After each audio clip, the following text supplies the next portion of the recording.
Test. Oh,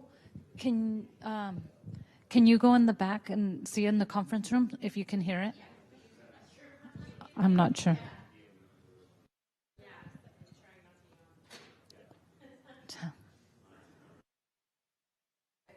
Test.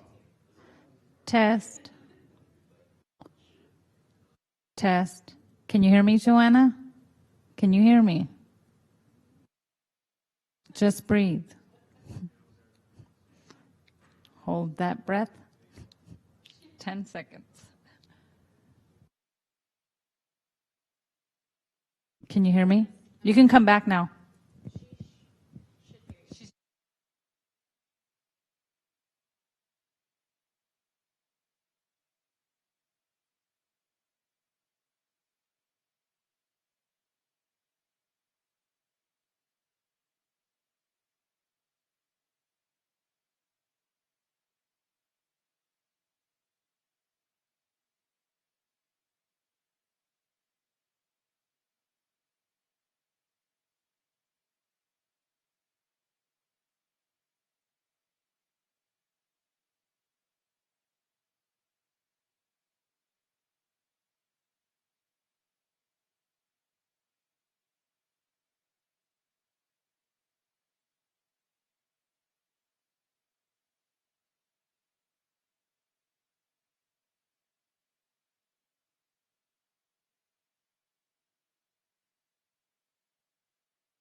start. Do you want to text? Hi, guys. How's it going? He broke his computer. So Susan's on her way, but no one's heard from Jim. Okay. So they're going to track him down. All right. Yeah, we should start. Yes, Yeah. no, I agree, but I just... Well, good morning, everyone. We're going to begin our meeting. So if I could call our chambers to order, although you're all orderly already. If I could ask for a roll call. Supervisor Ellenberg, Supervisor Semidian, Supervisor Cortese, Vice President Wasserman, and President Chavez. Great, thank you. And we've been joined by Supervisor Ellenberg. We're going to now stand for the Pledge of Allegiance, if you're able, and we'll be led by myself today. Okay. I pledge allegiance to the flag of the United States of America and to the republic for which it stands, one nation, under God, indivisible, with liberty and justice for all.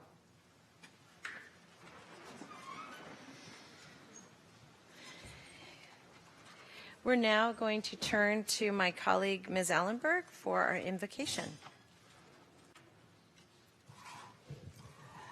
Good morning, and my apologies for sliding in just after the bell. This morning's invocator, Finney Abraham, is a local compassion pastor at Westgate Church and the executive director of Beautiful Day. In 2019, I went to Moreland School District to present our D4 Arts for All gallery artists with a commendation for sharing their work with us. And while there, I learned about Beautiful Day's work with the school district and their outdoor classroom area. Soon afterward, my colleague, Supervisor Dave Cortese, brought to me an opportunity to partner with him in helping to complete the funding for that outdoor classroom space through an inventory grant, and I was delighted to do so. And the final space is just beautiful.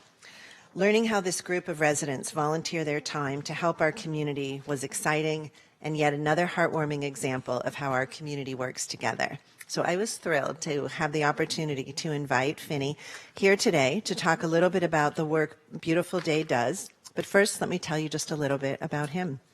Finney is passionate to see how the church can play an important role in elevating the generosity and compassion of people from all walks of life for the flourishing of the city. He's married to his wife, Susan, and loves to talk about current events, politics, sports, philosophy, and more. So here with us this morning to talk about the work Beautiful Day undertakes across Santa Clara County is Finney Abraham.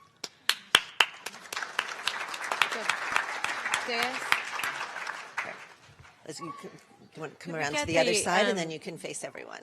Yeah, thank you. Yeah, Yes. Perfect. Good morning. Tiffany, the mic.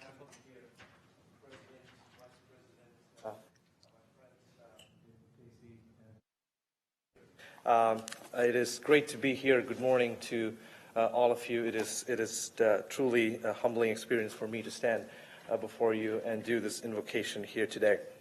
I was asked to talk about our organization, Beautiful Day, for a few minutes that I have here. As I was preparing this, I was reminded about this one incident that happened over 10 years ago that I'm sure all of you remember. In January 15th, 2009, a U.S. Airways flight that took out from LaGuardia Airport landed on the Hudson River. I'm sure that all of you remember this.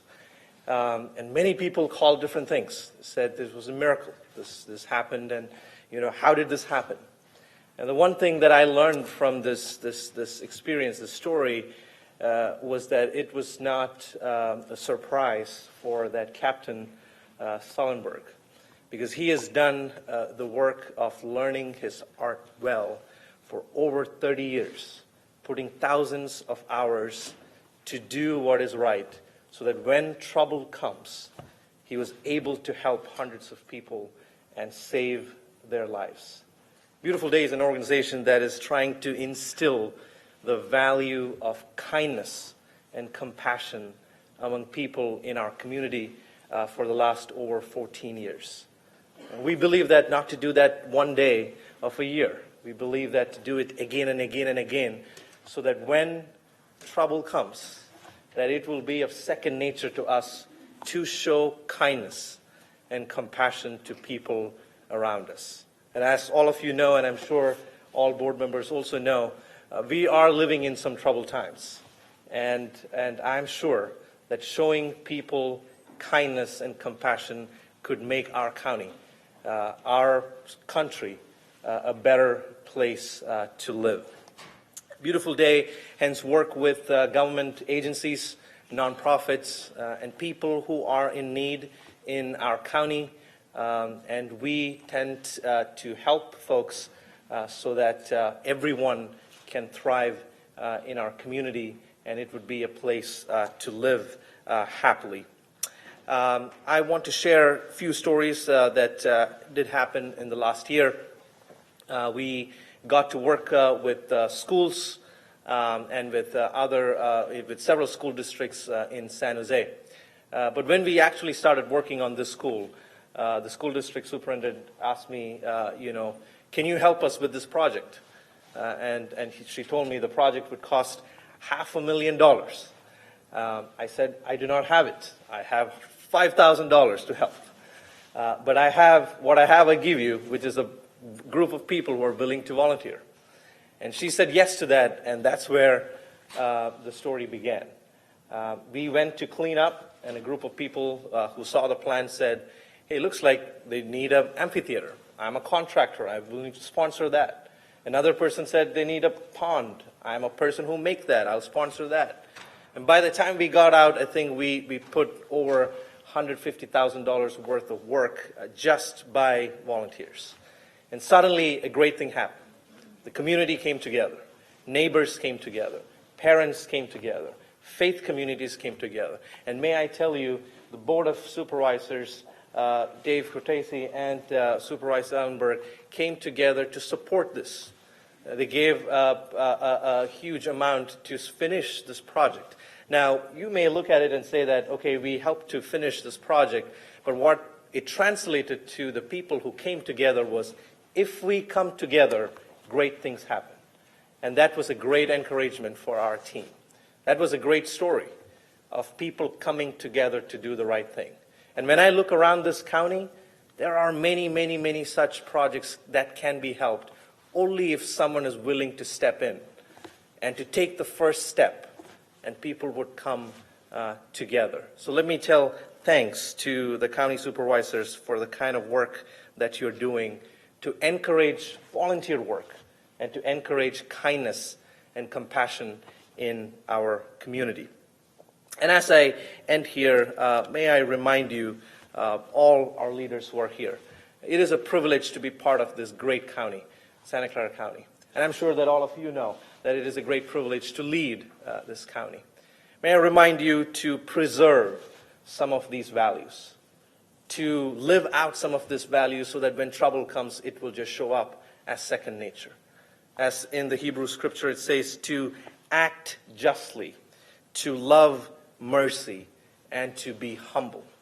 If you can preserve those values, I believe that our county is in great hands. May I read a verse for you for your blessing and for all of us. Proverbs chapter 3, verses 3, it says, do not let kindness and truth leave you. Bind them around your neck. Write them on the tablet of your neck. I pray the God of mercies will grant you wisdom, courage, kindness, and truth to lead this county. Thank you for your time, and God bless you.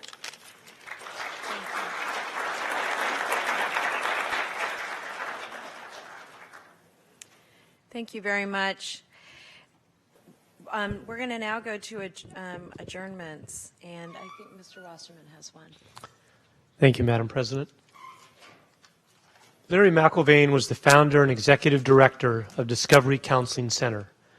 Discovery has grown out of Larry's dream to provide a counseling center that doesn't stop helping people at the doors, but reaches out into the South County community. Larry was passionate about making counseling and education available to all, no matter their circumstances. Larry's drive to serve the community was limitless. Serving in leadership Morgan Hill, he helped to start the Community Assets Builders team, the Morgan Hill Values Youth Fair, the Suicide Prevention Team, and was chaplain for the Morgan Hill Police Department. He served in his home church, starting Celebrate Recovery and Stephen's ministry at Morgan Hill Bible Church, and as the interim pastor for several years. His passion to help youth resulted in partnerships in both the Morgan Hill and Gilroy school districts. Larry was an inspiring mentor and a dear friend to many. His life has impacted thousands of people. His attitude of selfless giving reflected his faith. I understand Larry's family was not able to be with us here today, but I would ask that any friends of Larry's that are here this morning to stand for just a moment, and we'll applaud you.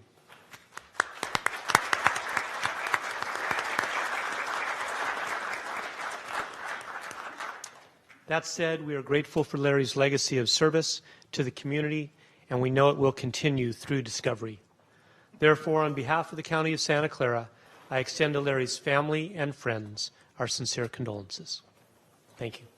Thank you very much, Supervisor Wasserman. We're now, and Claudia, thank you for coming. We're now going to move to item 5, and this is our commendations and proclamations, and we begin with you again, Mike.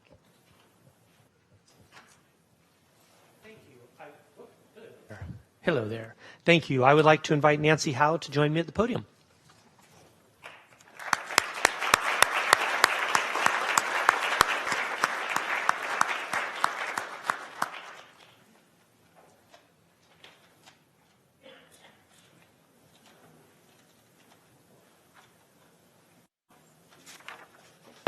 So this is my buddy Nancy, all-around wonderful person and county librarian that has created the most fabulous, wonderful library district in, well, normally I stop at the United States, in the world, okay, in the world. We're here today to thank Nancy for her service and to wish her the best as she moves on to other things and will be leaving our county system. So we have a commendation here signed, Nancy, by the Board of Supervisors. It says, whereas Nancy Howe is the County Librarian and Executive Director of the award-winning Santa Clara County Library District, the SCCLD. And I can attest to this as President of the Library Committee. I serve on that along with Supervisor Simidian. And a couple of weeks ago, a person flew out from Washington, D.C. to present the Santa Clara County Library District, not L.A. or New York or Chicago with their substandard football teams, the county of Santa Clara, which serves the cities of Campbell, Cupertino, Gilroy, Los Altos Hills, Milpitas, Montecito, Morgan Hill, Saratoga, and the unincorporated areas of Santa Clara County. A 25-year veteran of the Santa Clara County Library District, Nancy started as a substitute librarian, holding multiple positions with increasing levels of responsibility. Prior to her appointment as our county librarian in 2012, she served as deputy county librarian for information technology and collection, and prior to that, as community librarian for the Morgan Hill Library. Whereas in 2013, she took a leave of absence to manage the campaign for a 20-year special library tax measure, which passed with an 82% yes vote. People love our libraries, and Nancy's a big reason our libraries are what they are today. She currently serves as co-chair of the Silicon Valley Reads. Nancy and her husband are longtime Saratoga residents. Throughout her career, Nancy has contributed towards building a library district that values and promotes knowledge, ideas, and cultural enrichment. She has accomplished this in the robust collection and innovating programs and services, as well as through expanding availability of all 8 libraries to offer open hours 7 days per week. Nancy has brought a wealth of knowledge to the library district and forward-thinking vision, with a mindfulness of delivering excellent services and resources to every patron. Through Nancy's leadership and tenure as county librarian, the Santa Clara County Library District has been one of Library Journal's top 10 libraries in the nation.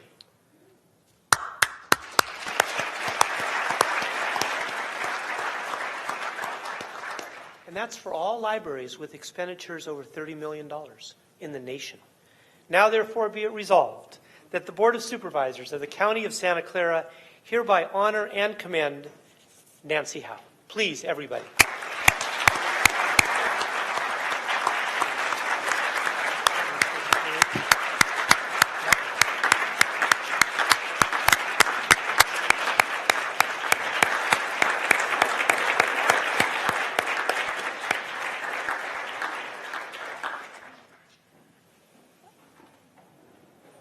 What inspires me about the libraries started early in my life.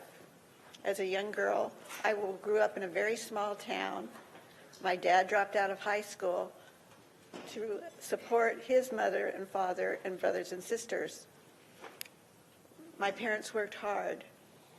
I don't recall ever seeing a book in their house, but they took me to the library. And in that dusty library in that small town, I discovered the world. I saw places I wanted to visit, people I wanted to emulate, and service that I wanted to do in my life. Everyone has a library story, or most people. I've heard thousands of them.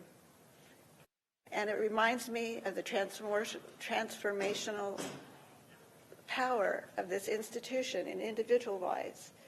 It's also a power in the community.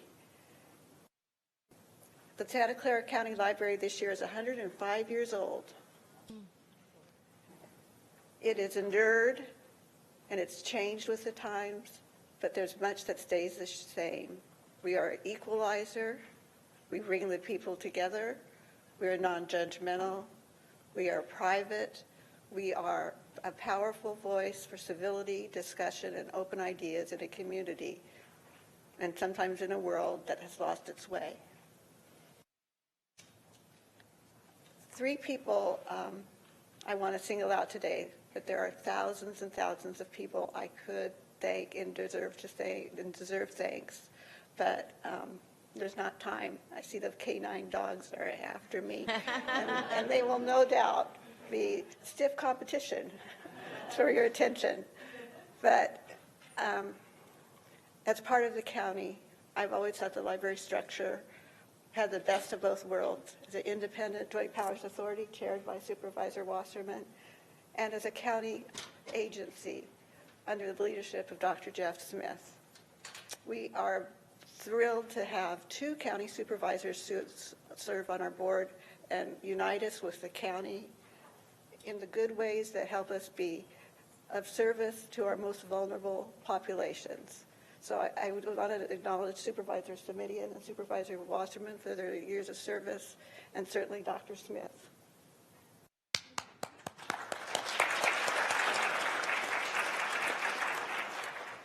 Who, with an astounding array of responsibilities, never has ceased to support the library and appreciate its power to help community.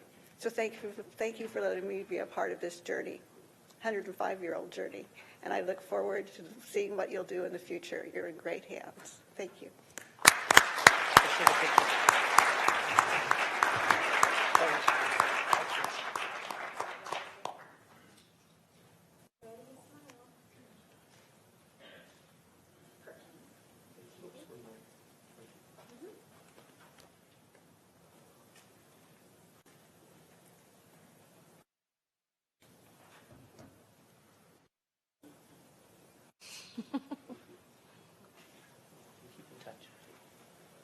Congratulations again, Nancy. What an amazing, amazing legacy you've left all of us. I now want to invite Supervisor Cortese to make two presentations.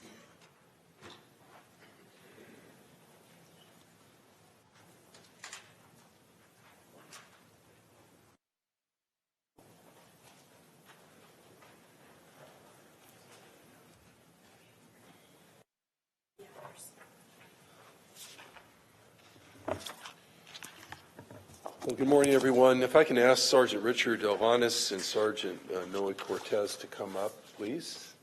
They are our honorees this morning.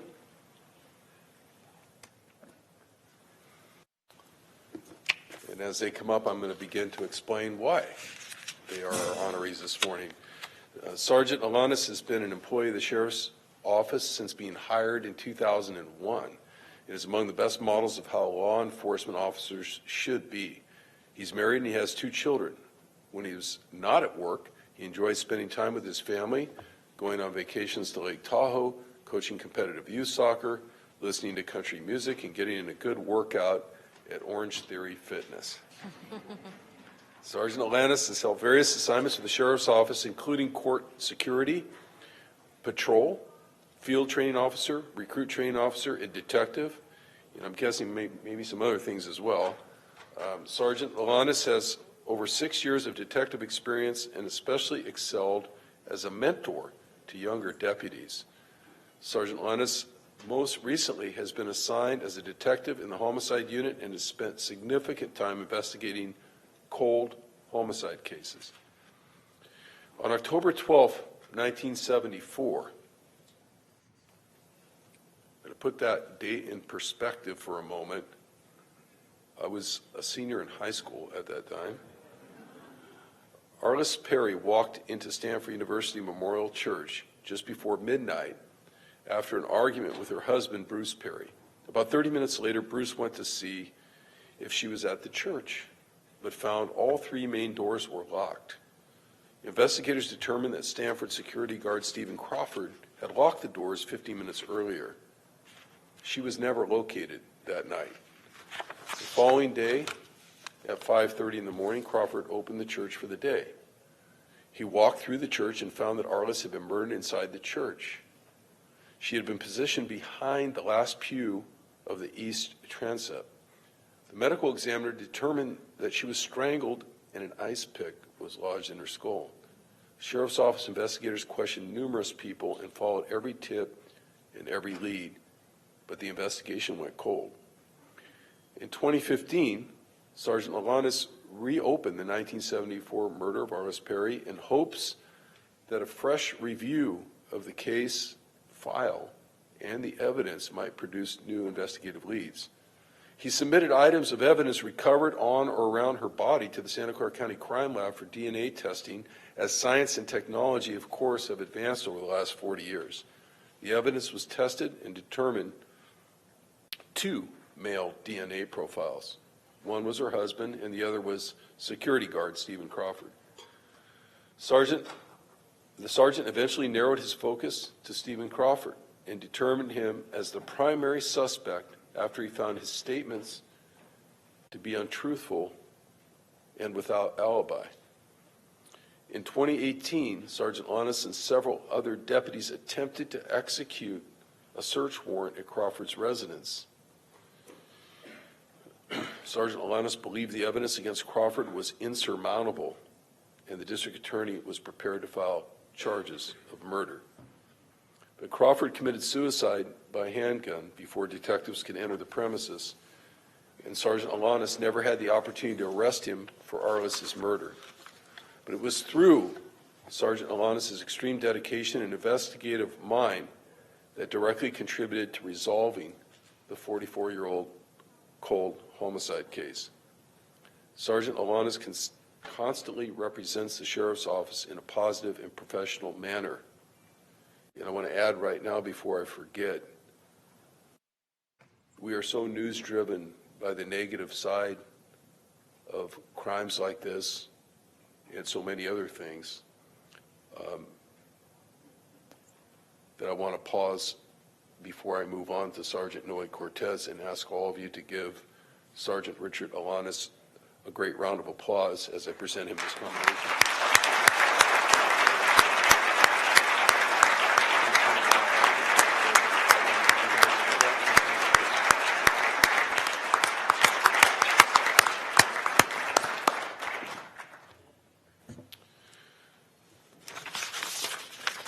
Noe Cortez. Sergeant Cortez has been an exemplary employee of the Sheriff's Office since being hired in 2002. He's married and he has 2 children. When he's not at work, he enjoys spending time with his family, going to San Francisco Giants games, and attending Metallica concerts. When was the last one of those?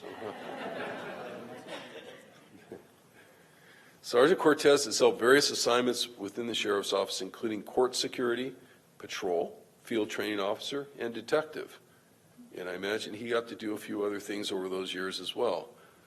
He's especially excelled as a detective and has spent over 8 years of his career in the Investigations Division. Sergeant Cortez most recently has been assigned as a detective in the Homicide Unit and has spent significant time investigating cold homicide cases as well. On February 13th, 1973, I was a junior in high school then. At approximately 3 p.m., Leslie Marie Perlov went for a walk in the foothills of unincorporated Palo Alto, California. Leslie was found murdered in those very hills 3 days later. The medical examiner determined that her cause of death was strangulation by ligature, and the manner of death was ruled a homicide. Sheriff's officers and investigators followed up every tip and every lead, but the investigation went cold. In 2016, Sergeant Cortez reopened the 1973 murder of Leslie Perlov in hopes that a fresh review of the case file and evidence might produce new investigative leads. Sergeant Cortez submitted items of evidence recovered on or around her body to the Santa Clara Crime Lab for DNA testing. With the help of the Santa Clara County Crime Lab, Sergeant Cortez was able to determine that an unknown male DNA sample was present and eventually identified suspect John Arthur Getrew as a person of interest. On November 20th, 2018, Sergeant Cortez arrested John Arthur Getrew for the murder of Leslie Perlov. Sergeant Cortez's extensive background in crime scene investigations and evidence collection was of great assistance in obtaining new evidence linking the suspect through DNA analysis to resolve this 45-year-old cold homicide case. Sergeant Cortez's outstanding detective work also linked John Getrew to the 1974 murder of Janet Taylor in San Mateo County. Sergeant Cortez's tenacity and thoroughness is unmatched, and the citizens of Santa Clara County are safer because of his relentless effort and dedication. Well, I think in this case, you've matched each other. Thank you for your work, both of you. Let me present this commendation. Would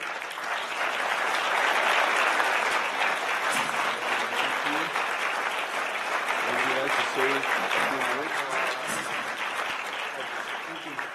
words? They've declined to speak. I'm going to accept that because I have no choice, but thank them for their great service one more time and their humility. Really, the humble nature about which you go about your jobs is evident here today. Thank you so much for that.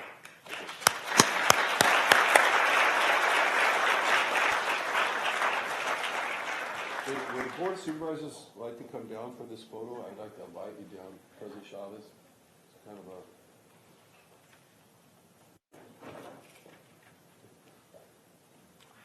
once in every 45-year experience here.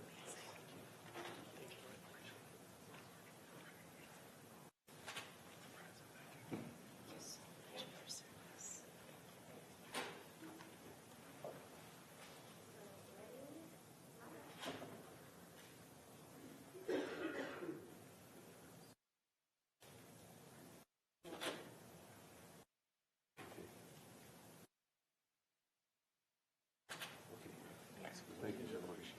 Thank you. Keep up the good work.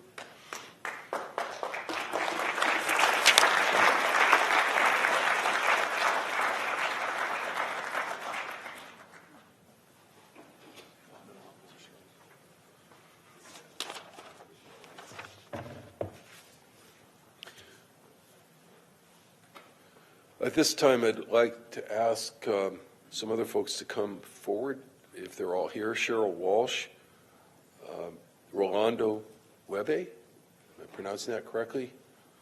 Great. Carol O'Mahony, Isabel Salazar, and Rand Costello. Please come on up.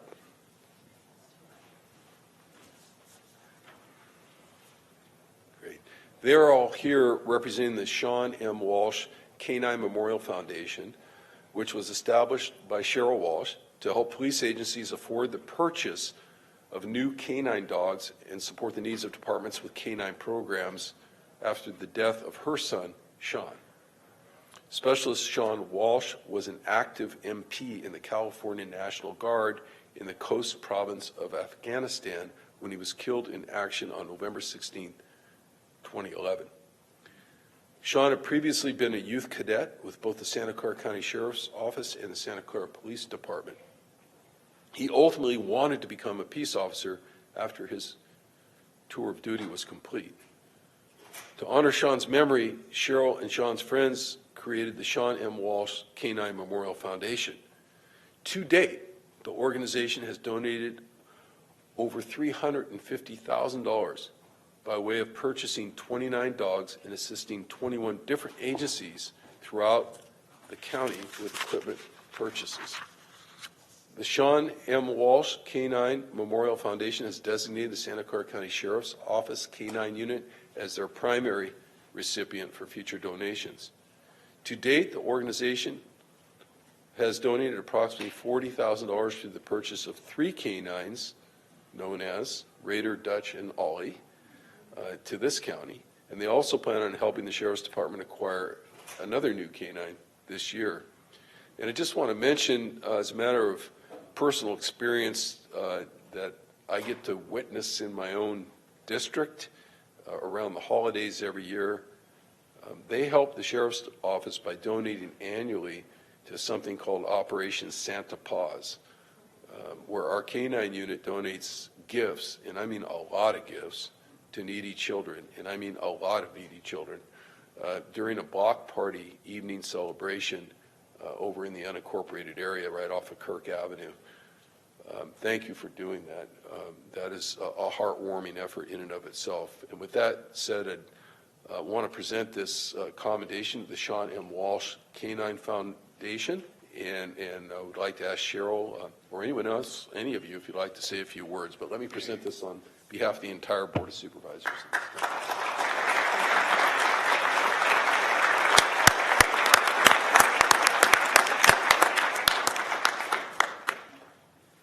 I just want to say thank you. It is a privilege and honor for us to be recognized this way.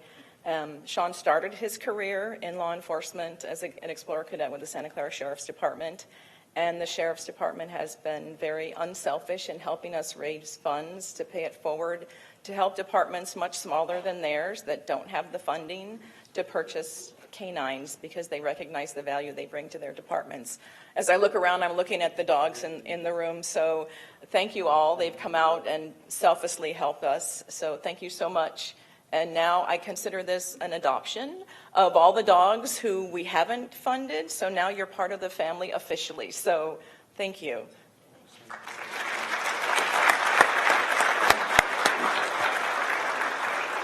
And before we turn around for a photo, I just wanted to clarify, because I may have misstated, those 350 dogs are in agencies all over the country as far away as New York. So thank you again for that. And we'll turn around here and take a photo.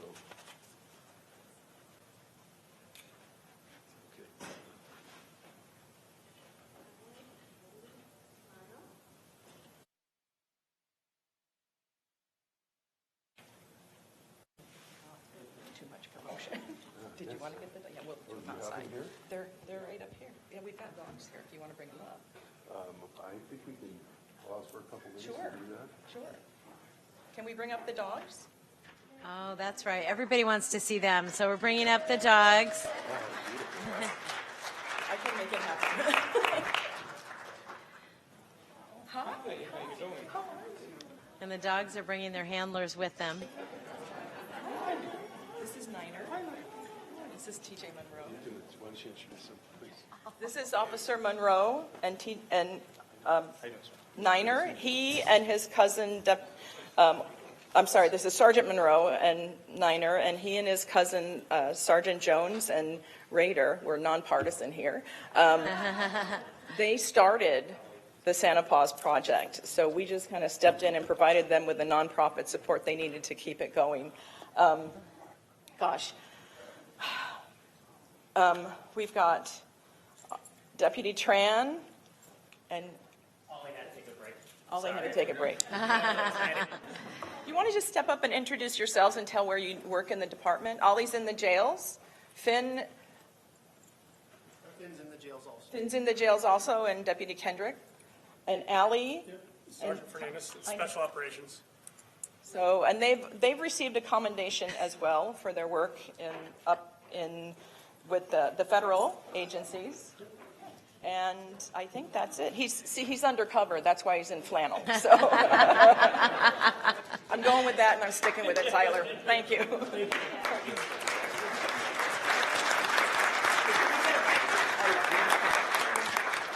Okay, they're clamoring for another picture here, so. I'm going to give you this, and then stand behind them, and then dogs will look. You want to come over on this? Oh, that's awesome. Scoot over a little bit. Yeah, I was going to say. No, I'm going to toss it to him. Yeah, go right. So stand behind the cameras. So then they all want the ball.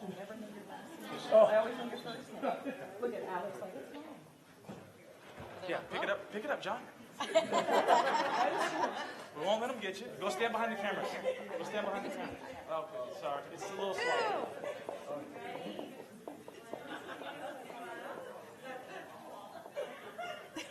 They are mesmerized.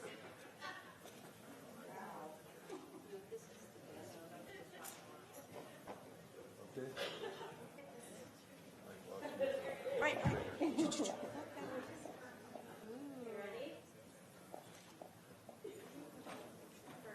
Okay, thank you all. Thank you. Thank you so much. We've been at so many events in the last few months, if you remember, so. Thank you so much. Thank you very much. And we're going to thank the Walsh family again, the foundation, the Sean Walsh Canine Foundation. Let's give them a round of applause for their just leadership and good work. Thank you. And we're going to now move from the ceremonial part of our agenda to our public comment. And so if you would like to stay for public comment, please do. If not, we'll wait just a minute for people to clear the boardroom. If there are any other public comment cards, this would be the time to get them to us. They're yellow. They're on the back table. And yes, you can hand them right to the clerk. And if there's any others, we'd like to get them now for later. So this is for public comment. This is for an item that is not on the agenda.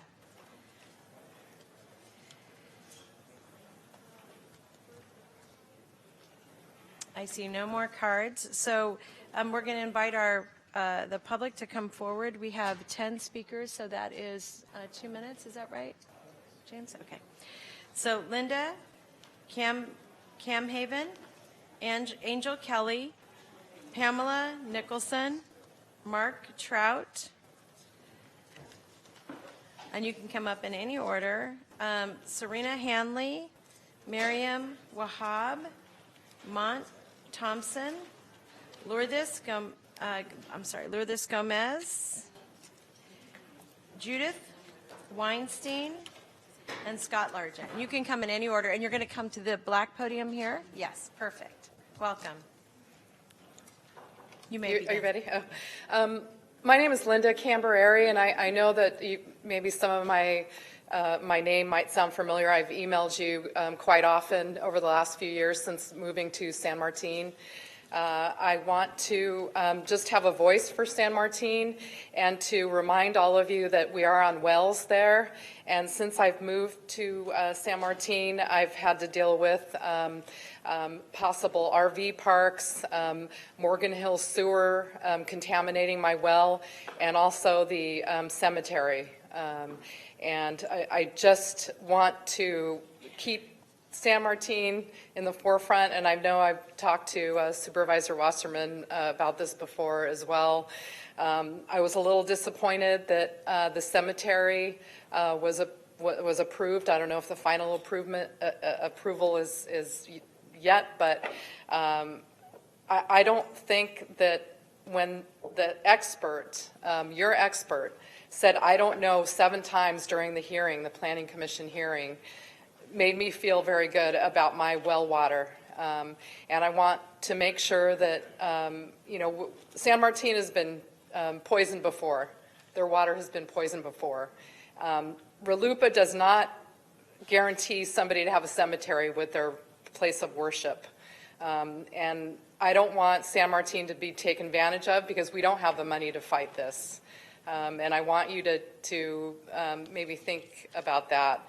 Also, the traffic study was done in 2017. I do want to mention, I have 18 seconds left. We need the corporations to let their employees work from home so we don't have to worry about housing.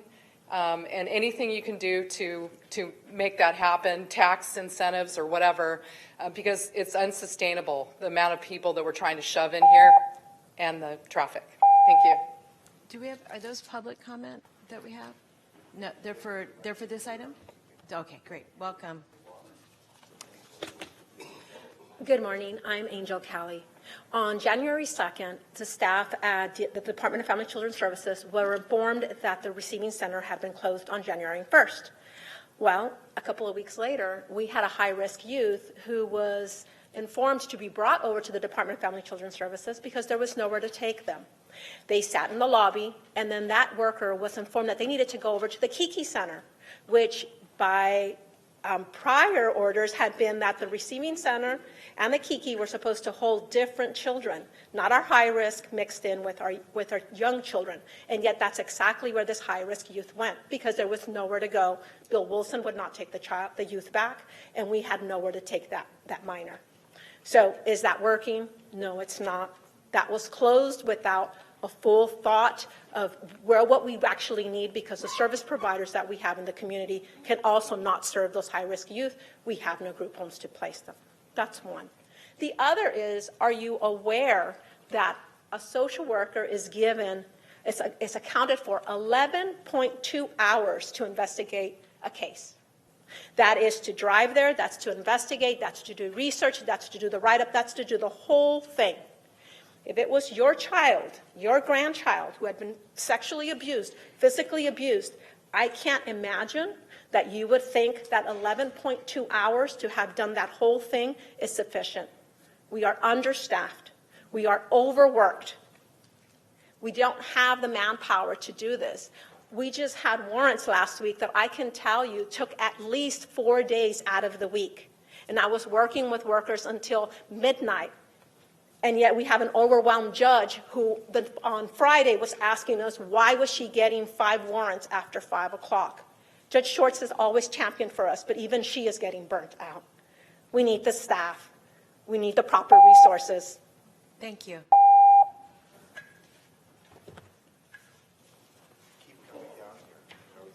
Welcome. Hello. My name is Pamela Nicholson. I work at DTAC at 852 North 1st across the street. I'm a revenue collections clerk. What I do can be considered boring. It's not, but it can be. But I have to pay attention to detail because if I do something wrong, I can really hurt someone. The person coming into me, if I do it incorrectly, could end up having a higher fine, could end up having their bills messed up. There are other things that could happen. Money not going where it should be. So I have to pay attention. And I also know that I am worth getting fair pay. I am worth equity. I am worth being treated with respect. Pete Koutras treated his worker bees with respect. Now, we have given concessions. We furloughed. We did all kinds of things. And if you needed something from us, We willingly gave it to you. We have deferred raises. I've been with the county for 30 years. We've deferred raises. We haven't gotten raises. We've done furlough. We pay into medical liability for retirees. We do these things, and yet we do them with the understanding that later on we'll get what we need so that we don't face foreclosure, so that we don't get evicted, so that we're not living in our cars, so that we can feed our families, so that we don't have to live 2 hours away. And yet we came into these latest negotiations, and I don't know if any of you know what it's like to be figuratively spit in the face by Jeff Smith. I do. Thank you.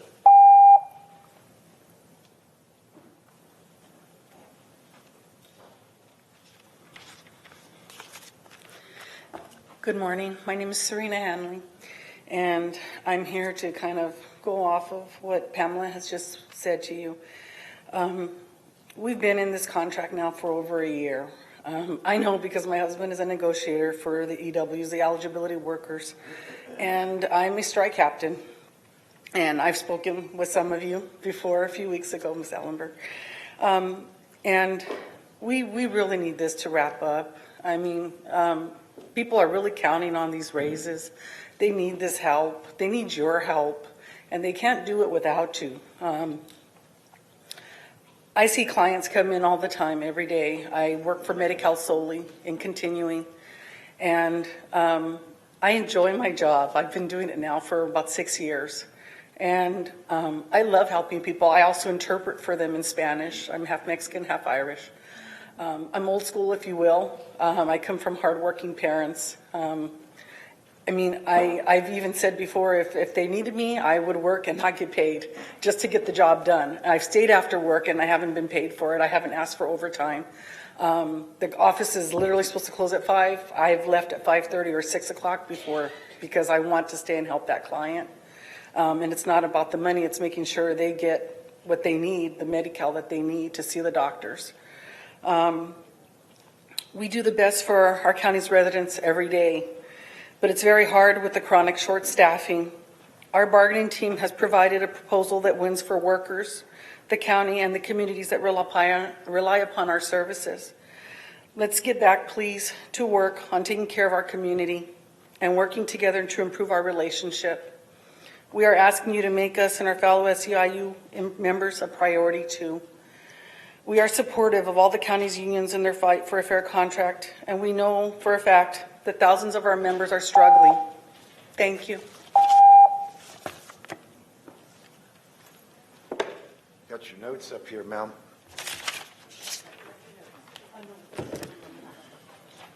How many of you heard Mike yesterday on Rush Limbaugh's show? Can we see a show of hands on that? Okay, thank you very much. You may put your hands down. And one more. How many of you chose not to participate in the survey I just took? Put your hands up. Okay. We have the cameras focused on them. Is that a way that we can see this?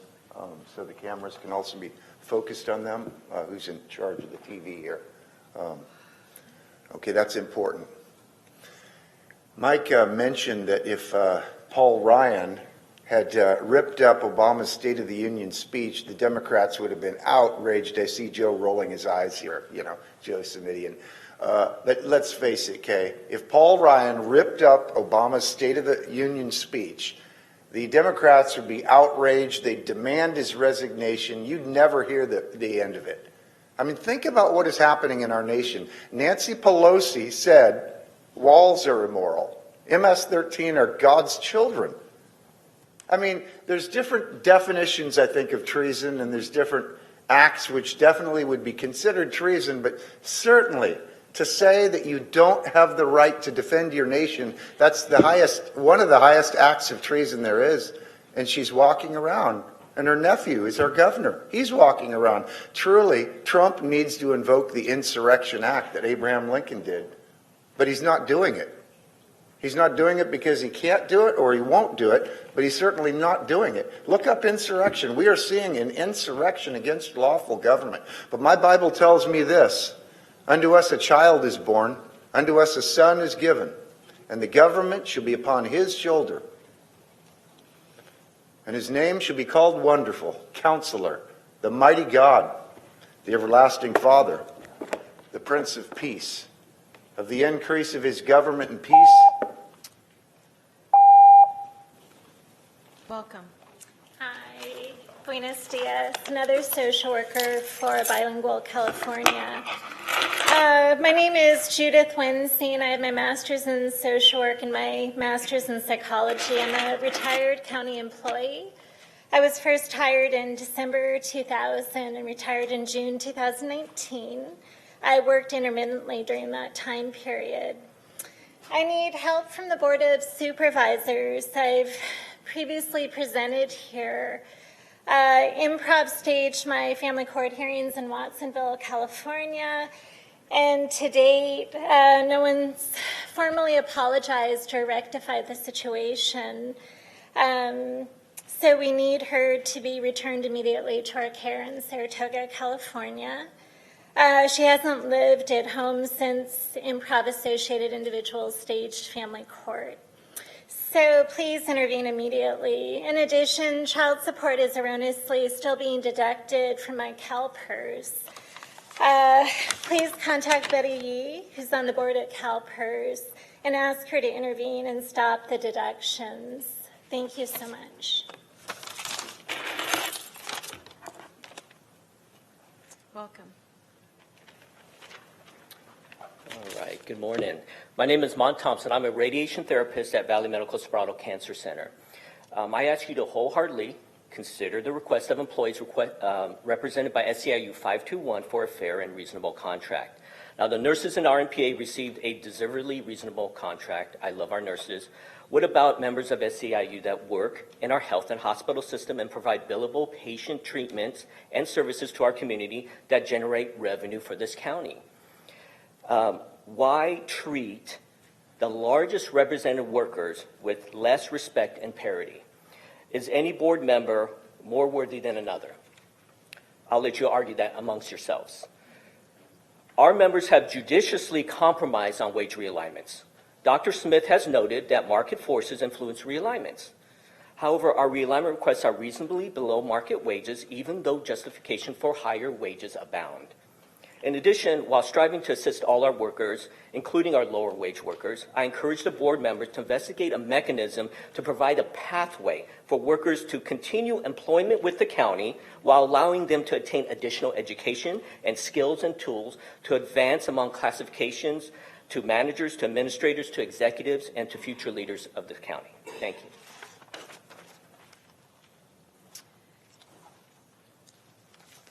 Good morning. My name is Lourdes Gomez, Chief Steward for the Social Worker Chapter. Emergency response is in crisis. With the high and increasing workloads, vacancies, rolling referrals, and no support from managers, ER workers cannot keep children safe. We have worked mandatory overtime since 2012, while ER managers refuse to decrease our workload and adequately staff Emergency Response Bureau. Daniel, Wendy, and ER managers have refused to cease and desist the rolling referrals, forcing workers to work 12 to 16-hour days, and they are expected to stay in compliance, and we're not able to provide the best support for the community possible. Aside from the negative working conditions, many ER workers are being affected by the retaliatory behavior of SSPM2 Yasmina Laytona, creating a hostile work environment, and nothing has been done to correct this issue. We ask you that you hold ER managers, Daniel and Wendy, accountable. Thank you. Thank you. I'm going to invite up Carmen Valles, Tina Mooring, and Sandra LaCampan. Welcome. Good morning. My name is Mariam Wahab. I'm a former foster youth. I'm now a master's level social worker in emergency response, investigating child abuse and neglect. I often work 12 to 16-hour days in efforts to stay in compliance, doing the job of 2 to 3 social workers due to the ever-increasing workload, lack of filled vacancies, severe lack of retention, and lack of support from management. Last year alone, I worked thousands of hours of overtime, 7 days a week, to keep children safe. Workers are exhausted, and most are burnt out. It's nearly impossible to serve all families in need with the level of attention and time needed to ensure families get adequate services to keep children safe. This puts children at risk of abuse and neglect and possibly even death. The morale is at an all-time low. Many of my colleagues are in the same predicament and go on stress leave or they simply quit. I hope that you as leaders come from a place of compassion and humility and restore dignity and respect in workers and consider realignment, filling all the vacancies, addressing the severe lack of retention, and accepting the union's last proposed contract. I hope and encourage you to make the right decisions as leaders and make this proposal part of your legacy. The responsibility to keep our children safe lies partially on the decisions you make. I thank you in advance for your support. Thank you. Welcome. Hi, Catherine Campbell. I think you have my card, but I know you didn't call my name. Oh, I did. Yeah, so I will be speaking for number 12, but I wanted to give public comment today. Today's 15 years ago today. My son came up to me and said, "Protect me from Daddy." And they never received help in this county.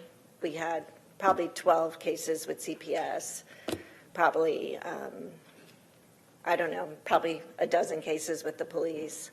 But child sexual abuse is dismissed, and we are at a culture change, and I know our county's doing what we can.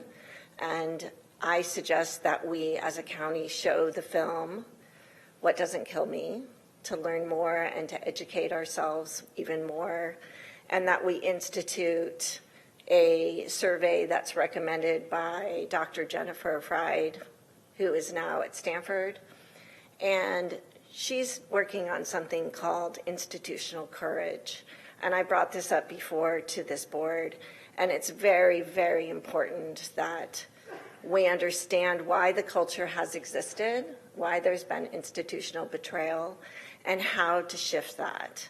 Because we've learned that really the Catholic Church hasn't done the right way, and they've tried so hard, and they're realizing there's some things that they haven't done right. We have so many examples to learn from, but no child in this county should have to wait till they're 18 to leave abuse, but that happened to my children, and I can tell you it wasn't helpful.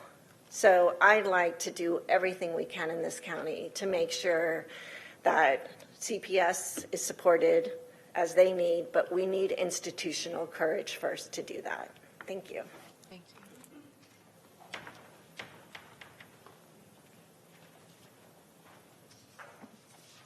Carmen Valius, Assessor's Office. Good morning. SEIU has chosen to champion what I call our unconditional war on poverty.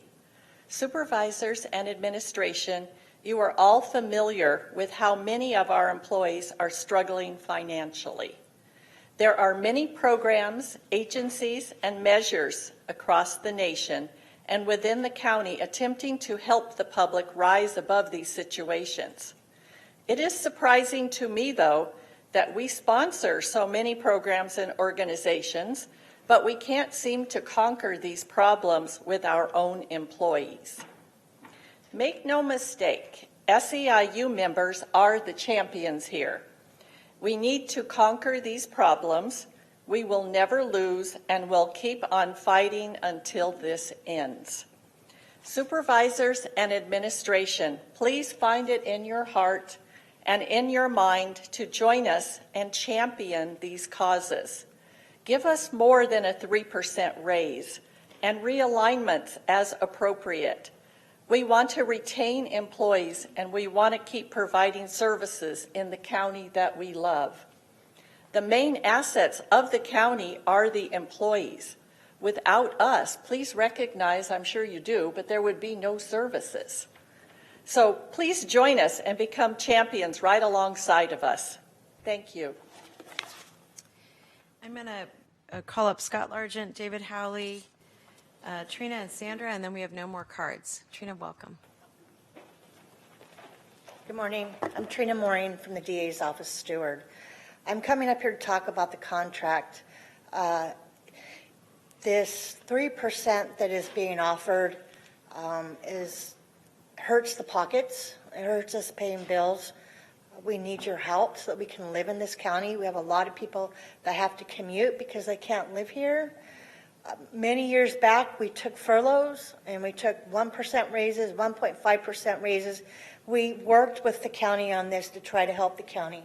And now we're only being offered 3%. The retro that we consider retro, once you guys have the second reading, it's going to be approved back to June 17th. But that's like handing us cash and asking us to sign the contract with you. It's like it's not PERSable. It's going to be taxable. That hurts our members. We want to be able to retire with dignity and not have the county throw us, retro payment instead of working on our 3%, instead of working on approving that. I stand behind in front of all my brothers and sisters in support that we ask for a better increase in pay.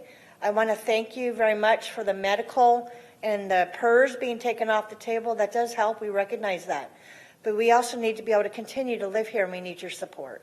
Thank you.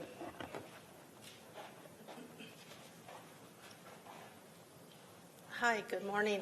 My name is Sandra La Campagna. I've been a civil servant worker since 1988. So I've been with the county for 31 years. I've worked for social services, the sheriff's department. I currently work for the district attorney's office as a legal process officer.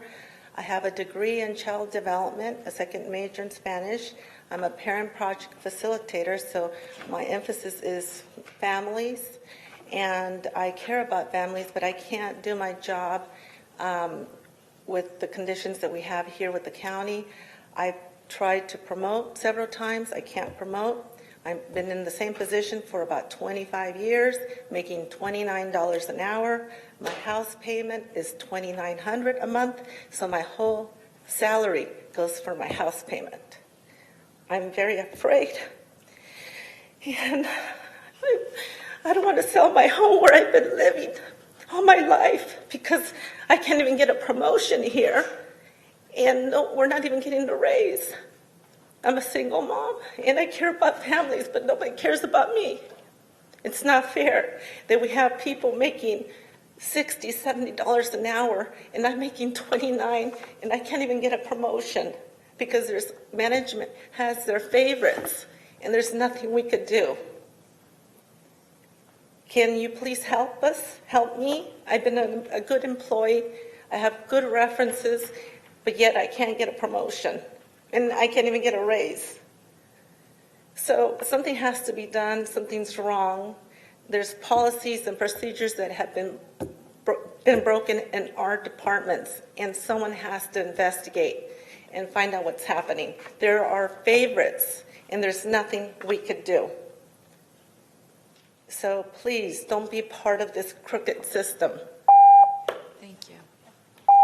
Welcome. Good morning. My name is David Hanley. I'm one of the bargaining team members for Social Services Unit, SEIU 521. We are counting on you to help us resolve our contract, invest in our workforce, and begin working together to address critical vacancies in our county that are harming our community. We have proposals that will move us forward. Significant realignments for jobs where they are needed to address the staffing crisis, guaranteeing that all Step 3 rates go up by at least $1 a year with commensurate increases for the higher steps. This is the only way to make sure our members who struggle the most end up with a livable wage increase. Please authorize your representatives to reach an agreement with us to settle our contract now based on our most recent proposal.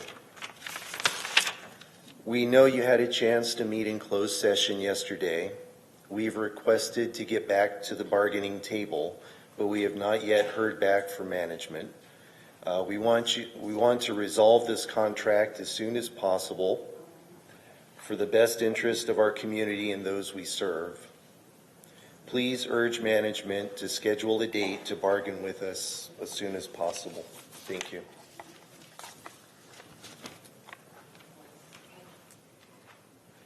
Our last speaker under public comment. Thank you. Thank you, everyone. Thank you.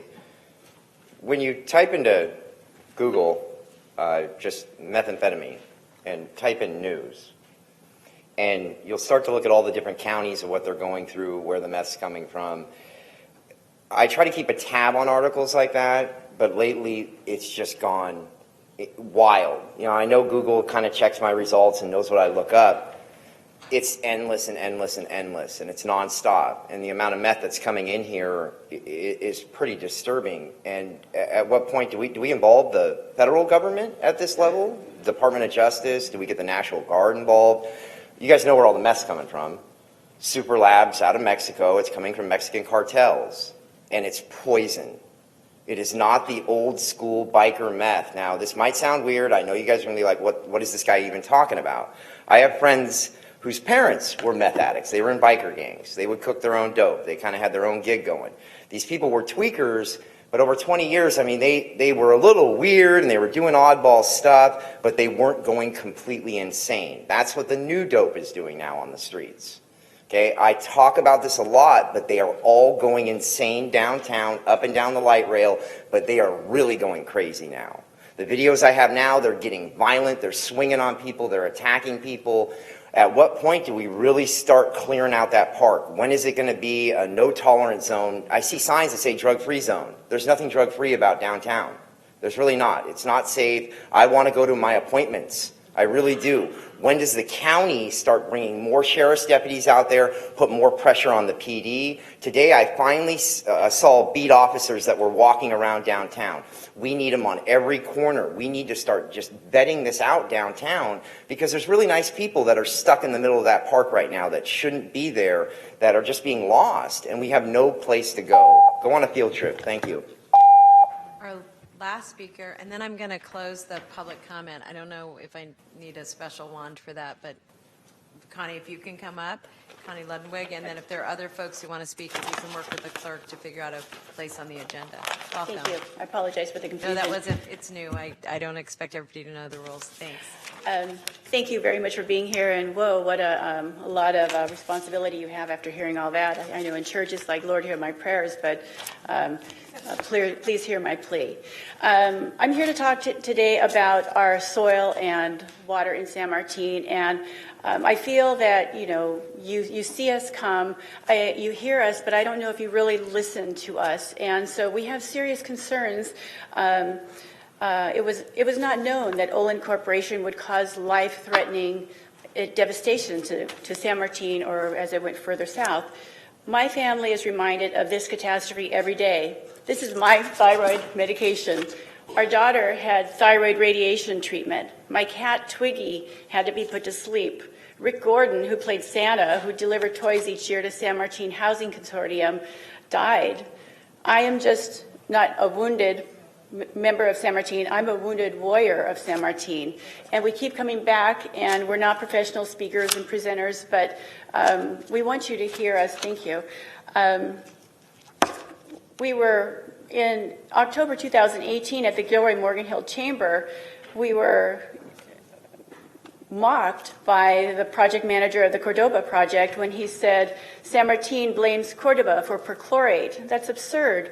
We are the victims, and we just want you to please protect us. At the public hearing, SVIC's expert answered the questions concerning risk to the cemetery with the profound answer, I don't know. There are so many unknowns that we really are concerned about the future, and as you approve this, we want you to please mandate that SVIC or the county obtain a security bond as a precautionary measure to protect us. It took a $36 million class action lawsuit for Olin to be sure that we could be compensated. Thank you so much. Thank you very much for being with us. That is the end of public comment. We're now going to move to item 7, and this is approval of the consent calendar. And we're going to begin with just a brief reading of the highlights of the consent calendar. We have a request from Supervisor Cortese to hold item number 4B to February 25th, 2020. Item number 4B is to adjourn in honor and memory of Pastor Dr. Willie T. Gaines, Jr. We have a request from Vice President Wasserman to add item number 26 to the consent calendar. Item number 26 is to receive report relating to outreach regarding the safe storage of firearms in unincorporated area of the county. We have a request from President Chavez to remove item number 33 from the consent calendar. Item number 33 is to consider recommendations relating to amending senior nutrition program agreements with nonprofits. And that concludes my list. Thank you. Are there any changes to the consent calendar? I'll start with Supervisor Cortese. Yes, I'd like to ask the board to, let's actually change the agenda to continue items 8A and 8B to the next regularly scheduled board meeting. This is the ADU ordinance item. 8A and 8B to be continued. Thank you. Supervisor Ellenberg. Thank you. I would like to hold item number 58, please, to the next board meeting. Could you say what that one is? It's a consent item to approve travel schedule for the Director of Child Support Services for calendar year 2020. Thank you. Supervisor Simidian. Thank you. Madam President, on items 8A and 8B, which Supervisor Cortese has asked that we continue, I'm happy to accommodate that, and I do have one proposed amendment which I was going to offer today with respect to the N1 zoning district, which I believe is exclusive to my supervisorial district. I just wanted to ask if we could have that alternative teed up for consideration when the item comes back, so that rather than have to call an audible in real time, the board and the professional staff and the county counsel's office have language before us which would permit that to take place if that was the will of the board. That's it. That's fine. I was intending, and I'll do mine offline, but I was intending to let planning know that I'd also like an option teed up for consideration by the board as well when it comes back, but I wasn't prepared to try to articulate that from the dais today. Do you want to do yours right now, Supervisor Simidian, as part of the consent calendar? Well, my hope was just that by sunshining my inclination today, we could, by continuing the item, direct staff to come back with amendments that would, if it was the will of the board, effectuate the change I just described, which is... You want to articulate it and then right now? The recommendation from staff calls for allowing additional square footage in an ADU, or I believe it's a junior ADU, to not count against floor area ratio. In the case of the N1 zoning district, again, which I believe is exclusive to District 5, that would mean that you could have a house that was fully built out, absolutely at the max in terms of a floor area ratio, and then pursuant to staff's current recommendation, have as much as 1,700 square feet additional, not count against the floor area ratio. That is in excess of the state requirement, which says that you have to allow up to 800 square feet without counting against the floor area ratio. 1,700 square feet strikes me as excessive. It's essentially putting a whole other new single-family home, given the size of the homes in this area. 800, which is the state's expectation, seem to me reasonable, and I'm happy to accommodate that. And even if I weren't, it doesn't matter. It's now a state requirement. But so I was going to simply ask that in the N1 area, we not exceed that 800 square feet provided for by state So law. as part of the motion, when the motion maker makes it, would be to include direction to staff to bring back that option. Thank you. Mr. Wasserman? Thank you, Madam Chair. I have two items regarding consent calendar. One, I'll make through you to the motion maker, Supervisor Cortese, as I've got two changes I believe should be made prior to 8A and B coming back to us in a few weeks. and I'll read them for the record if I may. Please. Thank you. On package page 182, section 4.10.015D.2, and I'll be happy to hand this over to the clerk. And she got it. She afterwards. doesn't need your paper. Go ahead. Anyway, that section should refer to 4.10.015H, not I. That's number one. Number two, also on package page 182, section 4.10.015, C as in Charlie, point 1, should be clarified to read as follows. Shall have a maximum floor area not exceeding 1,200 square feet or 50% of the legally established floor area of the primary dwelling, whichever is less. However, and this is the change, the maximum floor area shall in no case be less than 800 square feet.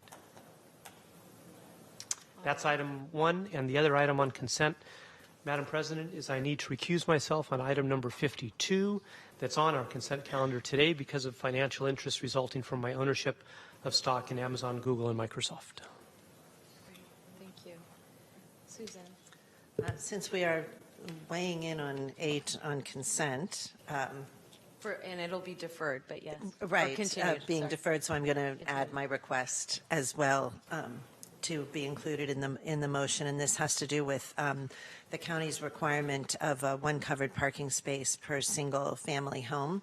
The state law has been updated so that if a property owner has a detached garage and they convert it to an ADU, they don't have to construct another garage or carport to comply with the single family residential requirement for one space.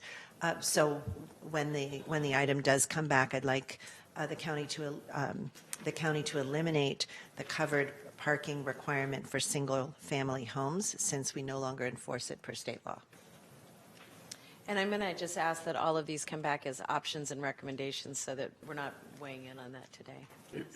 Can I just say, again, I'm not trying to hide the ball from the board. It's great everybody's putting these out here, but mine have to do with the cosmetic requirements shall resemble a cottage or bungalow, which is of concern for a lot of reasons, including vagueness, but also in terms of my district. And I want to work not just with planning, but with council to see if those can be relaxed in certain parts of the county. So I think it's consistent with some of the other changes, not necessarily your districts, but most definitely in my district, that would be a concern.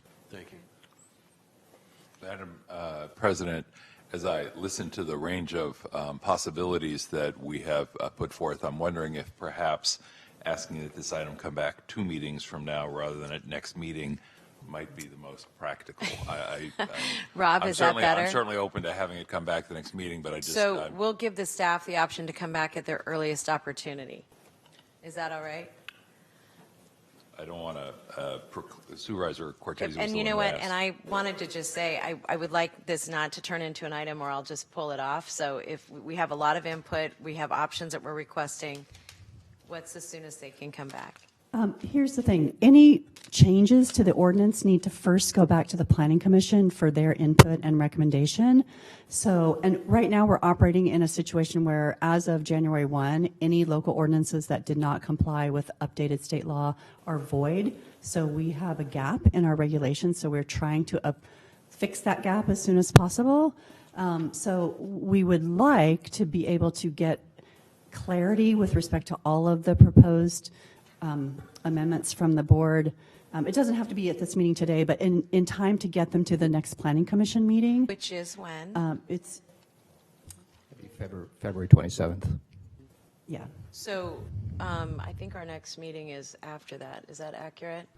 Okay, so then here's a question. I mean, so first of all, let me just say I recognize when the rules change, that puts a lot of pressure on us at a local level. I will also say I know that the board has expressed concern in the past about being in a do it now or not at all, or, you know, so I'm just going to say that so no one else has to.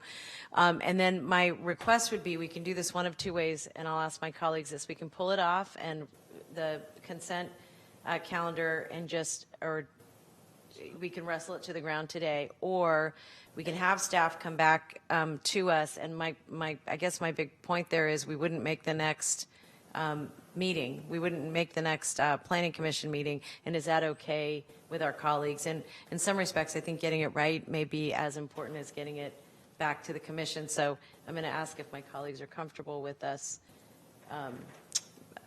missing that next meeting, because I think we will.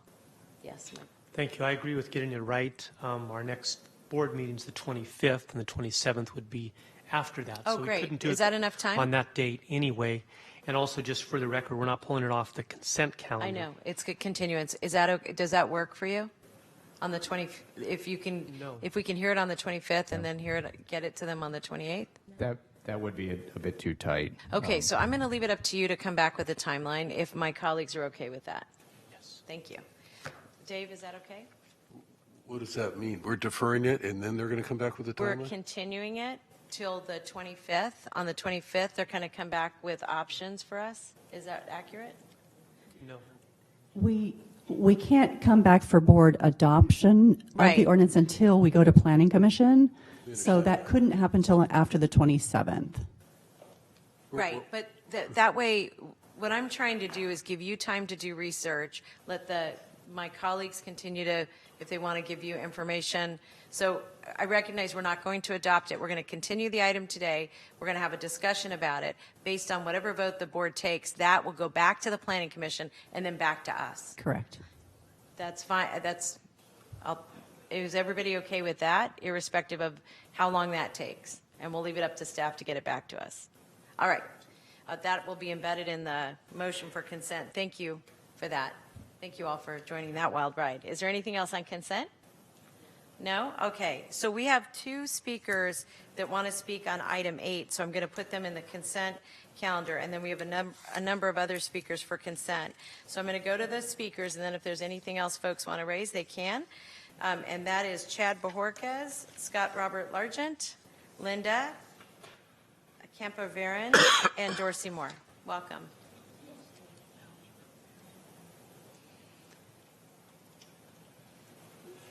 And if the other speakers are here, if they could line up if they're able. Good morning. I'm Chad Bojorquez with Destination Home. I'm here to speak on behalf of items 49 and 50. 50 is more of a thank you because of the singles and couples funding that the County of Santa Clara approved as part of the homelessness prevention system. We are serving, out of the 1,338 households that we've been able to serve through the homelessness prevention system so far, about a quarter of them are families without children. So without that funding, we wouldn't actually have that ability based on the way that the project was originally scoped. And then item 49, as I just mentioned, over 1,300 households have been prevented from becoming homeless in the homelessness prevention system. 95% of the households that have been enrolled, while they're enrolled, have stayed housed. That is not particularly surprising, but a good telling of the intervention. What's more important is that only 8% of households after they've exited, meaning they got help, we've let them go off, and after a year have re-entered homelessness. So only 8% of households after a year have re-entered homelessness. And the item 49 kind of forges the path for us to double down on state funding. This is about the second round of funding coming from the state, and hopefully at least continue, if not expand, the amount of money that we can put toward homelessness prevention.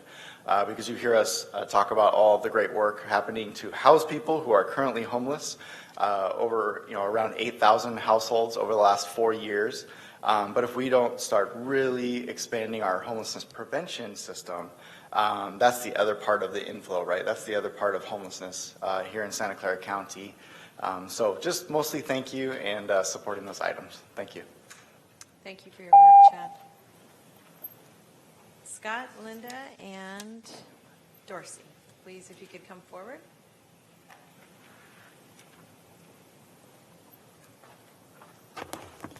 Thank you. Thank you, everyone.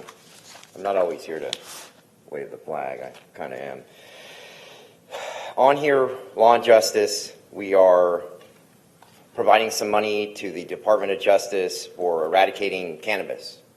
Now, I know the importance of, when people are growing in the woods and chemicals, and, I get that whole thing about cleaning that up.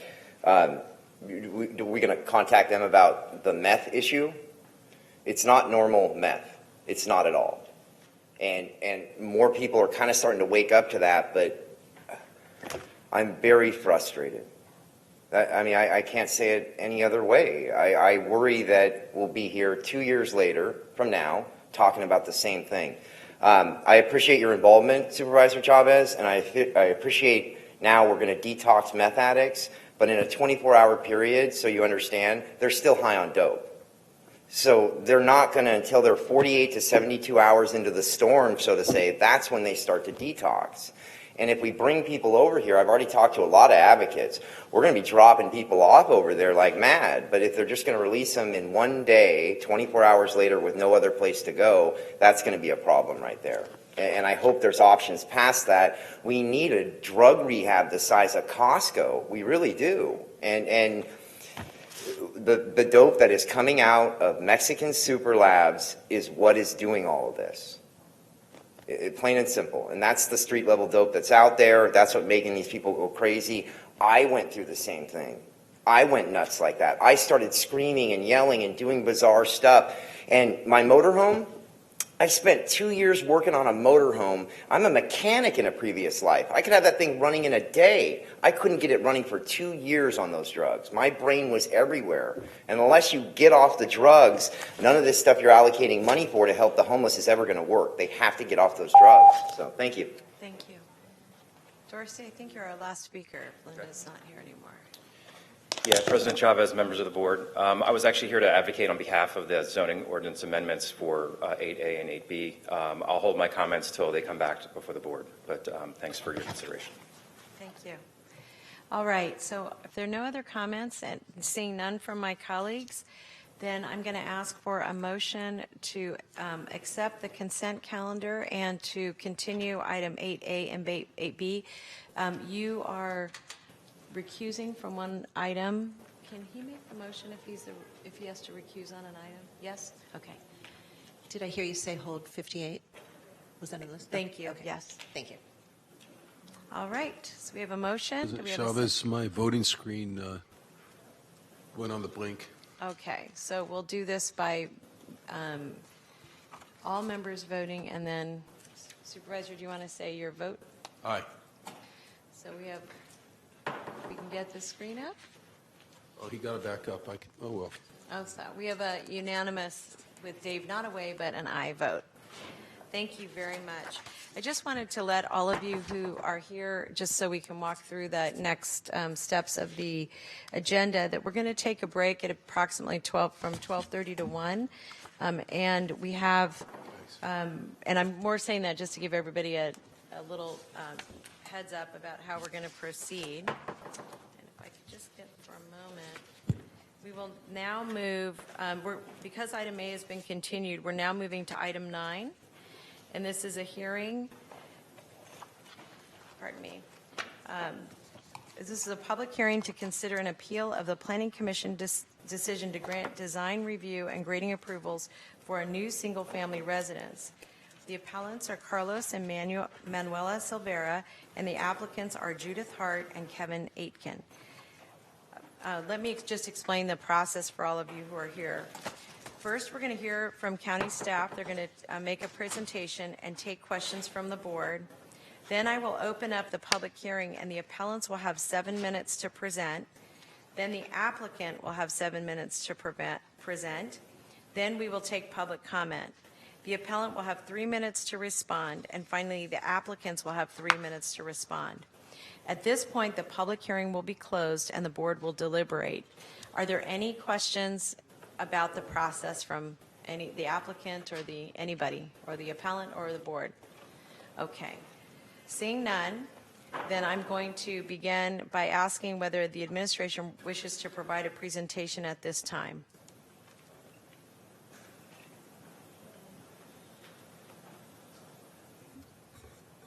Madam President, we do. Okay. Jacqueline Anshano, Director of Planning and Development. With me is Lisa Mikhail, Principal Planner and Zoning Administrator. Associate Planner Joanna Wilk, and County Counsel Elizabeth Pianca. The presentation will begin with Joanna Wilk. Great, thank you. Thank you. And good morning, honorable members of the board. My name again is Joanna Wilk. Today I'll be giving you a presentation on agenda item number 9, which is an appeal to a design review, administrative approval, and grading approval application for a single-family residence at 65P Pager View Drive. The subject property is located in the eastern portion of the County of Santa Clara in the East San Jose foothills. Parcels 1, 2, and 3 were originally created from a 3-lot subdivision in the 1990s. The applicant's property is highlighted in blue, designated as Parcel 3, with the appellant's property to the north, designated as Parcel 2. All 3 parcels are zoned hillside, 10 acres, with a design review combining district. To gain a better understanding of the overall topography of the site, staff has taken a photo from Google Earth located on the northern side of Mount Hamilton Road, looking south towards the proposed development site. I'd like to draw your attention to the dirt road, as this is the location of a 40-foot wide access easement which connects Mount Hamilton Road to the applicant's property through the appellant's property, Parcel 2. The development includes a new single-family residence located on the right of the site plan shown on your screen. A detached garage is located in the center, and a detached ADU is located to the left. These structures and their associated grading meet the county required design review guidelines and grading approval findings. In order to access this development site, driveway improvements are needed within the 40-foot wide easement, which includes a retaining wall highlighted here in purple. This driveway and the retaining wall is the focus of this appeal and the presentation moving forward. A document recorded with the access easement states that there must be reasonable points of access for the owner of Parcel 2 to get from one side of their property to the other. In order to address this requirement, the property owner originally proposed a 15-foot wide opening to the north of the fire truck turnaround, shown highlighted here in orange. In order to construct this opening, proposed grading is required. The grading is highlighted in yellow, and as you can see, it extends beyond the 40-foot wide easement, which is shown in red. Staff was able to find that the guidelines findings of the county and the easement requirement for this proposed design was all satisfied, and ultimately approved this original proposal in April of 2019. In addition to this approval, staff included a condition that any grading performed outside the easement requires written authorization from the neighbor to allow the grading to be proposed on the neighbor's property. The applicant was not amenable to this condition and ultimately withdrew this application and resubmitted the current design. The current design relocated the 15-foot wide easement to the southern side of the fire truck turnaround and included grading which was in the confines of the 40-foot wide easement. Staff determined that the overall project continued to meet the county guidelines findings and met the easement requirement, and ultimately approved this design in July of 2019. However, the owner of Parcel 2 appealed this design based on the following reasons. First, that the location and design of the proposed area of unobstructed access is infeasible and unsafe. Second, the appellant states that the original design was preferable. And third, the appellant requests a condition of approval requiring both parties to sign and record a document confirming the appellant's right to use the new area of unobstructed access. Staff's response is as follows. First, the current proposed design meets county guidelines, findings, and meets the requirement in the easement access document. The design and location of the unobstructed access is a matter that the county cannot enforce and is a civil issue that must be resolved between the applicant and the appellant. Second, the original design met the required guidelines and findings and the easement requirement. However, that design was withdrawn and replaced with the currently proposed project. Third, the county does not have a requirement to require both parties to sign and record such a document, to have both the appellant and the applicant record this document so there is an area of unobstructed access. Therefore, staff does not recommend including this condition of approval. On November 21st, 2019, the Planning Commission heard the appeal of the currently proposed design, and after receiving staff's presentation and hearing the public statements, the Commission denied the appeal and granted the design review administrative approval and grading approval application. Staff would like to remind the board that the hearing is de novo. They may consider the grounds of appeal as well as the whole scope of the project, including the design of the proposed residence and the proposed grading. And in conclusion, staff recommends the board deny the appeal, accept the categorical exemption under CEQA, and grant the design review administrative approval and grading approval application. This concludes staff's presentation. Staff is available to answer any questions that you may have. Thank you. Thank you very much. So I'm going to ask if there are any clarifying questions from my colleagues before we begin the hearing. Supervisor Cortese.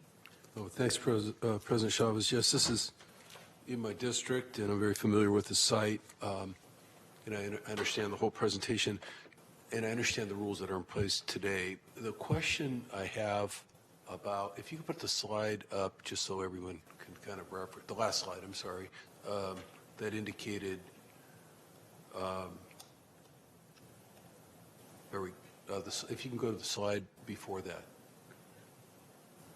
Right there. Thank you. 1, 2, and 3. Number one, this issue about the design of the unobstructed area is a civil matter for which the county does not enforce. I certainly understand that statement, and I understand the idea that the county's not in the enforcement business over civil matters, so I don't want you to feel like you have to explain that to me. However, this is the first, I'll call it easement sort of matter that I've had come up in my district in the 11 years that I've been here. However, in municipal government, this used to come up a lot.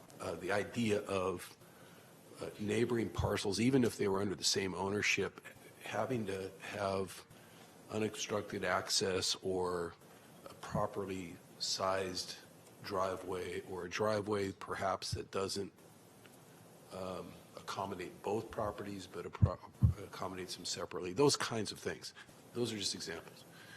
What I want to know is, when you say in essence that it meets our design review guidelines and findings, and of course we're not in the enforcement business on a civil matter, do our design review guidelines, grading and design review guidelines, are they in the future amendable to take into account some of the things that I just described by way of example?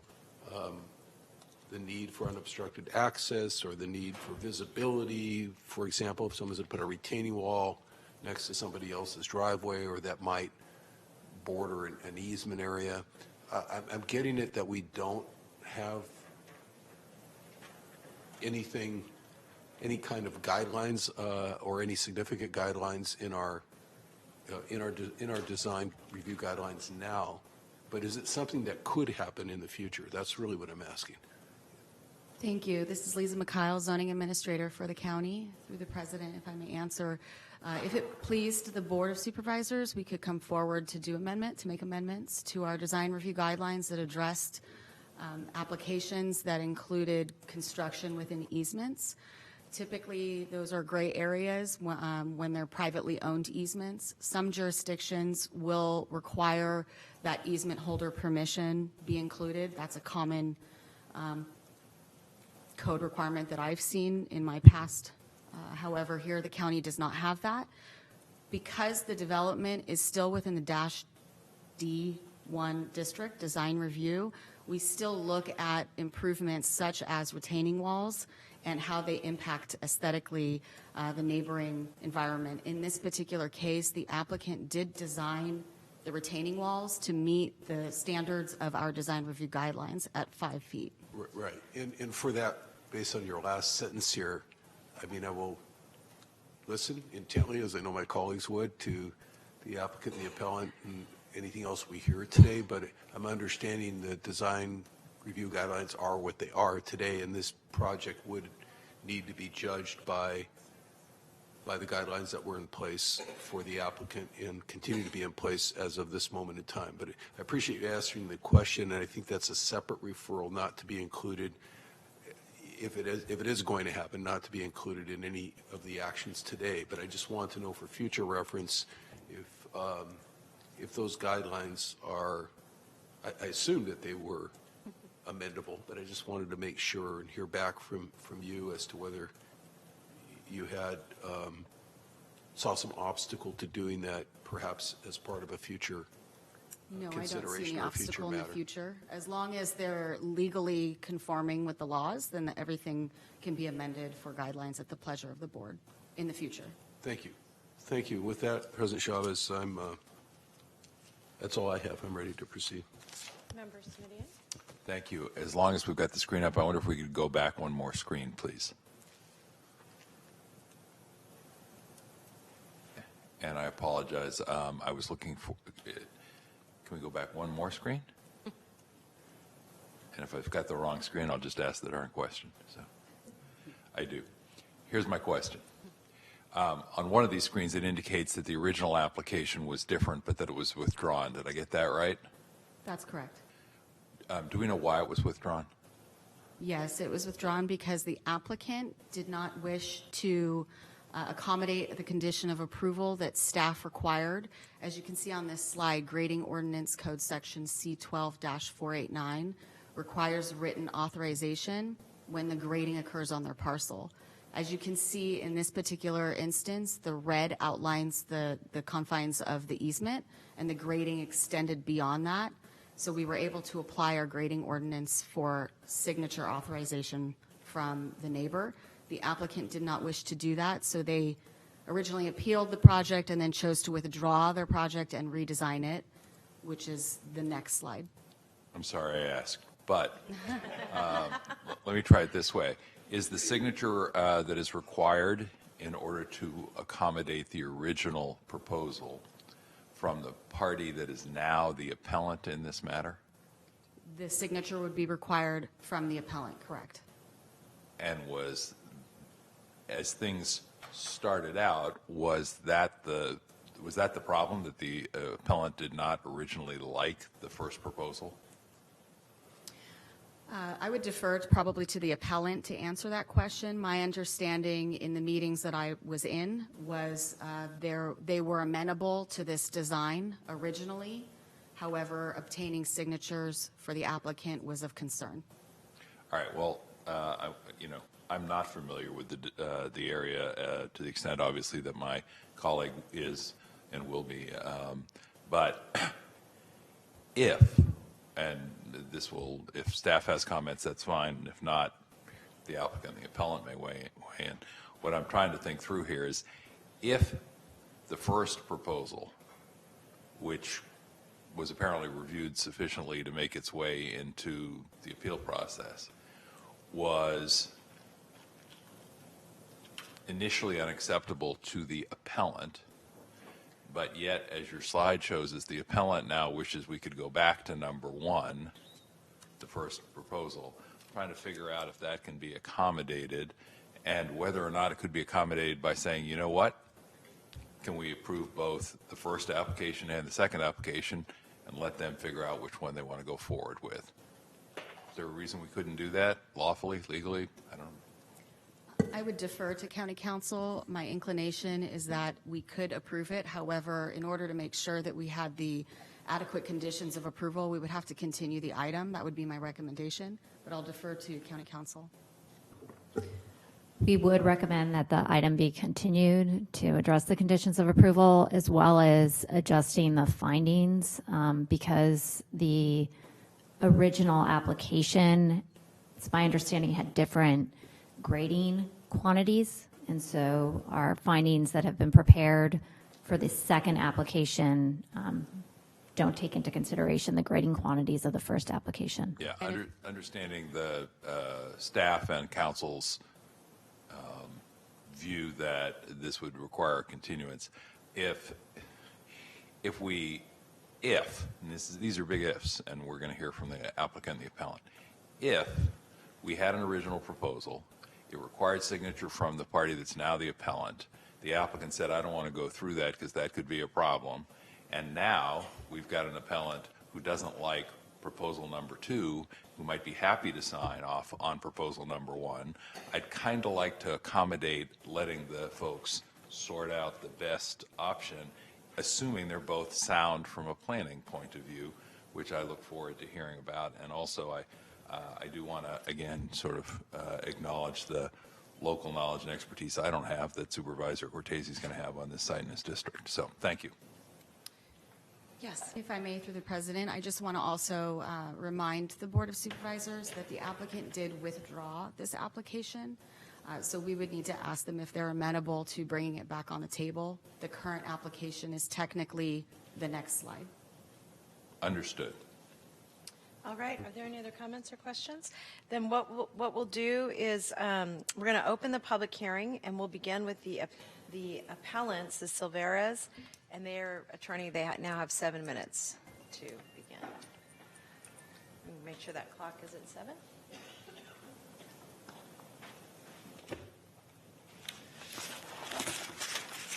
Good morning. Thank you for taking the time to review this matter. As staff correctly pointed out, the project being proposed by the applicant relies upon going across my client's property in order to develop their property. So there's an easement across our property. And that easement requires that they provide reasonable points of access because the easement bisects our property into 2 pieces. The piece on to the left, which is the east side, is the higher side. So as you're driving down this driveway, the way that my client accesses the higher portion is they have been driving around for years around trees, which are shown on page 309 of the packet. The pages before that, 306 through 308, give you good photos of the steepness of the hill. So they drive around these trees that have been on the applicant's property, and that's what they've been doing in order to access it. That's a separate argument that has to do with prescriptive easement that's not before you today. When the applicant presented their project, their original project put in a solid retaining wall all along the side that would prevent us from even accessing the eastern portion. When we learned about that, they then submitted the first version, which we've called in our papers the February design that was approved in April. The February design was fine because the access point was before the turnout area. If you see where the word swale is right there, that's a turnout area that's going to be bordered by a retaining wall. The access point that was proposed in the February design approved in April, the access point was before the turnaround. The reason why that's important is because the May design, which they are now proposing, has the access point after the turnaround. The reason why that is impossible is that the slope that they're proposing is a 2-to-1 grade, a 50% slope.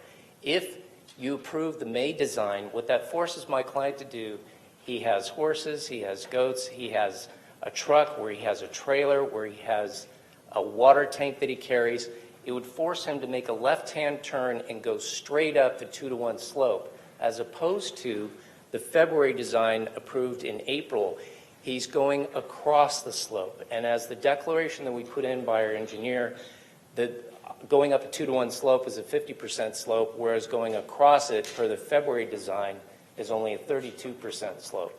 Still steep and still worse than what they're doing now, which they would have a right to obtain a prescriptive easement for, but it was acceptable to my client. The only caveat that we attached to that when we were agreeable to the February was that let's sign an easement agreement documenting the fact that we have the right to use that, because it's different than the easement agreement that was recorded originally, which had different wording, and also we're giving up the prescriptive easement claim. That was not acceptable to the appellant. It went up to the Planning Commission. At the supplemental brief that we submitted withdrew that condition. In other words, we are agreeable to the February design. We said we're agreeable to the February design and we're removing the condition of amending the easement agreement. The Planning Commission denied the appeal, holding that they didn't have the ability to take into consideration reasonable points of access, even though that's a requirement in the very easement that they're relying upon. Be that as it may, after the hearing on the Planning Commission appeal, I contacted counsel for appellants, strike that, for applicants. We engaged in a discussion. The discussion was we, the appellants, will agree to the February design so long as that design doesn't change, because the two components we care about is where is the opening and what is the grade. And the revision that came back to the consent form that my clients were willing to sign said, unless it's changed by the county. And so the dialogue between counsel and I said, wait a minute, how can my clients agree in advance to a design which is critical in order to ensure that they have a reasonable point of access if the language you're adding says, unless it's changed by the county? And the response was, well, this is a preliminary design. We don't know if the county is going to change its mind about things.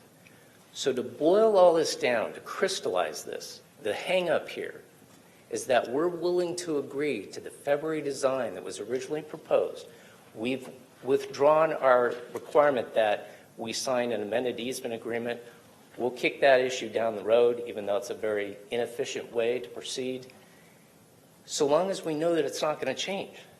And that's the hang up here, is that applicant is concerned that if we only consent to that and then the county changes its mind about the design, that it opens the door for us to completely object to the project again. And, you know, if the county came back and said, you know, on this retaining wall, we need you to make it 6 inches higher, we don't care about that, we wouldn't object to that. So long as the county did not change two components, where is that opening located and what is the slope? Because those are the two things that affect our ability to use it. The fact that we agreed to withdraw the easement condition is at page 316 of the packet. Our engineer's declaration is at pages 318 to 319.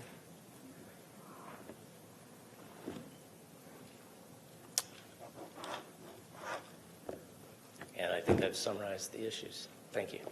Thank you very much. Now we're going to hear from the applicants. Ms. Hart and Mr. Akins. Do you have the screen with the purple line on it, please? Morning, President Chavez, members of the board. My name is David Draper. I represent Judy Hart and Kevin Aiken, who are the applicants.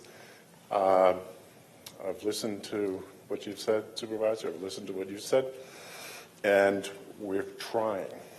We've been trying for a long time. The purple line, you see, that's the driveway easement that bisects the Silveros property. That's an exclusive driveway easement, exclusive. Okay, it's only for the use of parcel 3. Ms. Hart and Mr. Aiken met with the Silveros back in 2015. They walked that easement to decide where are these access points. We're not building the Silveros a driveway. They just have to have an access point to go from the top to the bottom, bottom to the top, just to get across it. Goats, horses. Should also note that at the top of that document and that picture is 800 feet of level access from Pedro View Road. So the idea that they have to come up a 50% grade to bring a water tank isn't accurate, because the water tank's up on top where the flat part is. So they met, Ms. Hart and Mr. Aiken met with the Silveros and tried to decide where would be a good place for the access points. Not a driveway, just a break in the wall. And everybody agreed to the February access point, which is the next slide. Thank you. Except the Silveras would not sign the consent agreement, which was very simple. We consent to you doing grading on our property. That's all that was required by the county. That's all that was presented to them. What they came back with was, well, we want to change the exclusive easement. We want to change what all these rights are. We don't, there's a contestant or a contest of whether they have a prescriptive easement, which means they have to go back to court. So Ms. Hart, Mr. Aiken didn't want to change everything that already existed. So it isn't like we withdrew the application. It wasn't because, it was because that the Silveras wouldn't sign the consent. So it moved over to the next one, which is closer to the property line, which is exactly where right now, and some of the pictures are in the, I think, 301 or 302 of the presentation, or the materials. That's exactly where the Silveras turn to go up into there. There's a little gate right above the 780 line. So it isn't going straight uphill. It's making a corner and it's going up across the slope again. So when it comes right down to it, we went to the Planning Commission and their appeal was denied. And there was some discussion, just like today, about what about the first easement, the February location, the point of access. And Mr. Gullen is right. We got together and said, we, the applicants, Ms. Hart and Mr. Aiken, would rather have it in the February location. It's further away from the driveway, from the property line to their house. So we submitted another consent form, and they came back and said, we're not going to sign this because we're not sure if that drawing is ever going to change, and we can't control that. Because once the grading plans go in for the next phase of the approval, we have no idea what the county's going to do or require or what's going to come up. So it's pretty much an unknown. And what the Silveras are asking for is a continual ability to contest what's going on across the driveway. And that's what it's been from the very beginning. They want to change things. They bought the property. There was an exclusive easement across it. They have 800 feet of flat access to it. So we're kind of stuck. We don't know what to do. Everybody thinks that this is a great idea if you can just agree to it. It costs time and money to resubmit all these plans.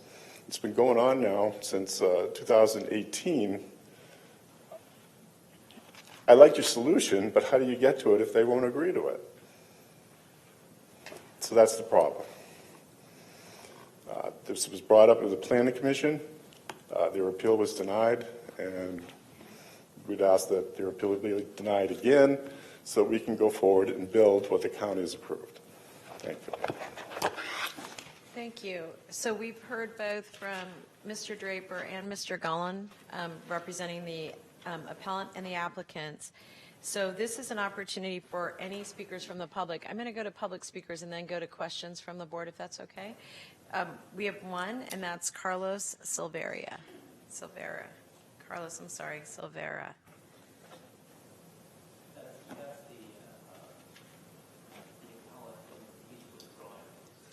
Okay, all right. So we have no speakers on this item. I see someone with the yellow card, so I want to make sure we don't miss anybody who would like to speak.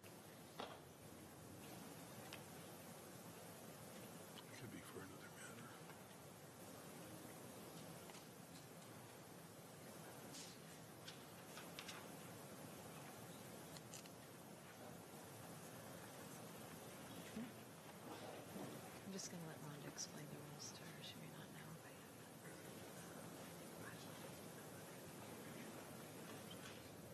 So is that a speaker for this item, Rhonda? It's for item 12. Okay, thank you. All right, so we have no other speakers on this item. So now the appellants and the Silveras each have 3 minutes to respond to the other. And now if we could begin with the appellants, the Silveras, they have 3 minutes to respond.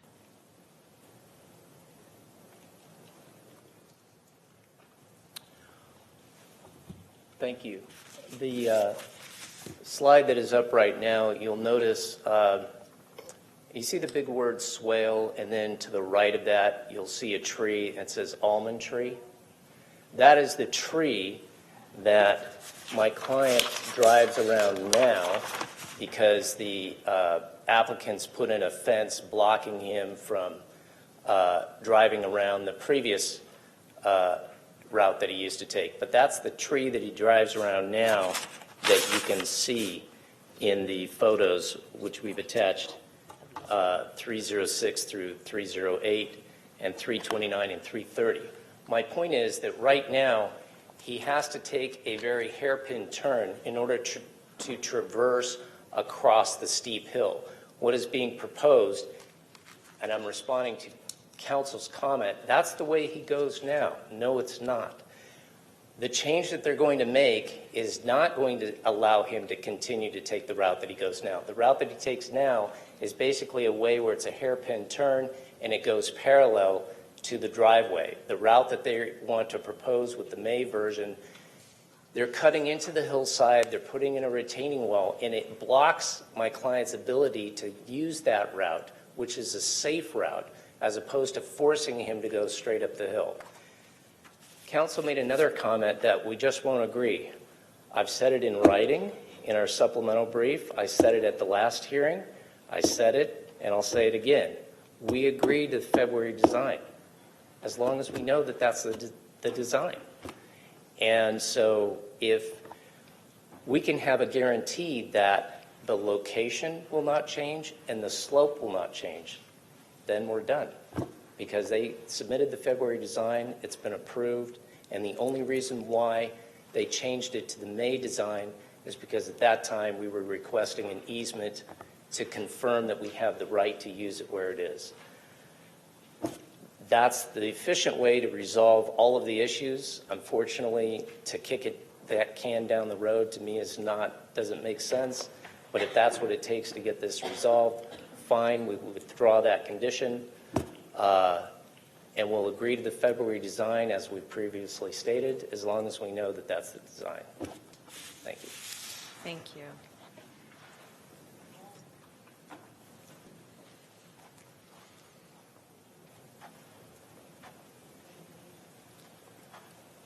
In your packet, or on the materials, there's a photo at page 333 of the agenda packet, and that shows the existing access point right there.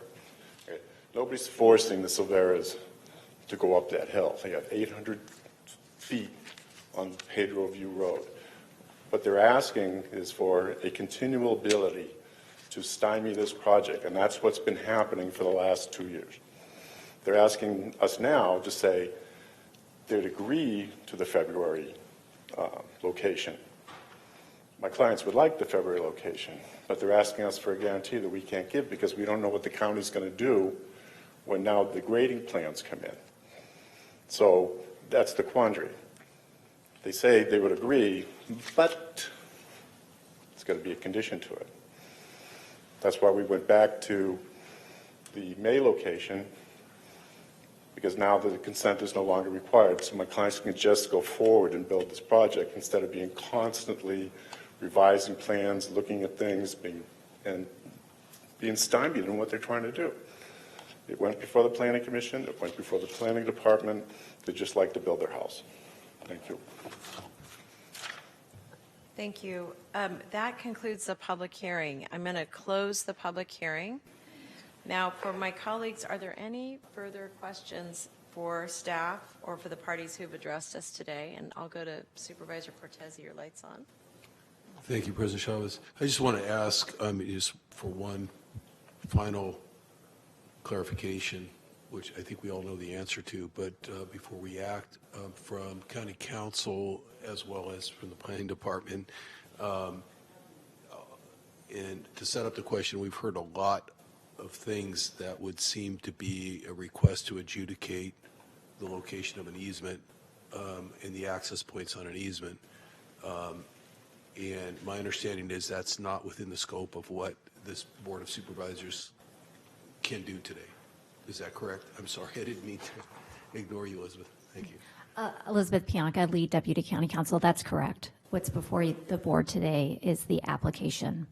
And so if there was continuous dispute about the easement, the location of access points to the easement, and other civil issues around the easement, that would be presumably something that would have to be resolved by the parties by mutual agreement or adjudicated by the court system. Is that correct? Correct.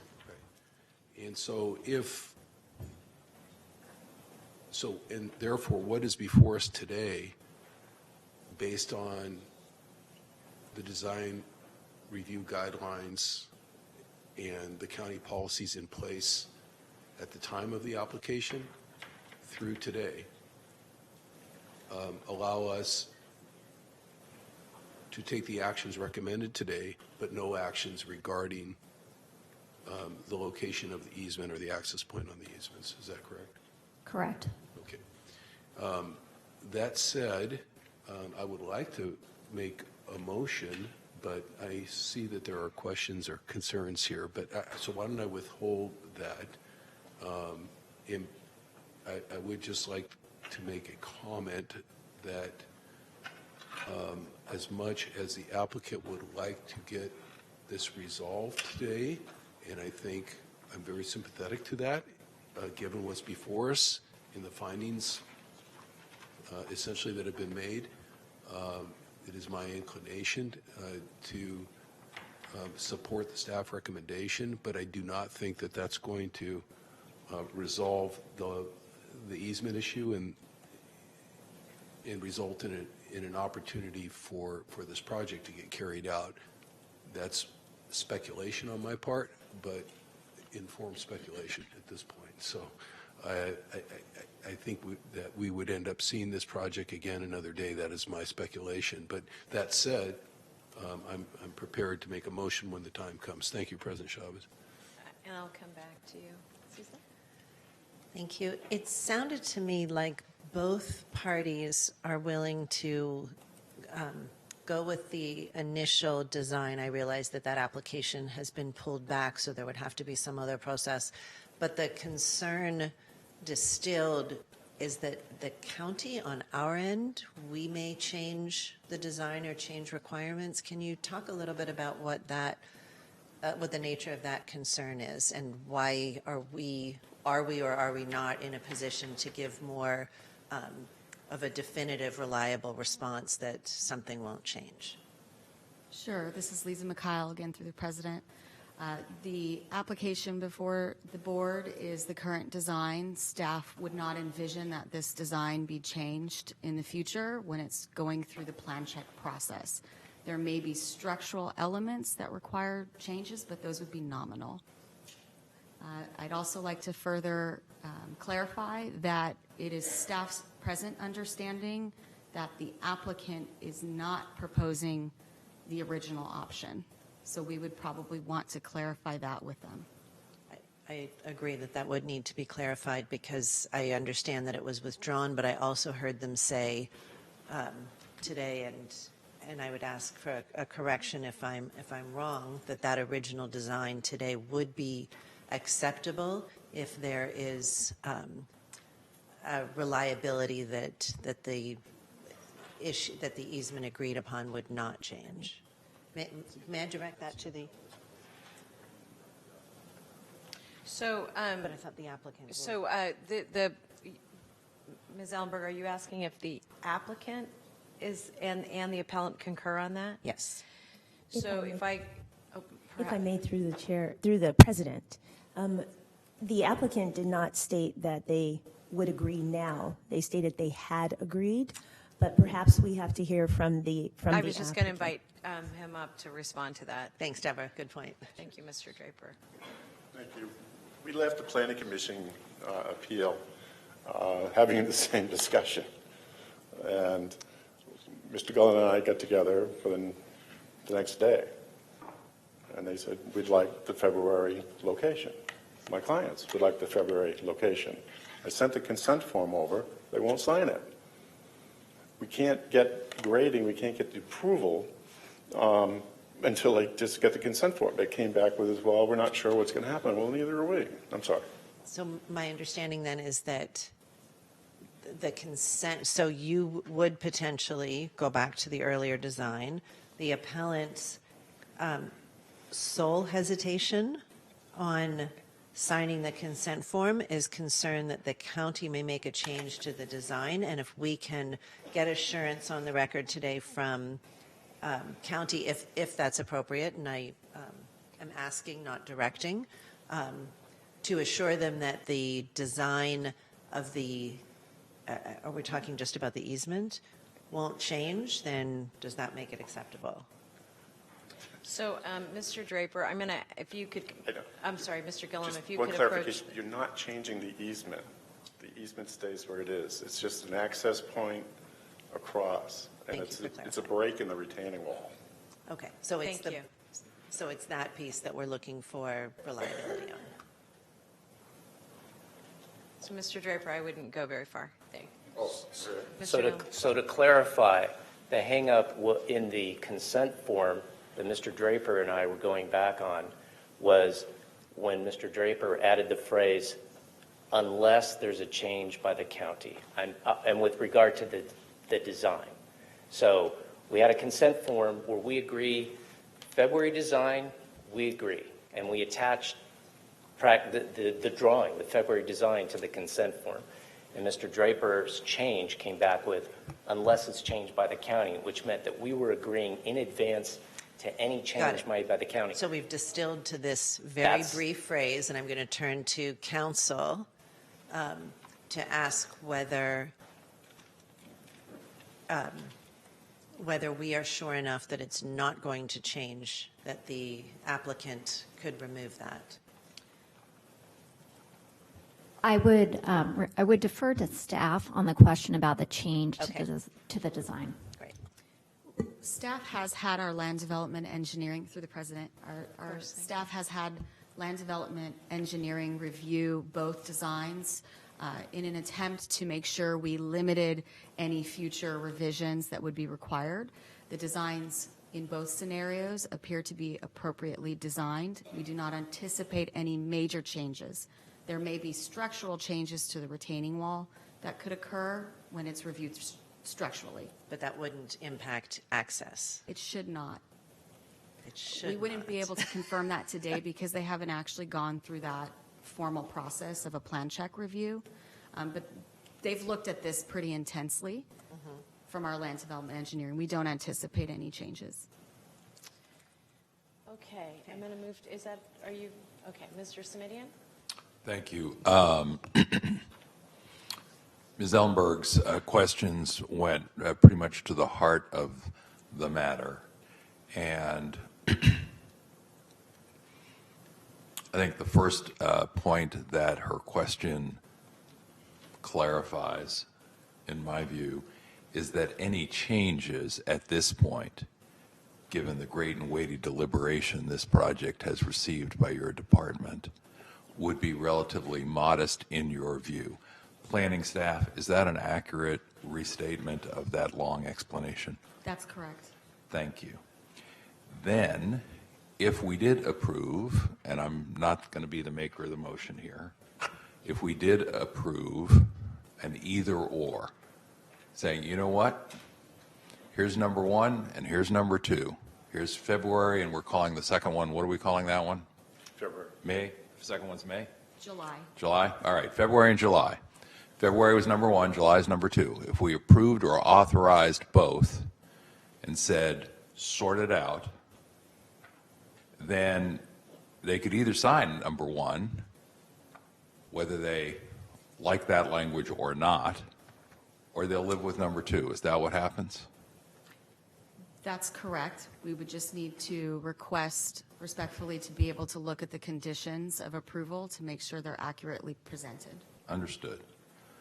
Well, you know, it's, I know these kinds of disputes are difficult. I know sometimes the parties get to a place where it's just hard to sort of step back and sort it out, notwithstanding everyone's best efforts. But if we're caught in this catch-22, which is that everybody says, oh no, we really like number one better. Gee, can't we get everybody to agree that we really like number one better? No, we can't. They won't sign off on number one.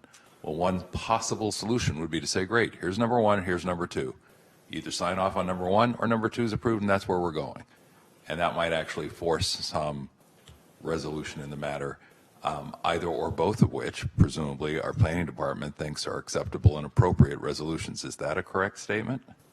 That's correct. We would just want to confer with the applicant if they're amenable to the original application. Thank you. And thank you again to Supervisor Ellenberg for the question, which I think highlighted some of that. And thank you to Supervisor Cortese for his broader understanding of this, which I think is helpful and important. Thank you again. Thank you, gentlemen. Thank you, Madam Chair. Thank you. Supervisor Cortese? Yeah, in the interest of getting to a board consensus, which may be easier than getting to a private party consensus here, if a motion that directs staff to continue this item and bring it back with the options to approve either the February or July applications, subject to the applicant's willingness to reinstate the original application, that would be my motion.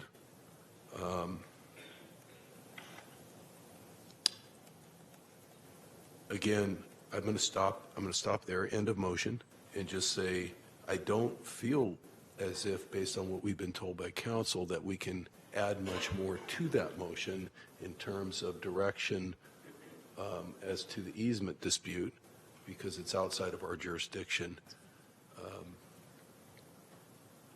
Whether or not the easement should have specific language in it that says the plans can change or can't change or things of that nature, as I understand it, are outside our jurisdiction.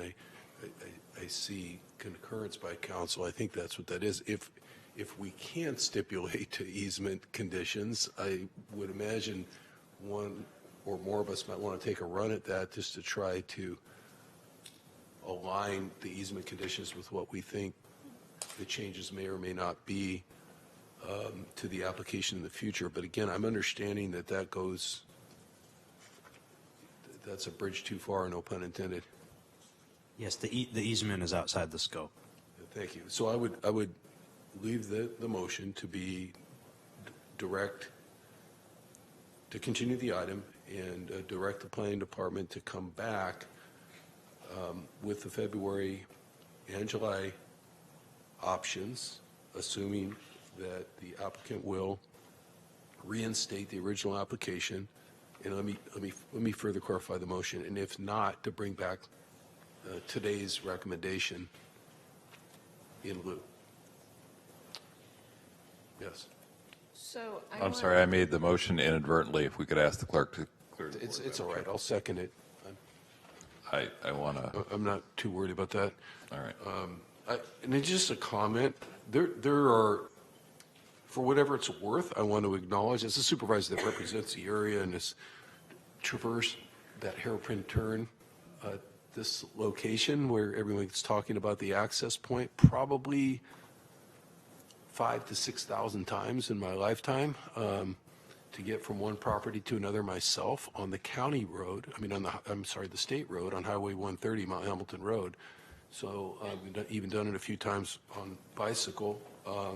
But there are real issues that both sides have raised in terms of the grade there, there's a reason that's a hairpin turn, because over 100 years ago when they were building Mount Hamilton Road by hand, somebody was wise enough in the engineering of those days to say we can't go straight up this hill, so we're going to have to put a switchback in the road to avoid this grade. So I sympathize to some degree with the appellant's concerns about how exquisitely correct the access points need to be relative to their property, and I sympathize with the fact that the applicant is been working on this project for a long time and is well within the county's design guidelines and needs the legal ability to move forward, which is the one thing we hold the key to. So I just want to say that in terms of acknowledging what we heard here today and making sure people understand on both sides that I'm more than familiar with the property, the location, the concerns, and I would, for whatever it's worth, separate and apart from the motion, highly recommend the parties try to figure that final easement language out one way or the other as soon as possible in everybody's best interest. So I will conclude my comments and the motion as stated. Thank you. So just for clarity, I want to make sure that Elizabeth and James, that you both understand the motion. And really what I just want to say it back, this is a continuance to give both parties an opportunity to re-examine the February design. That's right? Okay. And July. Thank you, and July. All right, so February and July. Are there any questions from staff or any comments? Comment. Supervisor? Thank you. I may have been a little quick on the trigger here, but I consider this Supervisor Cortese's motion, although I'll be the maker of motion on the record. Here's what I would like to just say directly to the parties and to the staff. To the appellant who is now opposed to the July proposal and would prefer the February proposal, understanding your concern about the language, this is one of those times when, as my colleagues have heard me say before, you might want to take yes for an answer. So I'm strongly encouraging the parties, the appellant, to find a way to get to yes. That being said, with respect to the applicant, I'm strongly encouraging the applicant not to see this as an opportunity to load up language that is burdensome to the appellant. So if we really do have clarity about what the access is going to look like, then some very crisp, clear language saying, as directed by the county, shall be in conformity with the county, is as far as I would encourage anyone to push it. I want to say again, I'm trying to give you a path here to a good outcome. I think we all are, but I'm being very direct. You see this as an opportunity to overload it with new language, and I will see that as a bad faith response. I'm not suggesting you would. I'm just saying I want to be clear about that up front. Similarly to the applicant, I want to say, as staff has reminded us, the initial application has been withdrawn.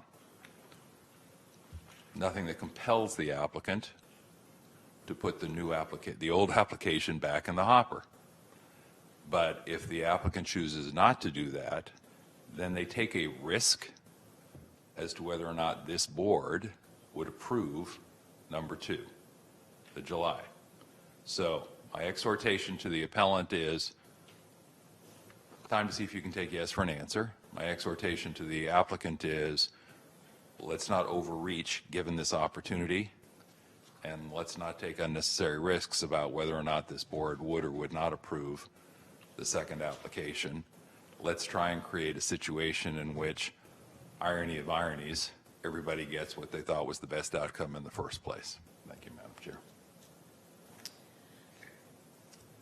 All right, seeing that all have voted, could you please show the screen? That passes 5-0, and we'll look forward to seeing this back at your earliest opportunity. Can I just ask for a point of order on this? Is it necessary to have a date certain for this to come back so that? No, it is not. Okay, thank you. I think I just, if it's okay, would like to say that we would like it back at its earliest opportunity. And so if you need to in an off-agenda item, give us that earliest opportunity, because this isn't to send everybody back into perpetuity. So I don't know the best way between perpetuity and certainty, but I'd like something there. Understood. Thank you. And just for the board's awareness, it'll have to be renoticed if it's not to a date certain. Okay. All right. Which Thank can be you. done, but just so the board knows. Yeah. Thank you very much. So let me just say to my colleagues, we have a time certain for 11 and 12. I'd like to take item 10 if it's not a hairy item. We don't, to my knowledge, have any comment cards on item 10. All right. And so item 10, for those of you following, this is a public hearing for purchase of real property that will allow us to have to purchase and ground lease a El Camino 2250 El Camino Real. And I don't know if we need a presentation, but what I'm asking is if it's possible for us to get a motion on this. I'd like to make a motion to approve the project and particularly express appreciation that it's in D4, and I'm very glad to support it. President Chavez, I think you need to open and close the public I'm hearing going to first. get, okay. We're Before going to we open have the a public motion, hearing. yeah. Seeing no comments, we're going to close the public hearing. Okay, motion. We have a motion. We have a second of enthusiasm. If there's rigorous debate on this, all members have voted, and that passes unanimously. Key, go house people. Well done. All right, we're going to go then to item 11, and this is our SART kit report. And we're going to ask for staff to come forward, and if you could come to the seats over here. This is to receive a report from the district attorney's office relating to the processing of SART kits. And really, the reason I wanted this to come forward to my colleagues is that you all invested some resources and some patience and support for our team at the district attorney's office and the crime lab. And I wanted to make sure that they had a moment to just give their presentation on what they've accomplished relative to our SART kit testing. Welcome. Thank you so much. Good afternoon. You'll need to turn on that microphone.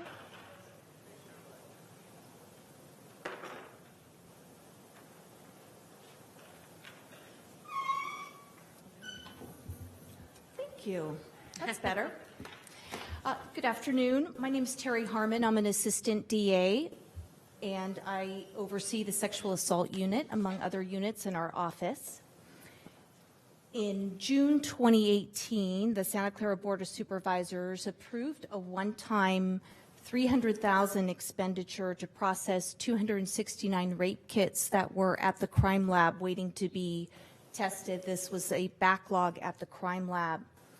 Supervisor Cindy Chavez led the push to cut down on the turnaround testing time for each kit from 94 days to 30 days.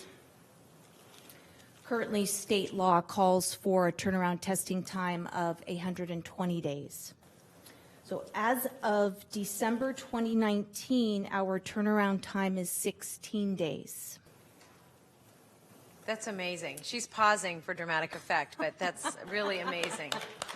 Very excited. There are really three main things that led to this. One is because of the funds from the Board of Supervisors, we were able to contract with an outside lab and send a lot of the kits from the backlog to an outside lab. We also established a policy, a protocol within the lab, and now we have a written policy that calls for cases if they're a priority one test case. If they're a priority one, then that means that that's a stranger assault. We do not know the identity of this rapist or this person who has sexually assaulted someone, or there's some other imminent public safety issue. And our policy calls for that kit to be tested within 7 days. For all other kits, our policy calls for it to be tested within 30 days. So that policy has been very helpful as establishing really clear-cut guidelines to both law enforcement, crime lab, and also letting the public know and letting victims of crime know what is going to happen with their SART kits. And the third thing that led to the very sweet spot we're in right now is that we created a SART kit testing team at the lab, initially 3 members, and now there are 5 dedicated members, and they are all about SART kits. They're testing all the time the different SART kits. If there's an issue related to a SART kit, it's directed specifically to that team. So that has helped increase efficiency, and it's part of why we're very pleased with where we stand right now.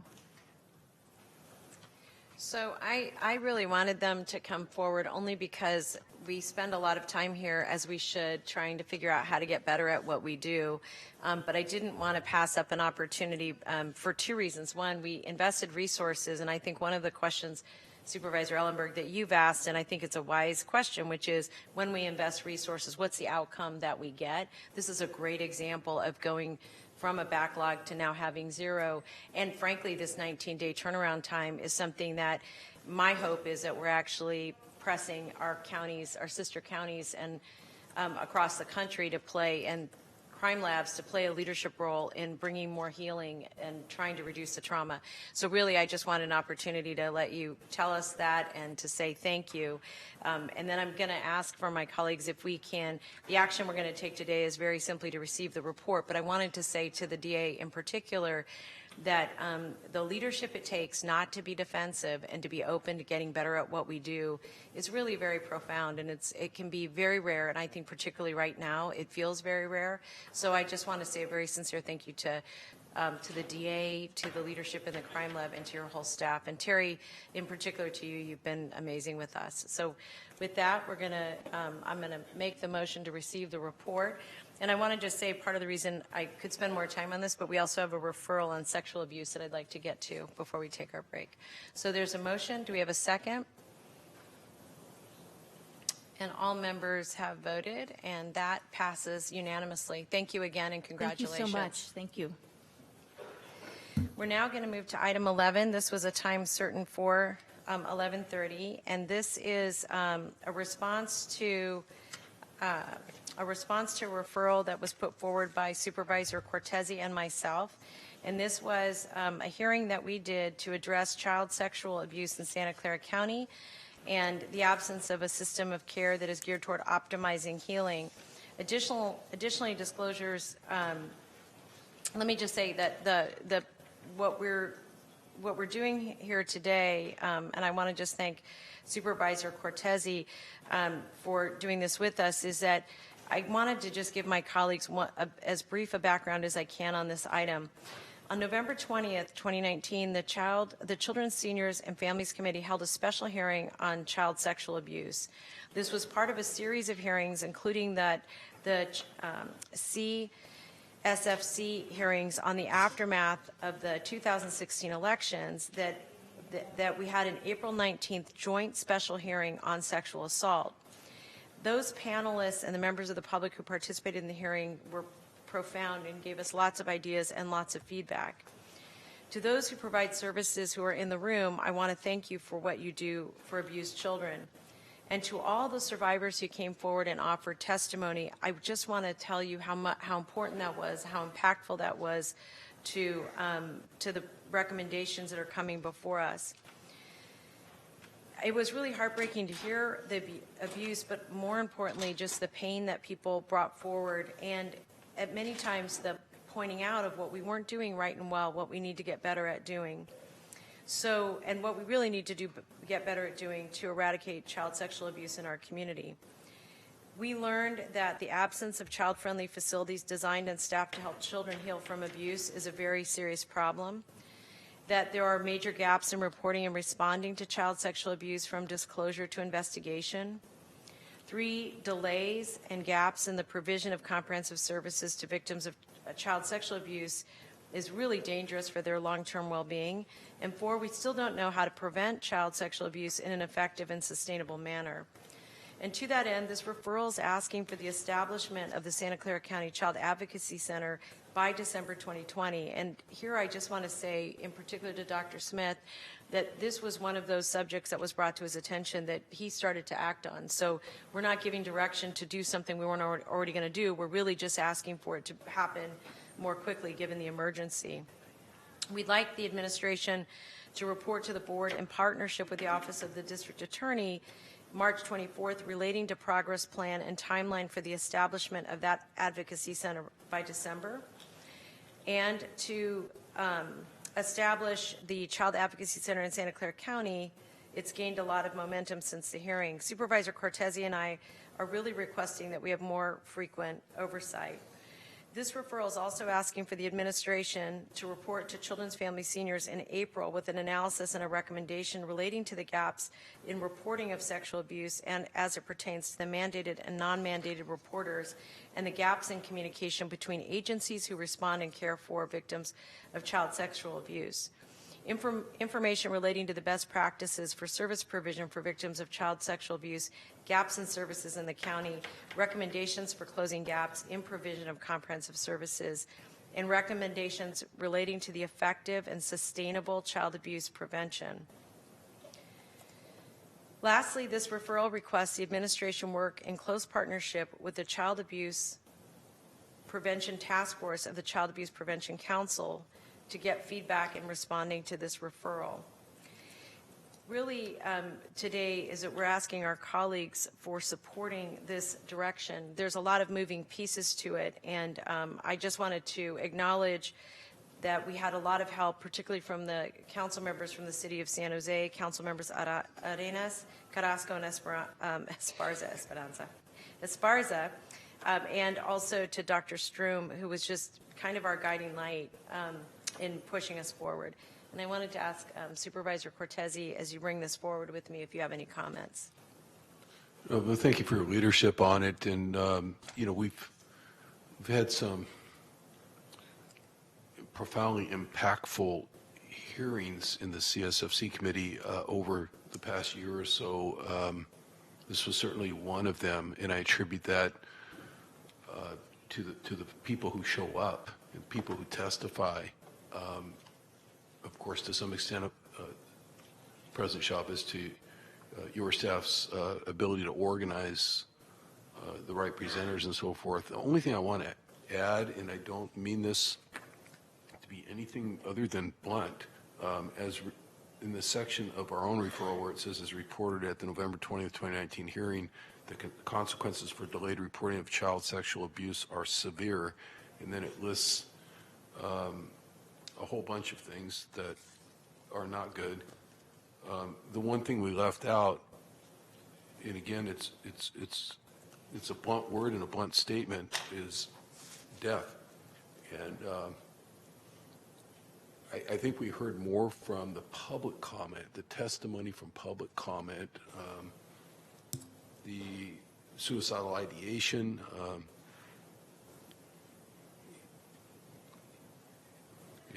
and other such symptoms that would lead me to say what I just said. But I just wanted to say that and leave it at that. Thank you, President Chavez. Thank you. And we'll take comments from the board. We have about 8 public speakers. I'm going to get to Susan. Thank you.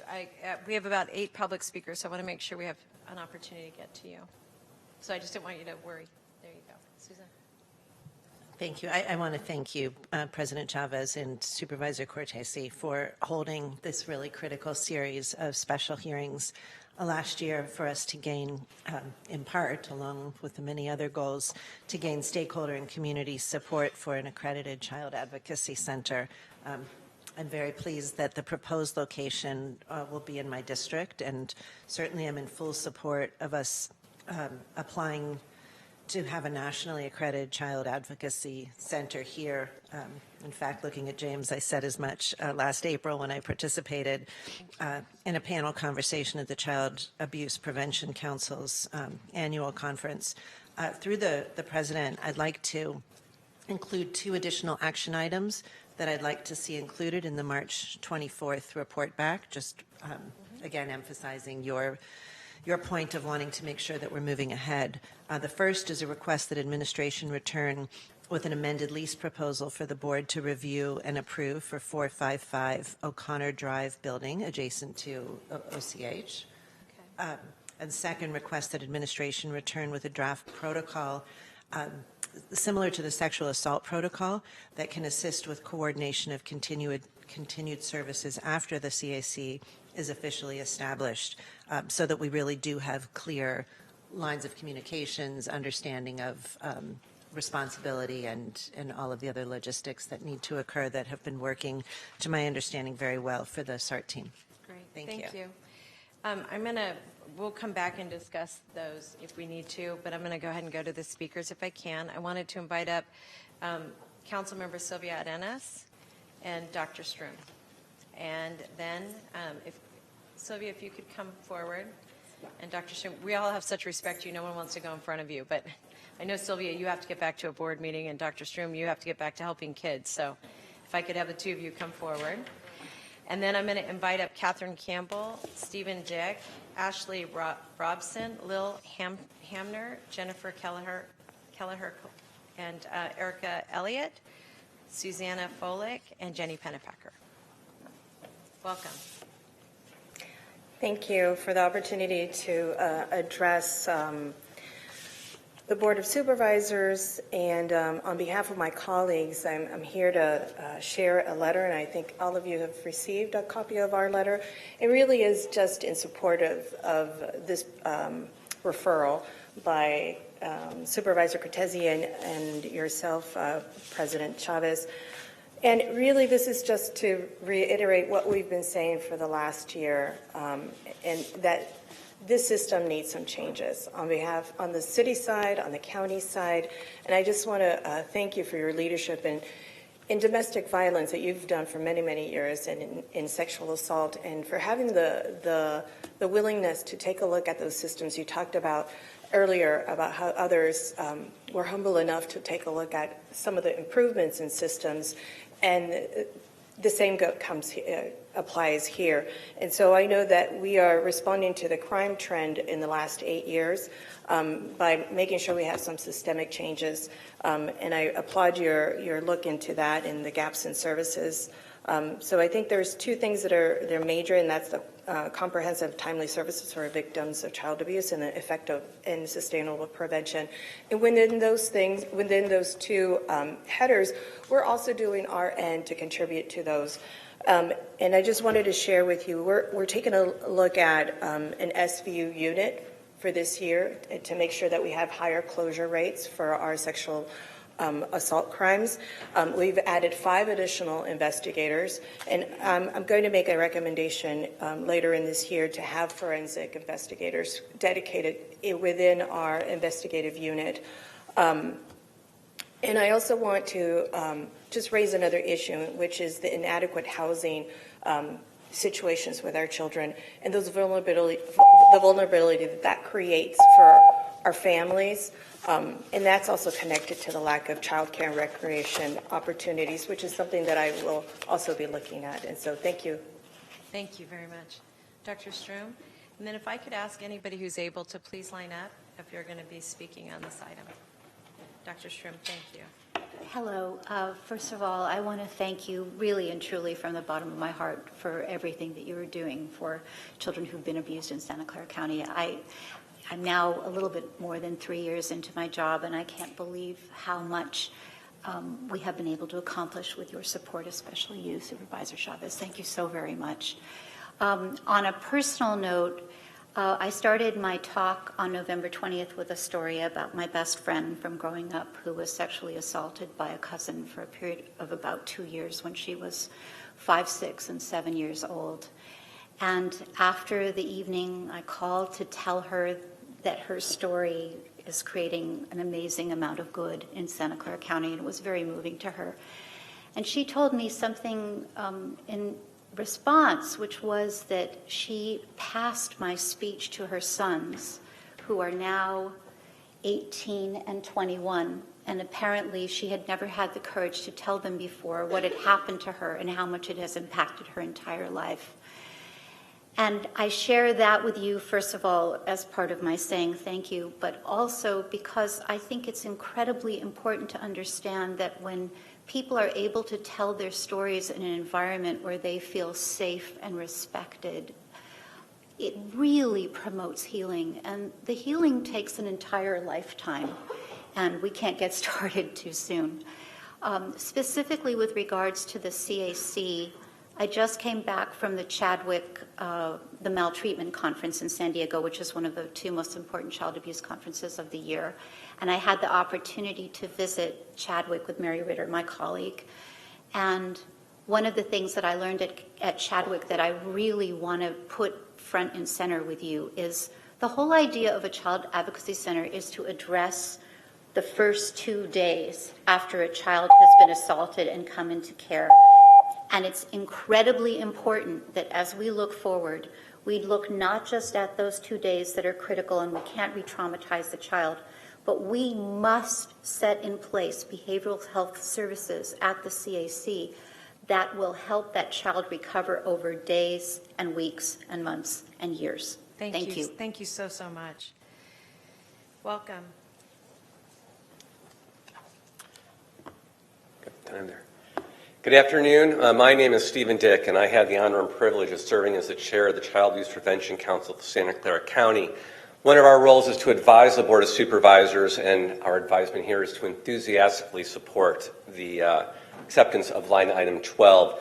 On behalf of the council, we want to thank President Chavez and Supervisor Cortese for your leadership in this role. We want to acknowledge and thank Supervisor Ellenberg, who about a year ago publicly came forward and supported the CAC, and that was such an emotional lift for all of us who are working on this, and I cannot begin to stress enough how important that was, so thank you. I want to thank James Gibbon Shapiro, who sometimes goes without saying that his tireless work, he is the hardest working person in this county. I mean, what he does is unbelievable, and his work in this particular field has been nothing short of fantastic, so thank you, James, for all of your hard work.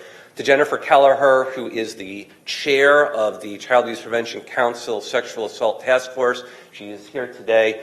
She is probably one of the most amazing people you'll ever meet if you've not had a chance to meet with her and talk with her privately. Her work on the Sexual Assault Task Force has been it's been a godsend. It really has been. And she has been working tirelessly to get this passed and to get this work and to get reforms done. And so on behalf of everyone in the council, Jennifer, thank you very much for everything that you do and for all the children that you help and support. Finally, I want to thank an unsung hero who is not here. Her name is Stacy Castle. She was the former chair of the council. She actually dropped the stone in the water about 2.5 years ago where she suggested that we form a sexual assault task force. And it was just sort of an off-the-cuff comment that sort of rippled and has had a tremendous impact. And sometimes she does not get the credit, honestly, that she deserves for her amazing insight and for her leadership. So I wanted to publicly thank her and thank you all very much for what you're doing for our children.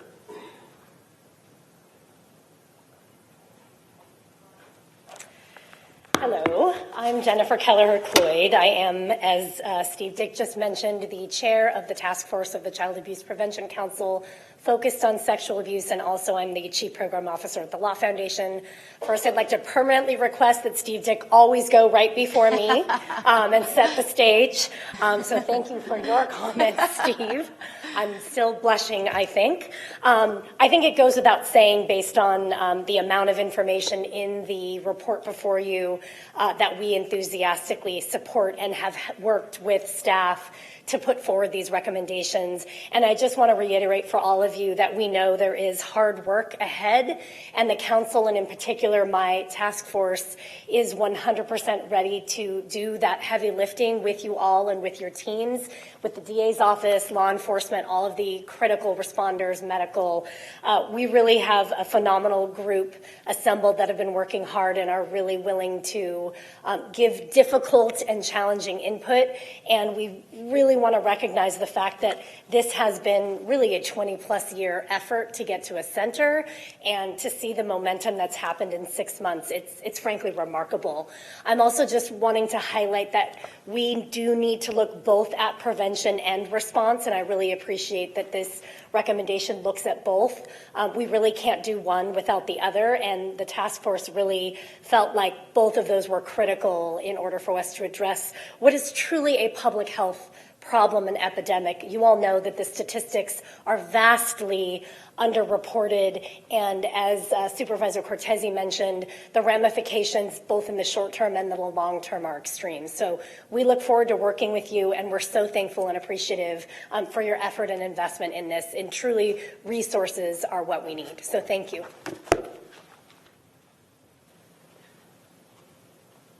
Welcome. Hello, my name is Jean Pennypacker. I'm the former chair of the Juvenile Justice Commission, and I'm speaking on behalf of the Juvenile Justice Commission. We would also like to thank all the leadership that you've given us, or given on this issue. It was very important. And that transmittal that has been submitted is very comprehensive and has covered almost everything that has been discussed for several years. We are extremely supportive of the Child Advocacy Center. We are grateful to all the agencies that have come together to create this proposal, and hope that the board will adopt this plan.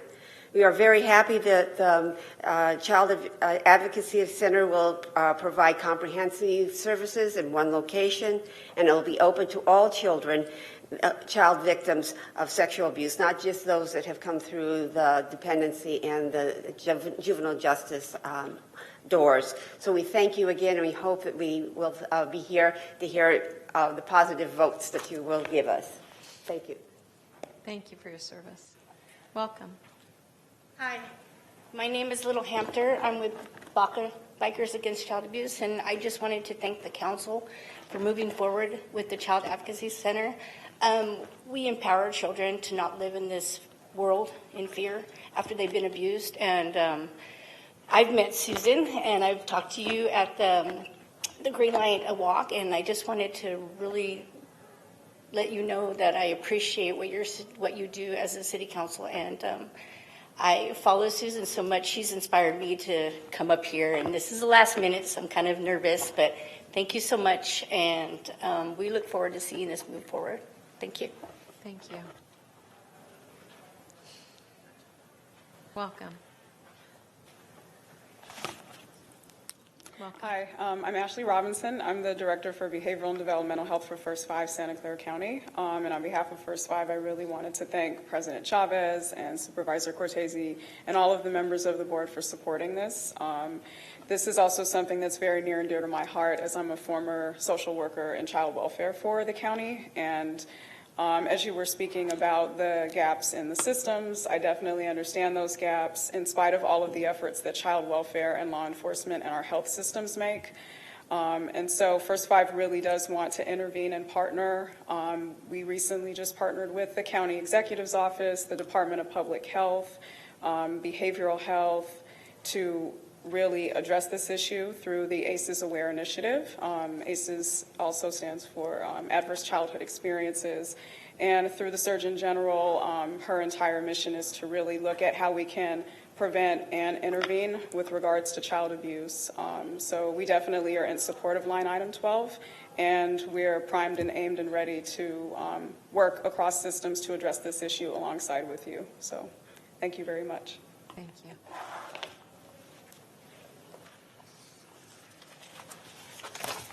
Catherine Campbell, and thank you so much for having us. And I do want to thank everyone for allowing me to be on a task force when I am someone who has been harmed. As I said 15 years ago today, my child came up and said, "Protect me from daddy." My children have an ACE score of 8. That means their entire lives they will be working on this to just get up and walk out the door sometimes. In fact, I'm waiting for that. And It is extremely hard to look at where we've been and to move forward. So I appreciate all the courage that I know we are already starting with. And I ask us that we take this 10 steps of institutional courage. We know since 2008, over 730 children have been murdered by a parent in my situation. So I know that I am lucky today. I can say I have 2 children who are still alive, and so am I. I also know that my child at 7 came up and said, I want my bad life to end and I want my good life to go on, because they weren't believed. And we don't have a statistic for how many children have killed themselves because they've been in these situations. But I know every day I'm grateful I go home and I still have a child alive. I also know that we have 500,000 children right now in the U.S. living in abuse because our courts ordered them into custody with their abuser. And that is one of our biggest gaps in our family court, and I'm looking forward to helping to change that. That's 58,000 children a year who are put into that situation. And my children now are faced with the fact that their father, who they refuse to speak to, has informed them that he's having another child. And my child last night was on the phone trying to ask me how he can save and rescue this child that has not been born yet. Thank you. Thank you. Welcome. Good afternoon. My name is Eric Elliott. I'm the Sexual Assault and Prevention Program Manager at Community Solutions. I want to thank the county and the Board of Supervisors and the City of San Jose for their work in developing a greater infrastructure and systems change and an investment in survivors in Santa Clara County. I'm amazed at what the county has achieved, invested in, and initiated in the last year. The testing of backlog rape kits, expediting START kits, the expansion of the START clinics, developing the Child Advocacy Center, and today requesting even further looks at system gaps and challenges and ways to improve those systems. To create change within our communities, it takes everyone. It's not just about building skills and knowledge of individuals, but it's training professionals or responders and parents, but by building coalitions and changing organizational practices and developing policy and legislation that can truly impact change. I'm proud to work in Santa Clara County because we're making strides to do this. And I know our work is still not done and we have a lot of areas to improve in. So all survivors are heard, acknowledged, and are safe to come in and seek justice in whatever form that may look like. But I'm really grateful to see everything that has been accomplished and that they're still moving forward and that we're still, and all the great work that's still to come. So thank you so much. And I support this.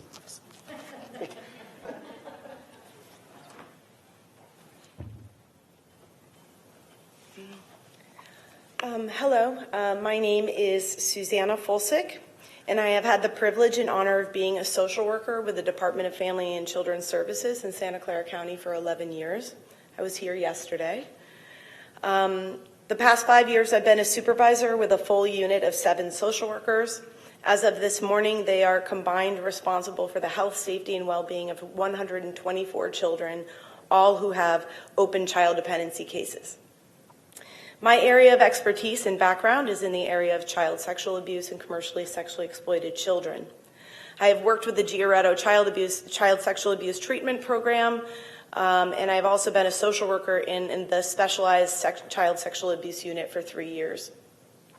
I am here today to fully support the action before the board to establish a child advocacy center to address the gaps in services and support to survivors of child sexual abuse. I would say 2 things. In order to fully address the intergenerational cycle of child sexual abuse, we need to address the known phenomenon of survivors then acting out sexually, demonstrating abuse-reactive behaviors, so services and support for them is important to eliminate sexual abuse as well. Second, I would say that interagency collaboration is key to address this and eliminate child sexual abuse. Collaboration with the district attorney's office, our community-based organizations are incredibly important. It is important to have qualified, invested, and exceptional social workers who know and understand the dynamics of child sexual abuse, and to do that, we need to be able to attract and retain those social workers who know how to do this important work. To do that, we need to be able to make sure that our workers are given a realignment in order to allow them to stay in this county and do the important work that they're doing. Thank you very much. Thank you. We have a motion by me, and Supervisor Cortese seconded it. We're going to include the amended lease.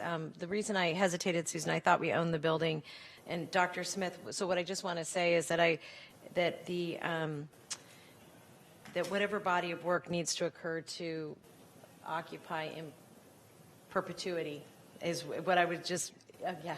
All right. And then, and I think on the draft protocol, I think that's really a great point. And the last thing I'll just add is that one thing that we need to make sure we build into all of our systems is the mechanism for ombudspersons. And I mention that because we may need to think a little bit about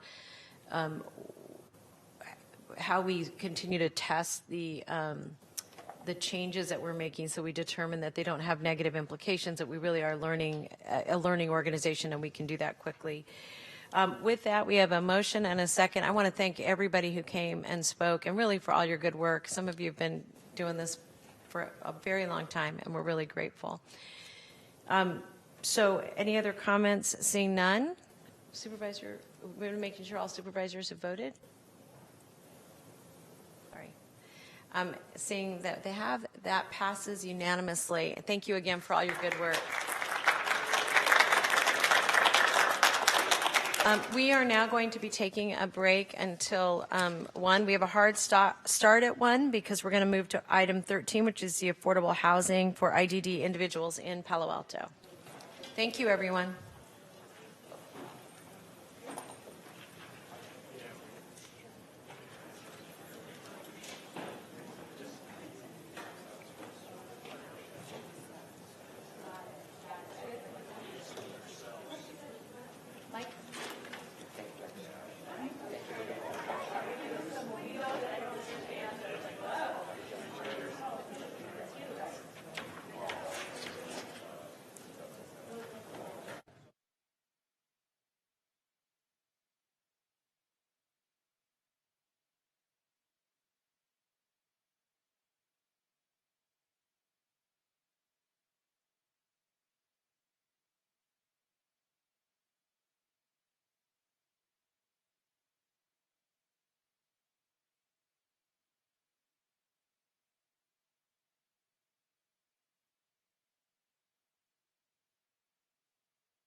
Test, test.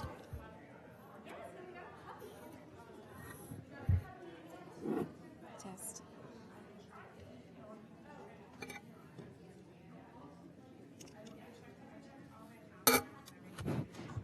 Test.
I'm going to ask if my colleagues can come back from hither and yon.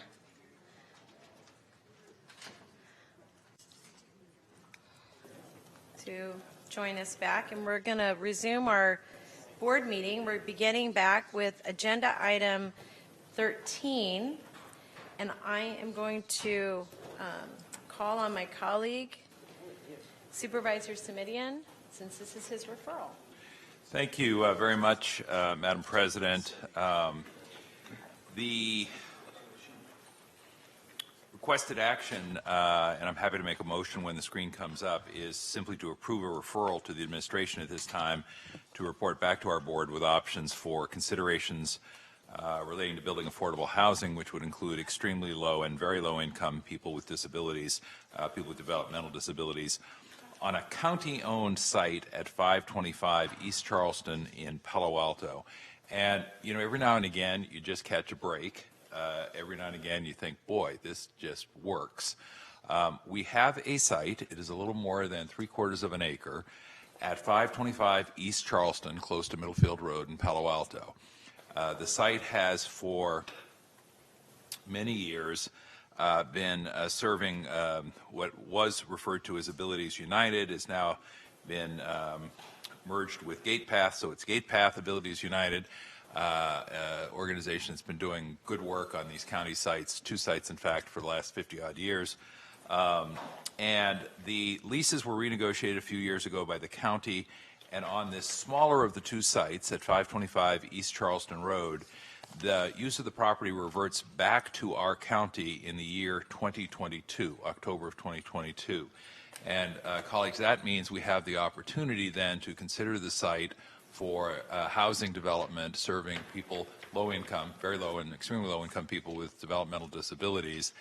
And it happens to still then be just around the corner from the Middlefield property, which is also a county-owned site, where GatePath Abilities United continues to do its good work serving people with developmental disabilities. So the synergy there, and that's not a word I use often, but the synergy there is, I think, very real, very apparent, and just really ideal. And given how long it takes to do anything in the housing arena these days, I thought need to get started sooner rather than later. So if we get started now, my hope would be that we could find a way to literally break ground in October, November of 2022. And I think the opportunity for partnering with the folks at GatePath Abilities United just around the corner on services for this particular community is obvious, but I want to make sure I put it on the record as something I expect that we will pursue. So with that being said, I'm going to lean forward and make the motion, and I would respectfully ask for an aye vote. Full of speakers that would like to speak on this item, and I'm going to invite up Janet Heathcote, Jan Stokely, Neil Folsom, and Brian Nieder. Welcome, and please come in any order, and if you're able to line up, great, and if not, we'll wait. Good afternoon. I'm Janet Heathcote. I'm a board member of the Autism Society, and I am a teacher at the College of Adaptive Arts, so I work with adults with special needs. And I happen to be a parent of 5. 3 of them have autism. I could give you, I thought back and forth, what is the best way to do this? But you guys the need for housing and how wonderful this piece of property would be near bus lines and everything for our children. So I'll tell you as a parent perspective that the number one thing that we all think is that we can't die because our kids won't have housing. They won't have somebody to be looking out for them.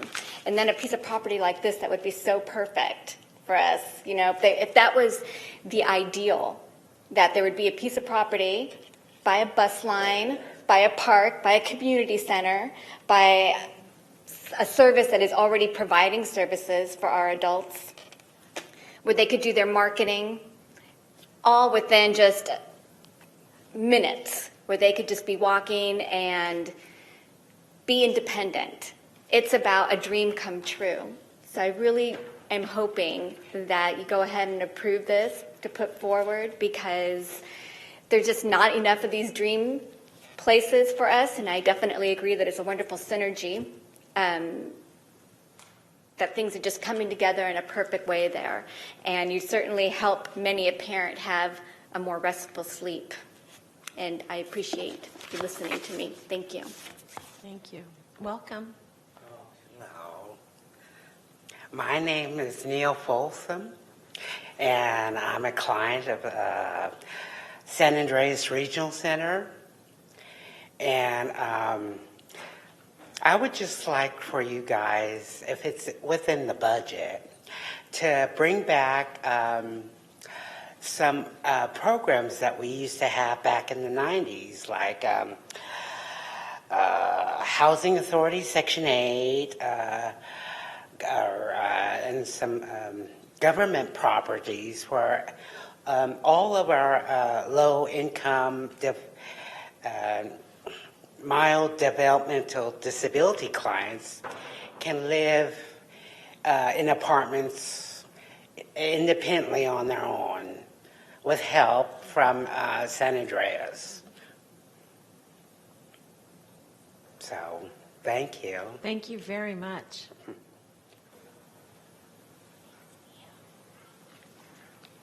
Good afternoon. I'm Jan Stokely, Executive Director of Housing Choices. It's great to be here to speak in support of the proposal to examine the feasibility of making this site appropriate for housing for people with developmental disabilities. Our organization supports people referred to us by the San Andreas Regional Center who are in need of housing in order to move out of the family home in order to live independently. And just in this current year, we have more than 1,500 referrals. The number one concern that we're facing is that we see so many adults aging at home with aging parents, and there isn't enough affordable housing for them to move into. Parents want to support the transition while they're still around and healthy enough to make sure it's a good one. And when a site like this comes along that's so well located in relation to services, transportation, shopping, it's really a unique opportunity to address the need. Looking at the historical moment, when this site became leased by the county to GatePath to Abilities United, once called Community Associates for Rehabilitation, that was a point in time when California created a program of services through the Regional Center so that families would have alternatives for their kids other than developmental centers. And now we're at this unique moment where all the developmental centers are closed, our group homes are closing faster than new ones are opening, and the opportunity for the county to once again step up and show the way and use your resources to make sure that people with developmental disabilities are included in the community. It's really unique. And so we hope that this project will move forward and will provide housing for extremely low income and very low income people with developmental disabilities. Thank you. And our last speaker. Hi, my name is Brian Nider. I'm the CEO of GatePath Abilities United. The first thing I want to say is I want to thank the county for the support for over 50 years. It's been an incredible partnership. The support of the county has allowed us to serve thousands of children and adults at both sites, at Charleston and at Middlefield. We are in support of Supervisor Simitian's goals of providing much-needed housing for the intellectual and developmental disabilities community.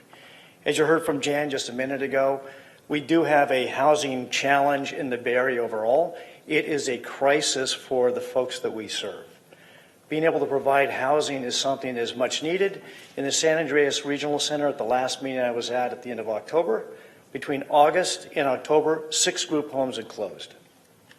The situation, there is no new housing coming online. I am proud to say that a partnership that Jan and I put together working with the Peninsula Healthcare District and the Golden Gate Regional Center is adding 10 homes in San Mateo County. The outpouring from the community we serve, from those parents that we have available housing, is a ray of light. Because usually the news is negative about a home closing. The hope that you provide our community and the impact you can have by making this housing available is so needed. And I know we come and advocate, but I can tell you when I meet with parents that Jan talked about, especially aging parents with their adult children, 70% of those adult children live with their parents, and they're left finding housing after their parents pass. So the impact that you can have is very, very significant, and it's going to be much, much needed, like we said. So again, we are ready to partner with the county and with the staff at Fleet and Facilities to help bring this project together in whatever way that may be helpful to bring this to light and to put shovels in the ground. So thank you for your time. And again, thank you for 50 years of support for our community. Thank you.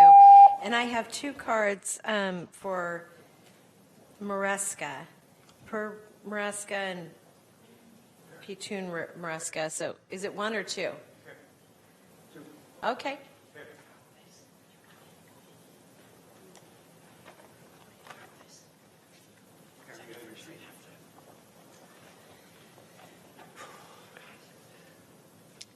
Jan.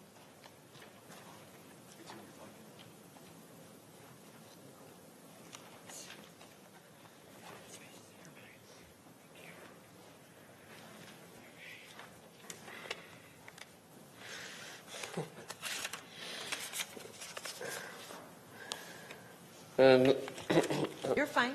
You can go either way. Good afternoon, members of the Board of Supervisors. My name is Per Maresca. I'm 28 years old and I have autism.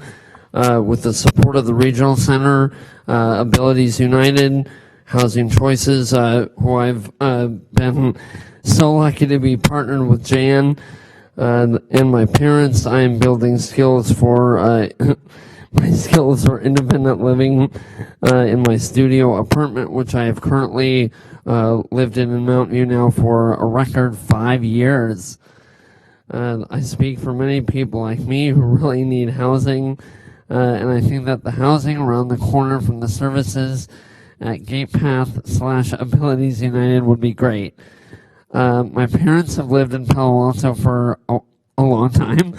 And I have been a client of Abilities United for a full 2 years, so I know the area very well. Housing at the current Abilities United office would give the residents access to shopping, recreation, and VTA transit, as well as services. I hope that you will move ahead with this opportunity. Thank you so much, guys. Thank you.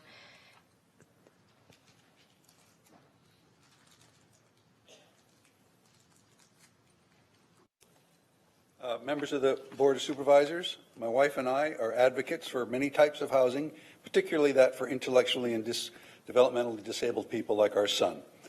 Housing is a crucial element in preparing ID and DD people like our son to live relatively independently, preparation that has a long time. We are residents of Palo Alto for nearly half a century, and we know the area around Abilities United very well. Housing for low-income and extreme low-income people with intellectual and developmental disabilities at East Charleston is really a wonderful idea. They can be close to all sorts of transportation, other sources, and very close to the services that they so desperately need.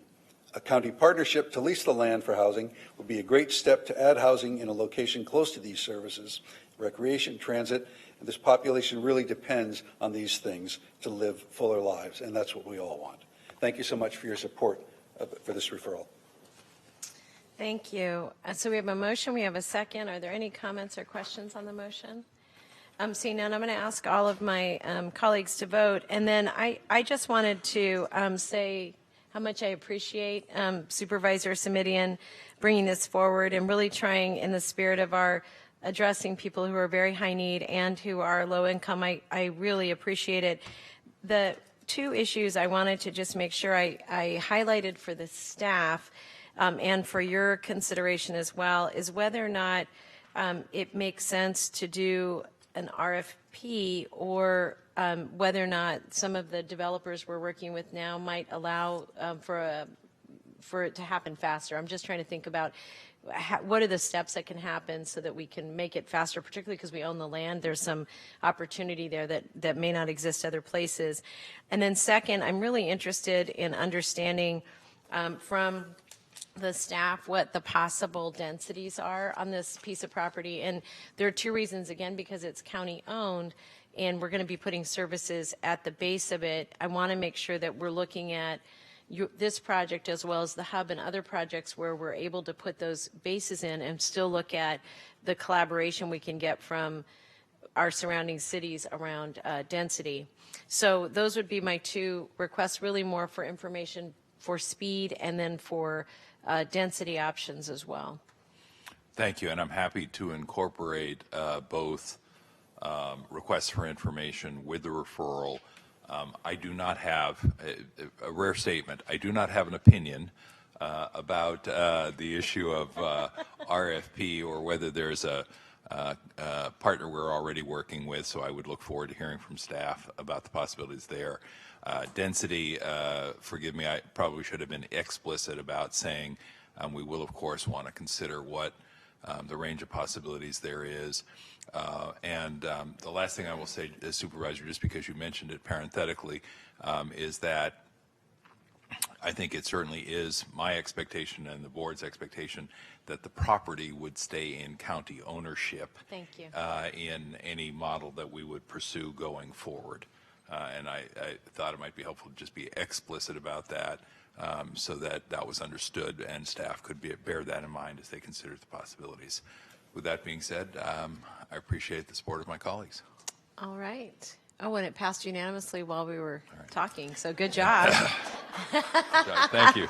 And take yes for an answer. I will take yes for an answer, and I'll say thank you to folks who made the visit here to our County Government Center to help make sure we had a good outcome. Much appreciated. Wonderful.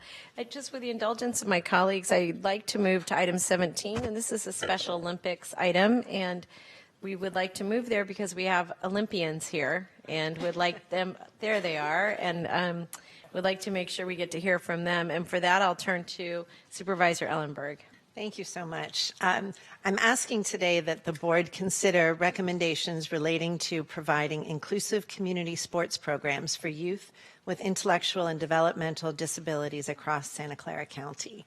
Since our fiscal year 2017-2018, the county has been providing grant funding to the Unified Champions Schools and Community Sports Program with measurable success for youth with intellectual disabilities in our county. These successes are outlined in more detail in my referral under educational impact. During the past academic school year, Santa Clara County had approximately 29,000 students who are differently abled enrolled in our schools. Because we have seen that these programs positively impact not only our county's vulnerable youth, but their typically abled peers as well, I'm asking administration to return during the fiscal year 2020-2021 budget workshops to provide options to continue funding for the Unified Champions Schools and Community Sports programs, starting with the 2021 recommended budget. And additionally, I'd like for administration to report back to the board with options for consideration of what a grants program for an all-inclusive sports initiative could look like in order to provide opportunities for more, and ideally all, differently abled youth to be involved in community or school-based sports. I also want to note that they gave me a medal, which is the only way I will ever achieve getting an athletic award. So I'm wearing that with pride.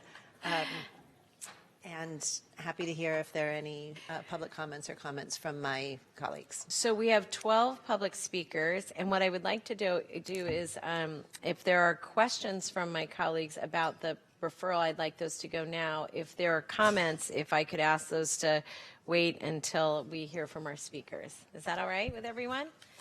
All right. So Morg Faith Wong, Lixida Asociavendi, Neil Folsom, Elisa Kessler, and I'm going to ask the staff if we can help our Special Olympians come forward and know how to use the podium.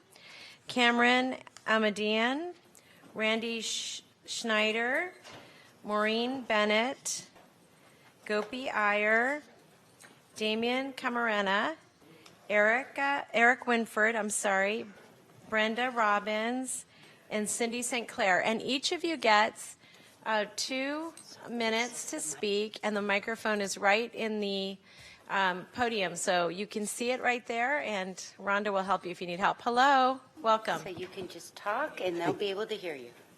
Hi, Cindy. Hello. I'm Mercy Wong, and thank you for supporting Special Olympic, which I love so dearly, more than I do the homeless, because I help homeless. And it is a great program for me because it helped me to feel good about myself and not be made fun of or be bullied. And I love the program. Been in it 16 years, and it's an awesome medal. I get a lot of medals, and I got a lot more at home. But so much I don't know what to do with it because I put it in a box. Maybe it benefits me to continue to join Special Olympic and hopefully never stop, because I speak from my teams, and they are awesome teams, and it's nice to play with them, and I enjoy it all the time. Every day it gives me something to do, keep me out of trouble, and keep me as a good person. Thank you, everybody. Thank you, Mercy. And you can come up in any order. Welcome.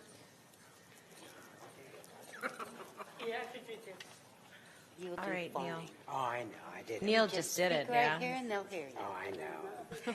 Hello again. Hello. Well, I'm Neil Folsom again, and I support and like to advocate a lot. So I'm one of the intellectual people that like to advocate for other intellectual people. So I just recently joined Special Olympics, and it was quite interesting for me since I never joined them before, and I had fun. And so, so just keep the funding going for them, and we'll all be happy. Thank you. Okay, thank you.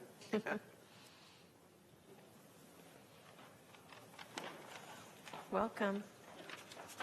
Hello. Hi guys. Good afternoon. My name is Mark Bennett. I have participated in Special Olympics since I was 5 years old. I made my friends and I have learned to get along, sportsmanship, and teamwork. I have great confidence myself. And I am focused on learning new things. I continue to, I hope, support your teams and Special Olympics. Thank you. Thank you.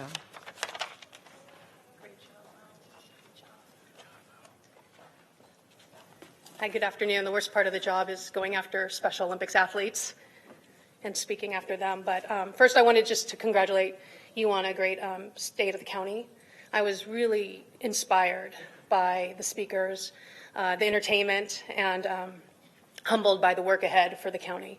My name is Elisa Kessler. I'm the Chief Operating Officer for Special Olympics Northern California. We have some supporters here that won't be coming up to speak. I just wanted them to stand real briefly and just give a good wave. We have coaches and family members and other athletes. On behalf of our organization and our athletes, the volunteer coaches and the families, I want to thank each of you for the ongoing support of Special Olympics and also having an inclusive mindset. We have made incredible programmatic headway, as Supervisor Ellenberg had stated, in our Unified Champions schools, as well as our community sports program. First, with initial support in the 2017-2018 budget from Supervisor Wasserman, so thank you very much, and President Chavez, and also former Supervisor Yeager, and then continued support again from Supervisor Wasserman, so thank you, and Supervisor Ellenberg. We are so pleased to be considered for this next opportunity of funding with the referral from Supervisor Ellenberg. In Santa Clara County, we want to continue bringing quality and meaningful opportunities to our residents with intellectual disabilities throughout their lifetime, starting at age 2. We believe our work in creating an inclusive environment and positive learning outcomes in the 48 county schools to date is making a tremendous impact. In fact, we just started some unified leagues, athletes with and without intellectual disabilities playing on the same team throughout Fremont Union High School District and Campbell Union High School District. So really great headway there. So we want to thank supervisors for your continued leadership in improving the lives of persons with intellectual disabilities with that within the county and also supporting item 17. So thank you. Thank you. Welcome. Hi there. My name is Eric Wilfred. I get to play football with Mercy on a unified team where people with and without intellectual disabilities get out on the field and compete for medals. Yeah, her name is different than her football image. I also coach teams in softball and track and field and basketball in Mountain View. My son is a Special Olympics athlete, and I'm a board member for Special Olympics Northern California. I just wanted to share 3 things and an invitation, 3 things that you might find happen when you continue to support Special Olympics, and thank you so much for your support so far. First is competition. Each one of those medals is earned, and they're earned through the kind of competition that brings out the best in everybody, striving for more, for a personal best, to get to that next division, to get to state, to get to nationals. The second is opportunity. Some of our opportunity is life and death in the work that we do on inclusive health, addressing the fact that people with intellectual disabilities are twice as likely to die before age 50 as their non-disabled peers. That's a moral imperative. And it also goes to the unified work that we do in schools and the work that we do promoting employment. The third thing, and the most important draw for me to Special Olympics, is community. When people get off that medal stand, they high five and they blend back into this group full of people who might have just met each other or have known each other for years, where they're people who are best friends and people who are vaguely familiar. And the kind of community that's created there, the kind of inclusive mindset and the kind of community that we are building here in Santa Clara County and elsewhere is so unique. It happens when people drop that performative part of themselves, the part that tries to be normal, and just relax and connect on a human level. Thank you very much.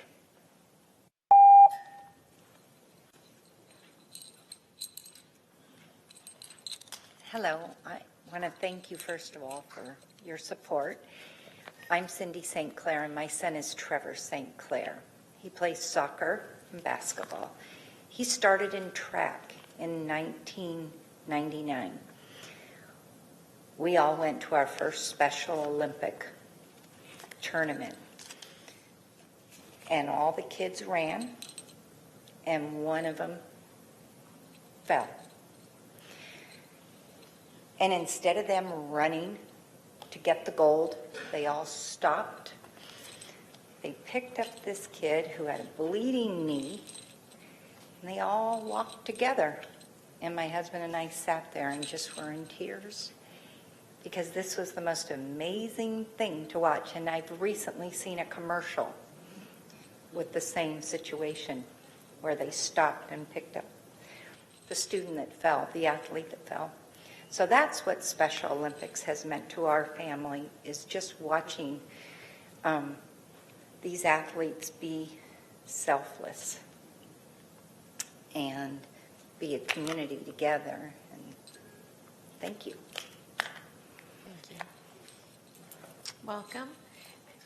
And if I haven't called your name and you filled out a card for this item, it would be okay to get in line now. Welcome.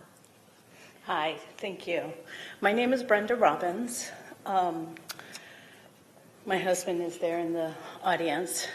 We have 3 older boys, the third of which is going to graduate from college, and taking them to soccer and basketball and getting them involved in all of the community sports possible was awesome. And then we had our bonus child, who is 13 and a half, and he has intellectual disabilities, challenges, and he loves sports. He loved being dragged to his brother's games. And now the pride that we see in him when his brothers come home to visit, and he can tell them about his basketball game that he had earlier in the day, or when he played soccer. We have had him involved in Special Olympics for the last 4 or 5 years, doing track and field and swimming and basketball and bowling and tennis. And the fact that we can get him into these community programs and to watch him develop the way we were able to watch our typically developing kids over the years is incredible. I only just found out that Santa Clara County has funded it for the last couple of years, so I am definitely here to say thank you, thank you, thank you. We've been involved in fundraising for Special Olympics itself, but it is incredible to see the community support and the community support from our leaders as well. So thank you, mahalo plenty.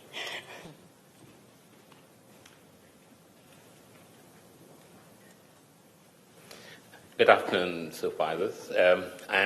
My name is Gopi Iyer. I'm a physician at Good Samaritan Hospital, and I'm also the father of a special needs child. When I got notice of this meeting and Supervisor Ellenberg's referral, I took the liberty of emailing all of you a brief comment on hoping for support. I must say I was quite taken aback by Supervisor Wasserman's report, literally within minutes. And I thought, I wish some of the other commercial entities were more responsive like our representatives here. Thank you, sir. I have accompanied my son on many of the Special Olympics meets, and I've seen the other athletes over there. The sheer joy on their face, the pride, sense of accomplishment, and community is unparalleled. These are precious people who depend on us to enhance their lives. And unfortunately, triumphs in their lives are few, and in the eyes of the larger society, small. It is efforts of people like you which make these triumphs more frequent and great. And in that effort, I applaud you and hope you will continue the support. Thank you. Thank you. Welcome.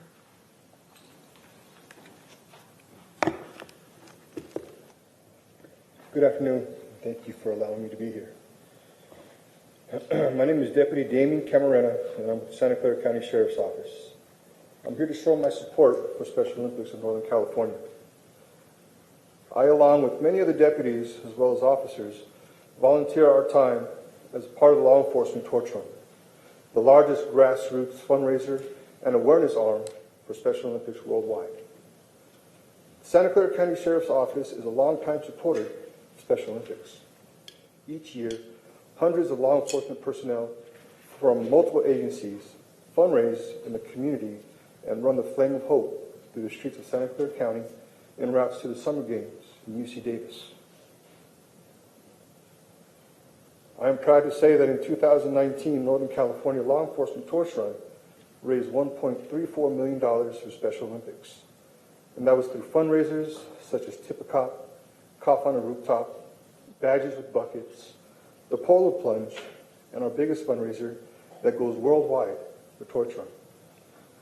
Special Olympics is a charity of choice of the California Police Chiefs Association, Cal State Sheriff's Association, California Highway Patrol, and the California Department of Corrections and Rehabilitation. I have had the honor to spend time cheering in for many Special Olympic athletes, presenting hundreds of medals, participation ribbons, and giving more high fives, hugs, fist pumps than I can even count. I personally have seen the impact of the program on their lives.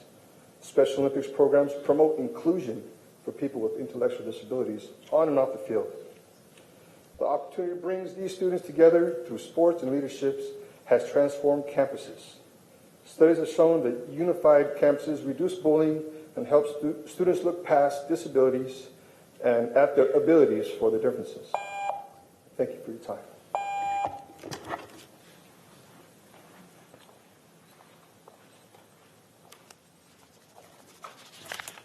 Hi, my name is Patty Perez, and I am a Special Olympian mom. My son Chris has been in Special Olympics since 2008 when he first competed in basketball, hence the basketball mom shirt. Once he reached high school, he competed in track and field, floor hockey, and powerlifting. All this was through high school adaptive PE, where his PE coach was also his Special Olympic coach. Over the past 12 years, he has gained so much confidence and, yes, a little competitive streak. The friends that he has made and lessons that he has learned working together, depending on your teammate, and yes, you may not always win a gold medal all the time or even a silver or bronze, a lesson to this day that is still sometimes hard to handle.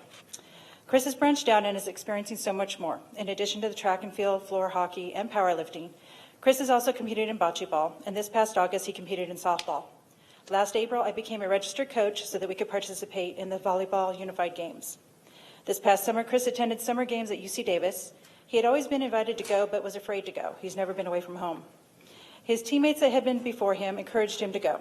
So he did, and he loved it. Brought home 1 gold and 2 silver and is looking forward to next year. This coming year, we're looking forward to adding soccer to the list of his events. This organization gives so much more than just sports or exercise. It gives a sense of belonging, a sense of teamwork, friendships, and family. They cheer each other on and are there to give high fives. And they are there to support each other when there's defeat. I love all these kids as if they were my own. When you see them at the practices and you see them at the tournaments, it doesn't matter what their disabilities are. You see a light in them, you see them proud to be doing what they're doing, and isn't that what all parents want for their kids? To be happy and take pride in what they do, no matter how they do it. If you haven't made it out to a tournament, please try. It's so much fun. I said, and I'm not just saying that because I'm a parent, but it's a blast. Be prepared to give high fives, hugs, handshakes. It's all part of the experience.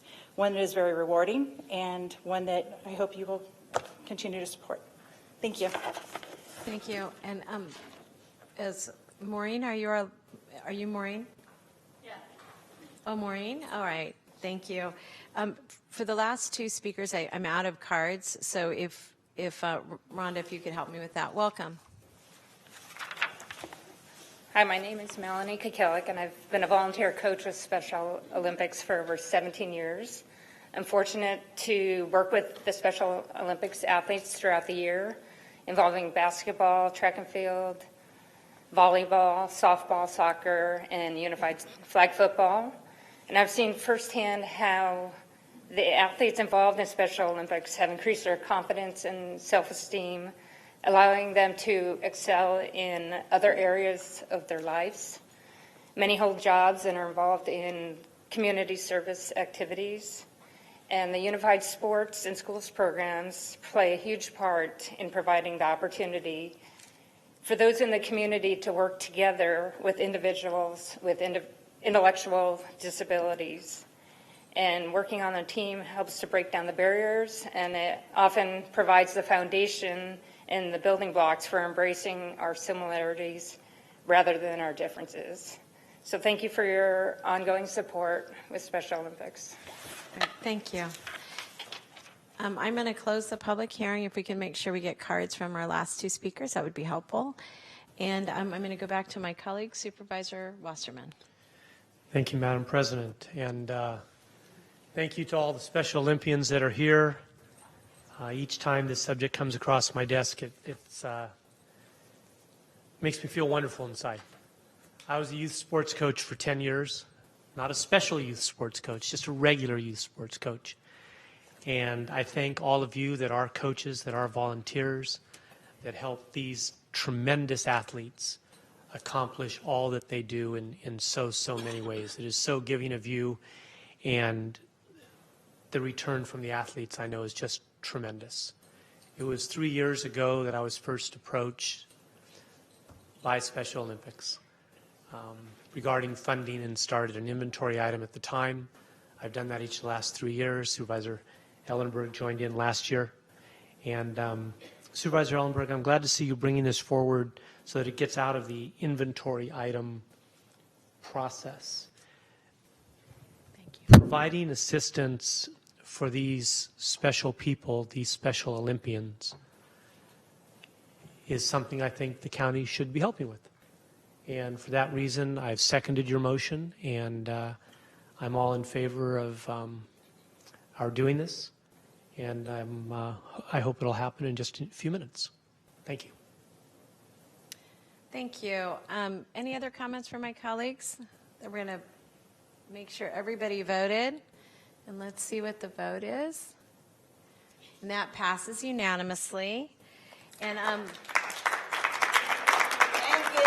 and we want to a very special thank you to all the Special Olympians in the room. Thank you for being here. Thank you. All right, we're going to move back up. That's right, Mercy, champions. On item, we're going to go to item 14, and this is the science extravaganza. And I do not think we have any cards on this one. Do we? No. Okay.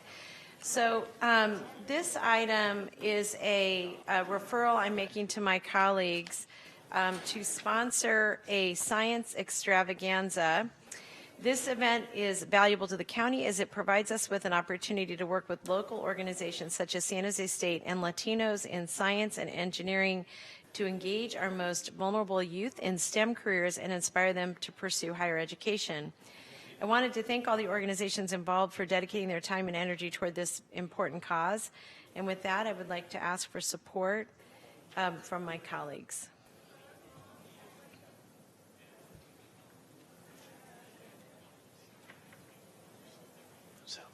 Oh, go ahead, Mike.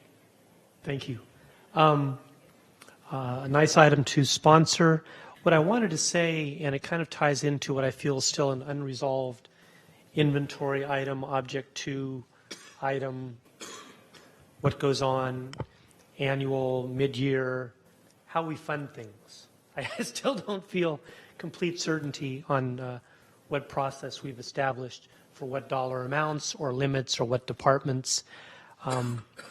I appreciate the transparency of bringing this forward to the board. For myself, $1,100 item, you know, I'd be in favor of that. Comes out of our object 2, and we set some limit number on it. I just want to use this opportunity, President, to say, yes, I'm supporting this, but I want to try and avoid $1,000 items going on the agenda and needing board approval or some other way as we move forward.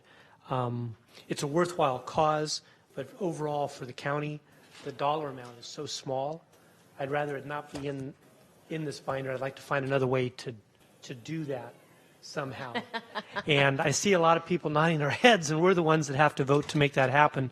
So through the chair, I'd just like to convey that on to our CEO, that at some point we come back with a way to handle things like this, because the staff time to write this up, the staff time to get an opinion to do whatever for a $1,000 donation is just not worth it. And we're going to have, so when we have our mid-year budget discussion and a few items, let's toss that in for good measure. Thank you. It's not complicated enough. Thank you, though, for raising that, Mike. So if there are no other comments, let's see how that did. And it passes unanimously. Thank you very, very much. We're going to move on to item 15, and this is a referral just to get an update on our branding processes, which actually fit a little bit into the discussion that we just had, Mike, about how we're investing county resources. The county has been working on branding for some time. In fact, I think I brought it to the county some time ago. And so this is really a request to ask for a report back sometime within the next month to look at where we are with our overall branding process. So with that, Supervisor Cortese? Yes, I will be seconding the motion for your referral. And I just want to indicate, I'm sure we all have observations and comments and so forth, but this continues to concern me. It continues to concern me that we haven't made what appears to be any real progress on not only uniformity, but just getting folks who, frankly, are the recipients of some of the Board of Supervisors and counties' goodwill, you know, even to acknowledge uniformly what the participation of the county was, and sometimes that can be done with simple graphics and so forth. I think that's part of the point here. So I just wanted to make those comments and urge this along. Thank you. Thank you very much. So with that, let me see if everybody's voted. Supervisor Wasserman? Thank you. I think I come from a different perspective on this. I did before when this was first brought up. We had a presentation before and we met with our consultant and did that as well. I see things a little bit differently, I think, on this than my others, and sometimes we do. Sometimes it's unanimous and sometimes it's not. I look at what the county does as we kind of have a monopoly on providing the services we do. We have more customers and clients than we would like to have, quite frankly, in social services, in our emergency rooms, and all the other areas. I don't think advertising is necessary. I haven't from when it was first brought up, and President Chavez, I think this does go back a year and a half. Oh, more than that. More than that, a couple of years. It goes back. It's just not something I think the county should spend money on, because I don't see the cost benefit, if that's the right term. Not sure what that return on investment, ROI. Not that everything should have a return on investment. Tons of things that we do are because it's what the county's supposed to do, and that's what we do, and that's all just fine. But it just doesn't sit right with me to spend money promoting county services when we have more homeless people than we can have, then we have more mentally than we can house, then we have more mentally ill people that we have beds for. Normally when people advertise or branding doing is to get more business, and I just don't think that makes sense for us to do at this time. I know we have a lot of other priorities, whether it's labor negotiations, whether it's finding funding for this or funding for that, or buying a property or repurposing. I guess I'm just getting a little more concerned as the economy slows down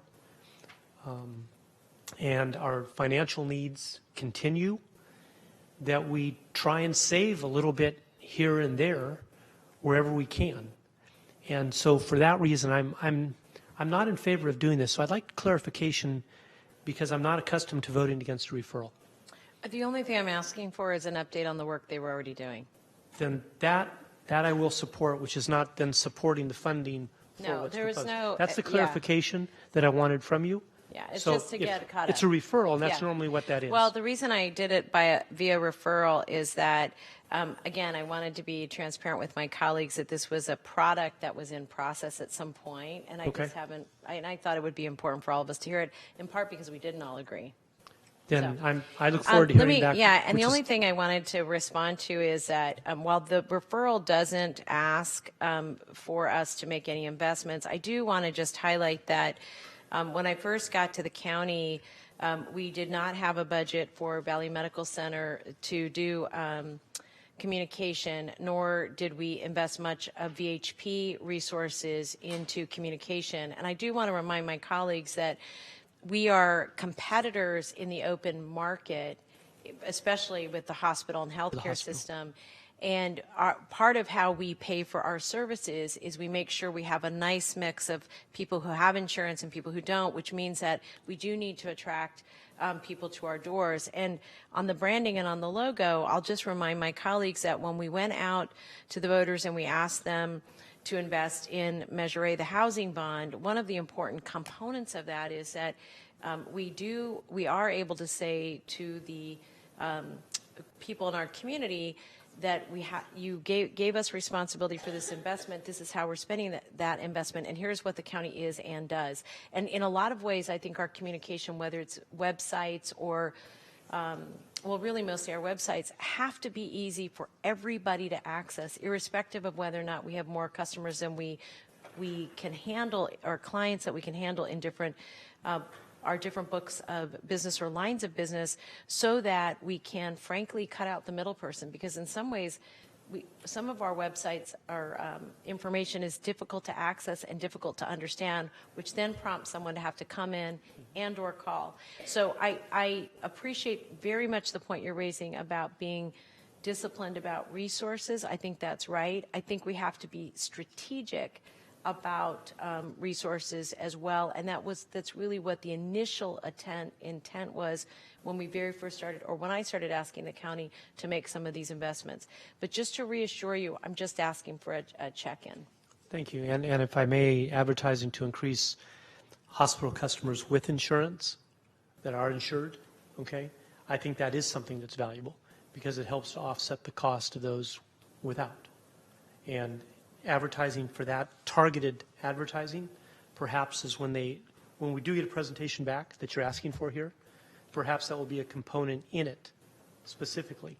And I look forward to seeing that. Yeah, and I will also just, again, because of history, we moved, or I moved a few initiatives that were decoupled at first or delinked, and one was asking the hospitals to invest in marketing and communications, which I think the hospital's doing right now too. As we bought the 2 new hospitals, we had to expand that investment, and I think that was the right thing to do. The second one on VHP was done as a second line item, in part because of my interest in the health and vitality of that product, and then branding was a third. So we really are talking about branding. There may be an opportunity at some point to have a bigger conversation, and I'll just ask staff if perhaps based on the inquiries by my colleague, Supervisor Wasserman, we could report on those different efforts, because they are even if they're a little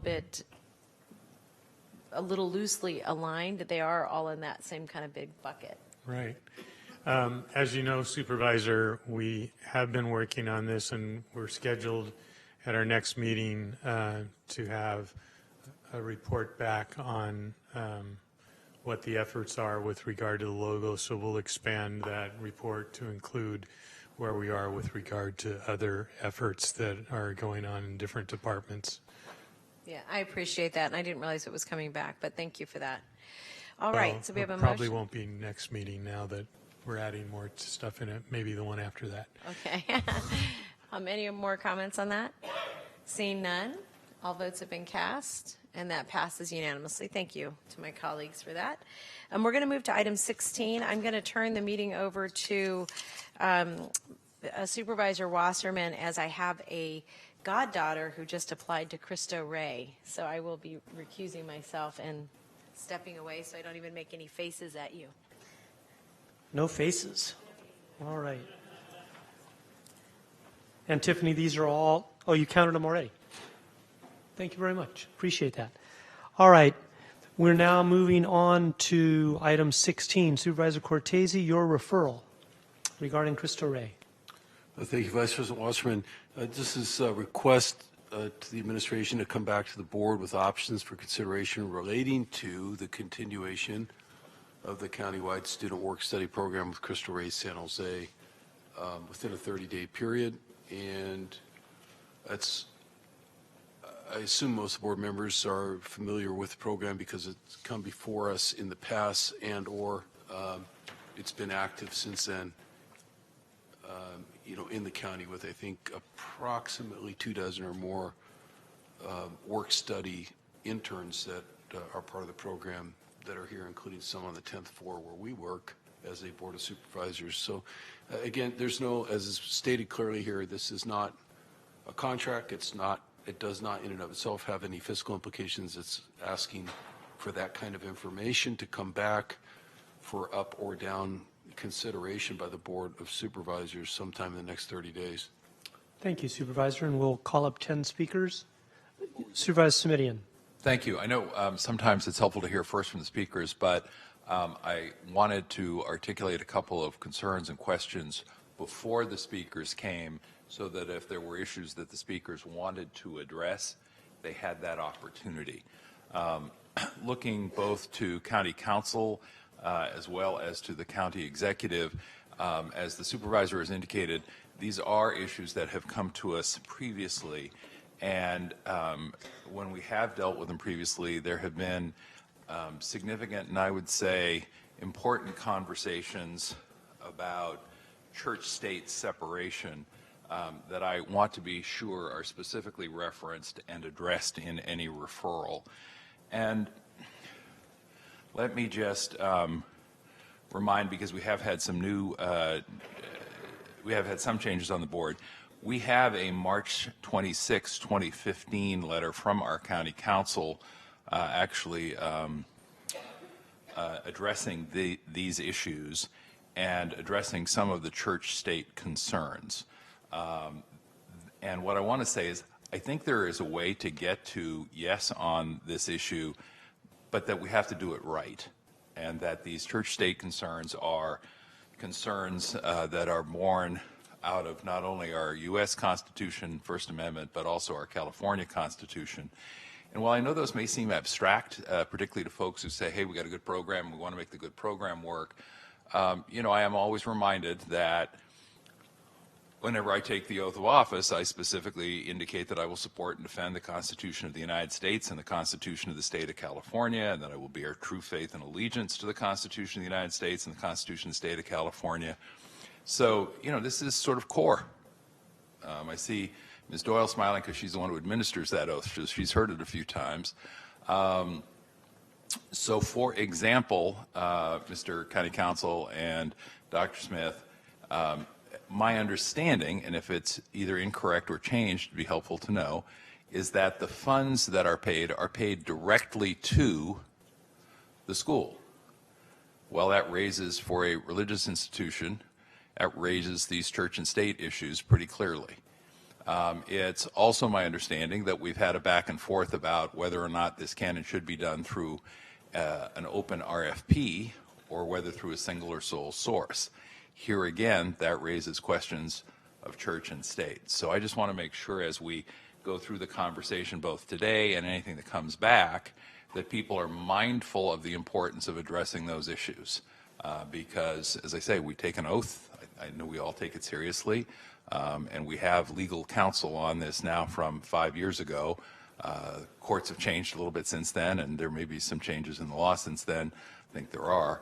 But I think these fundamental questions still exist and need to be addressed as we go forward. Thank you. I appreciate people being patient while I laid that out. As I say, I want people to sort of know that that was a thing I would be concerned about addressing.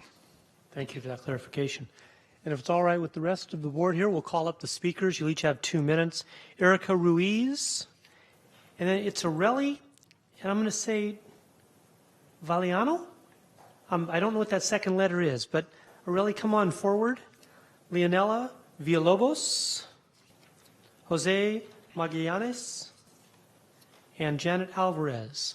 Come on up. Whoever gets there first, just give me your name. Erica. Go right ahead. Come right on up there. Then we'll call the next group after that.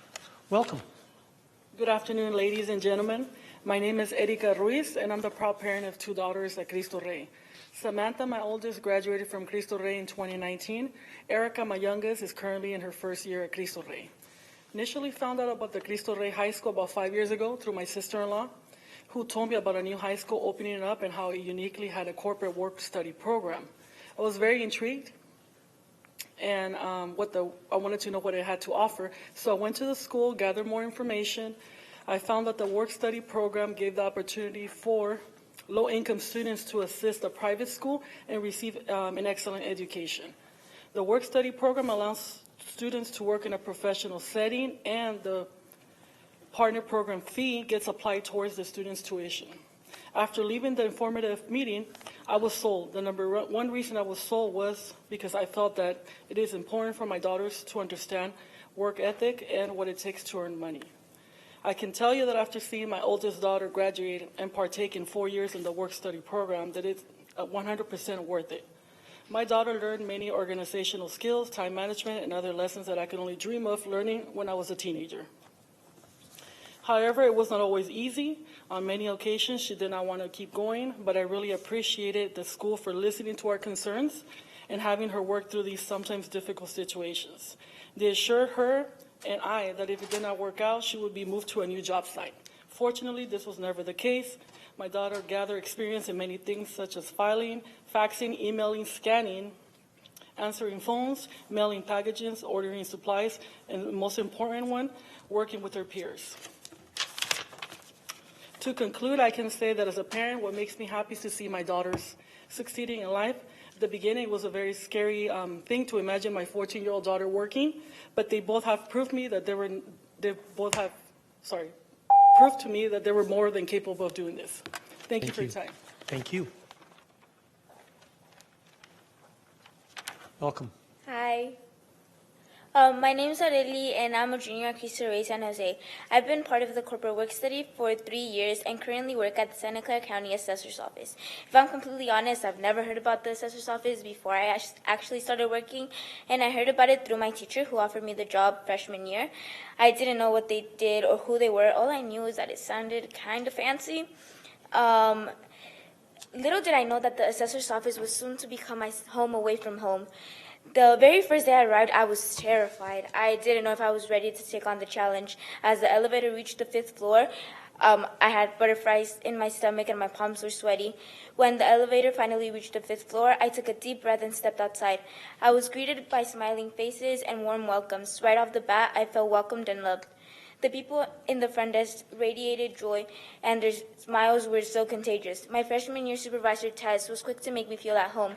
Since that day, I could proudly say that the people at the assessors are like my second family. Through the years, I've learned a lot of computer and professional skills I would have never learned anywhere else. I became more familiar with Microsoft programs and at the same time became more social because of my interactions with my coworkers.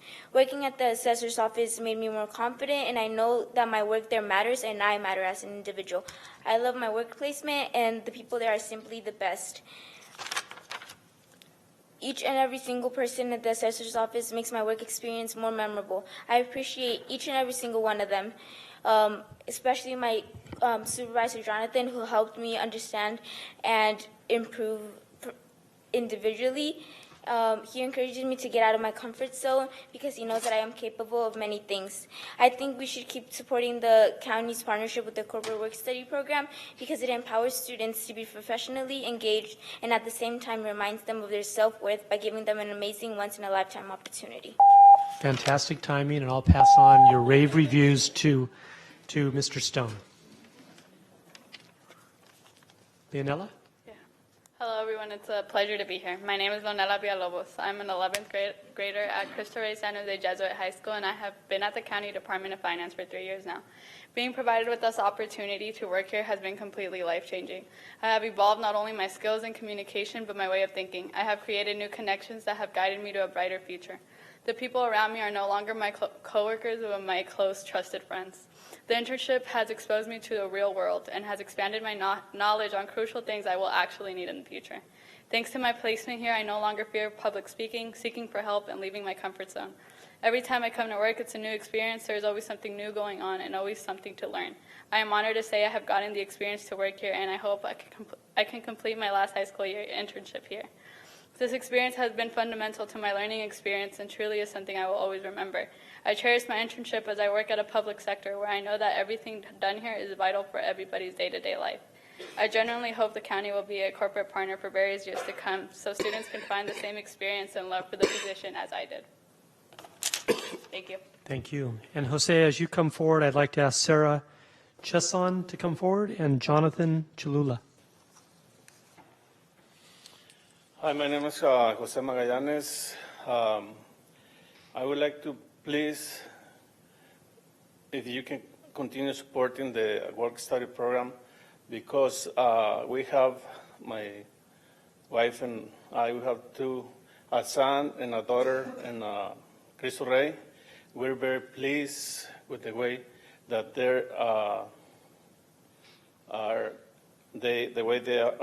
growing, especially since they now value the work and the fruits of their work. They can see it, they can feel it, how it goes to their tuition. And my son, right now, he's working in Stanford, something that I can never dream before. We're so amazed. And I know there is another child that they work in other places, but it's all together. It's a group effort. The money that comes from different places, especially from you guys. And I would like to please continue to support this program. And I understand what the supervisor Wasserman says about the separation from church and state. But one of the values that the Jewish order promotes is the value of service. And I know that's something that you can understand also since you are public servants. Thank you. Thank you. Ms. Alvarez, come on forward. Hi, everyone. My name is Janet Alvarez, and I'm a proud parent of 2 students at Cristo Rey High School, Jose and Janet Magallanes Alvarez. And we are blessed and honored to be part of Cristo Rey family and community. We are very happy with Cristo Rey for going above and beyond for our kids and compared with other high schools, for thinking big on our students' near future. With this work-study program, our students have an opportunity to be exposed on real-life events.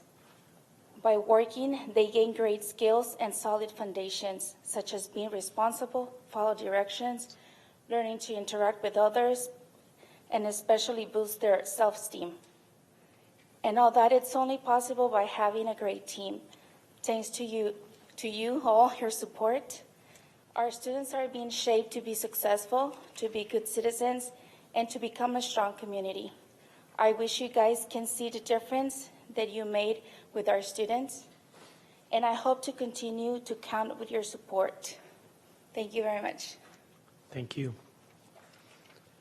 Ms. Chesson. Good afternoon. Just a quick comment. So I'm Sarah Chesson. I'm the Executive Director of the Corporate Work Study Program at Cristo Rey San Jose. Just a note before I get into my remarks, the Corporate Work Study Program is a separate, just to clarify, is a separate 501c3, a non-faith-based 501c3, separate from the school. But of course, we co-locate, and our kids are our kids.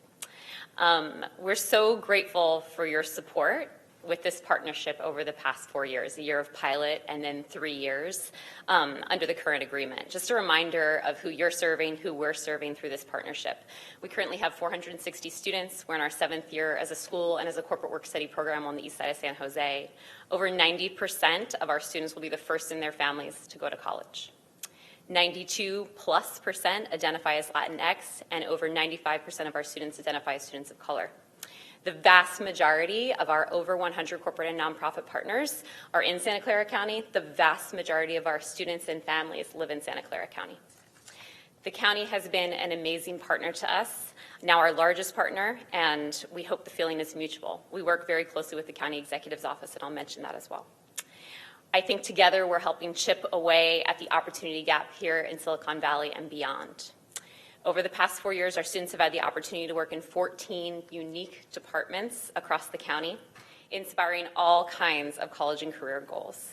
95% of our county students have met or exceeded expectations, their supervisors' expectations each year. And just last year, kind of moving into this school year, over half of our county students wanted to return to their work placement. We always give students a voice in that process, and they wanted to come back to you all, which is awesome. Together, we're offering path-changing opportunities, access to professional mentors, increased professional skills, and a real opportunity for students to understand what public service in the public sector is like right here in Silicon Valley. So hopefully we're inspiring citizens to get involved and stay involved for a long time. Thank you. Thank you. And as Jonathan comes forward, can I ask Isa Gomez, C. Lopez, and Mulisa Willette to come forward? Welcome. Thank you. Good afternoon, distinguished members of the board. My name is Jonathan Chalula, and I'm the Management Analyst for the Santa Clara County Assessor's Office, Standards, Services, and Exemptions Division. I'm also proud to state that I'm the supervisor of the Cristo Rey Corporate Work Study Program.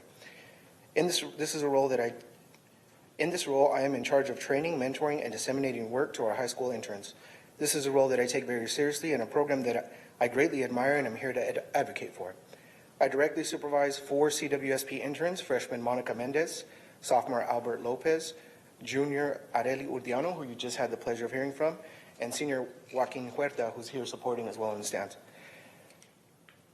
I'm here to tell you about the mutual benefits this program brings to our county, as well as the positive impact each of these young people has made in our office. The assessor's office benefits greatly from the extra set of hands that our student interns bring. The work that they do allows our full-time staff to focus on our core business. Their presence and assistance with filing projects, move projects, as well as processing daily work such as address changes, P-core lookups, and even assisting the public with general questions has been a great value add to each and every division in our office. I'm proud of the work these young people are doing. The experience they are getting here with the county is invaluable to their future and success. The county should be equally proud of the efforts we are making by hiring these young people, because in doing so, we, the county, are giving back to the community we serve by showing how we value individuals. Moreover, I would like to state that studies have shown that creating internship programs helps increase employment levels, enhance future workforce, improve retention rates and talent acquisition pools, as well as increase productivity. With that, I humbly request that we continue this wonderful program to the mutual benefit of the county as well as these talented young people. Thank you for your time. Thank you. Ms. Gomez.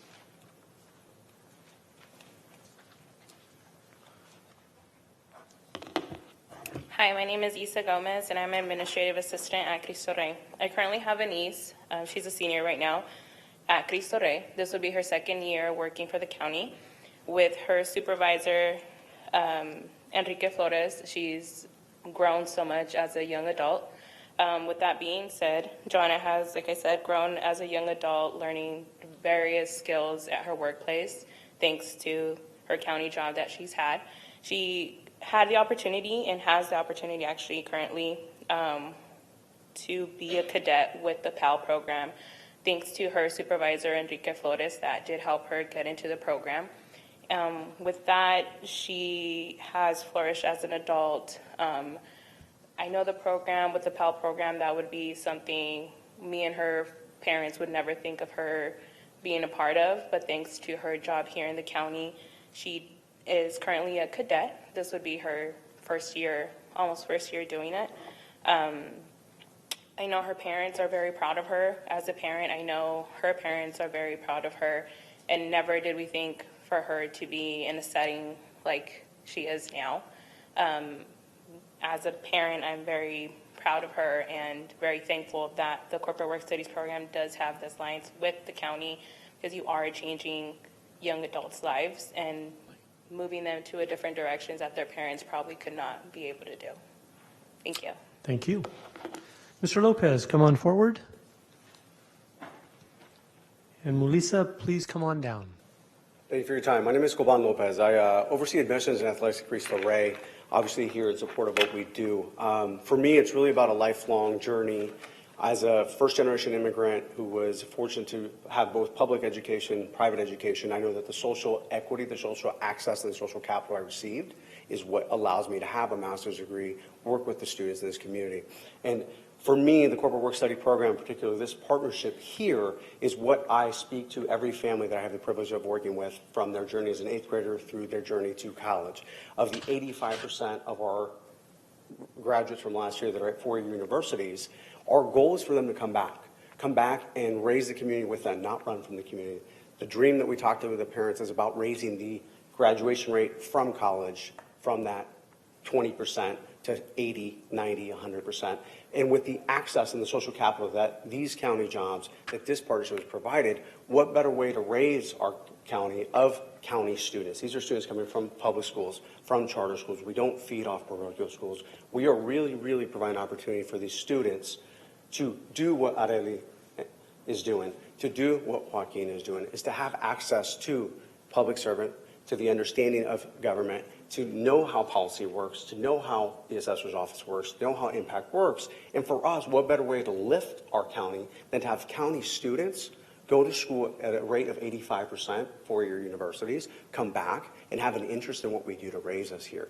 So for me, like I said, it's a lifelong journey, because without that access, I wouldn't be standing before you today. Without that access, I wouldn't be promoting that to our families. And so it's really crucial that we understand the separations and we understand those realities, but we can't raise our community from the outside. We have to raise it from the inside. And that's what I talk to every family day in, day out through their journey at Cristo Rey. So we'd appreciate your continued support, and thank you for your time. Thank you. Ms. Willette, you're up. And that's the last card I have on this item. Anybody else here wish to submit a card? Seeing none, you are our final speaker on this item. Thank you. My name is Melissa Willett. I work in the Office of the Assessor. I've been working with the Cristo Rey Corporate Work Study Program interns for the last 3 years, and I agree with a lot of what the former speakers have said. I think it's important for young people to be exposed to good public sector jobs. The students in our office are a huge value add. In the exemptions unit, we've benefited from the interns this past fiscal year in having them assist in preparing documents for scanning and actual scanning of documents that are necessary to have in the course of making exemption determinations impacting revenue for the county. In the past, we've also had the interns assist in our printing and mailing annual claims, which is a statutory requirement for the exemptions unit, includes preparing, printing, and mailing over 4,000 institutional exemption claims. Students have also assisted in maintaining our institutional exemption files.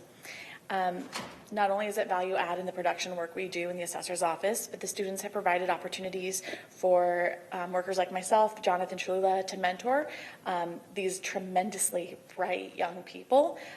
For me, I get to work with Aurelie, who you heard from earlier, and Joaquin, and they are usually the best part of my workday and the brightest part of coming to work. So working with them, frankly, give me hope that the future is bright, and I encourage continuation of this program. Thank you. And they get to work with you.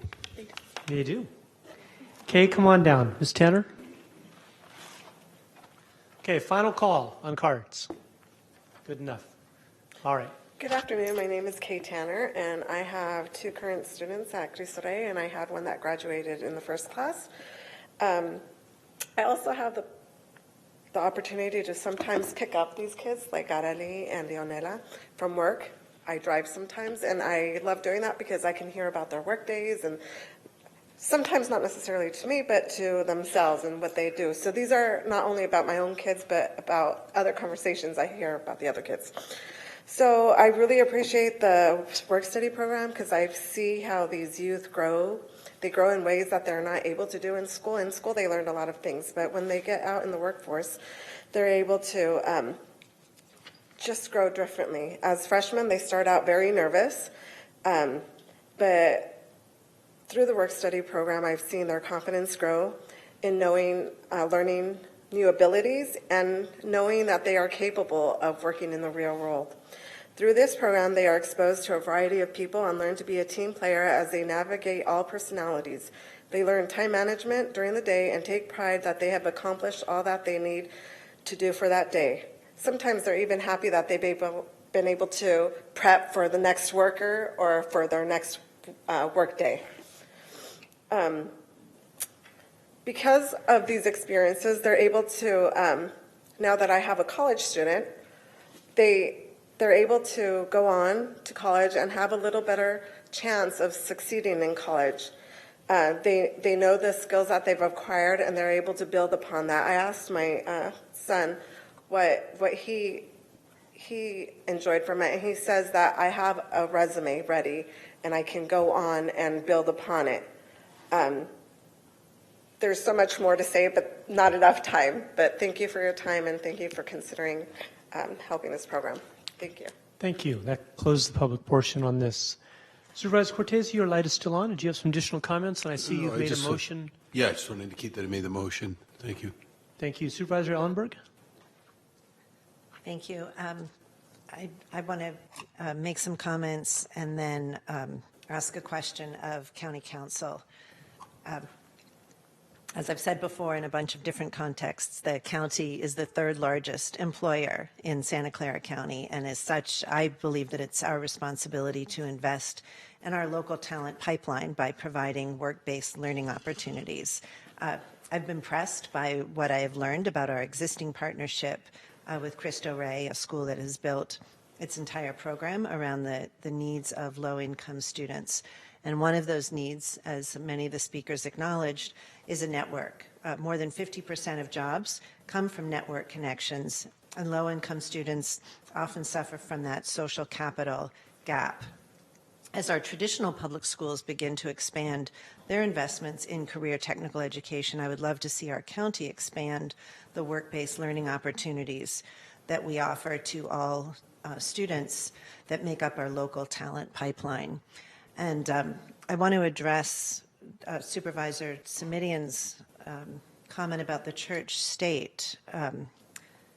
and then turn to county council, because clearly we overcame whatever the issue was since we entered into a contract. But it's something that I think about often, and from my perspective, I don't think in general we do separate. There's plenty of precedent, and I'll just note a couple of them. One, for example, is very often when we have invocators, they are leading with prayers, and particularly when those prayers invoke a particular religion that I'm not a part of. I am very consciously feeling awkward and excluded. So that's an interesting piece that I grapple with too, and wonder why we do begin with prayers. Anyway, a little bit of a diversion. We also have precedent, in my understanding, of supporting organizations that have religious affiliations.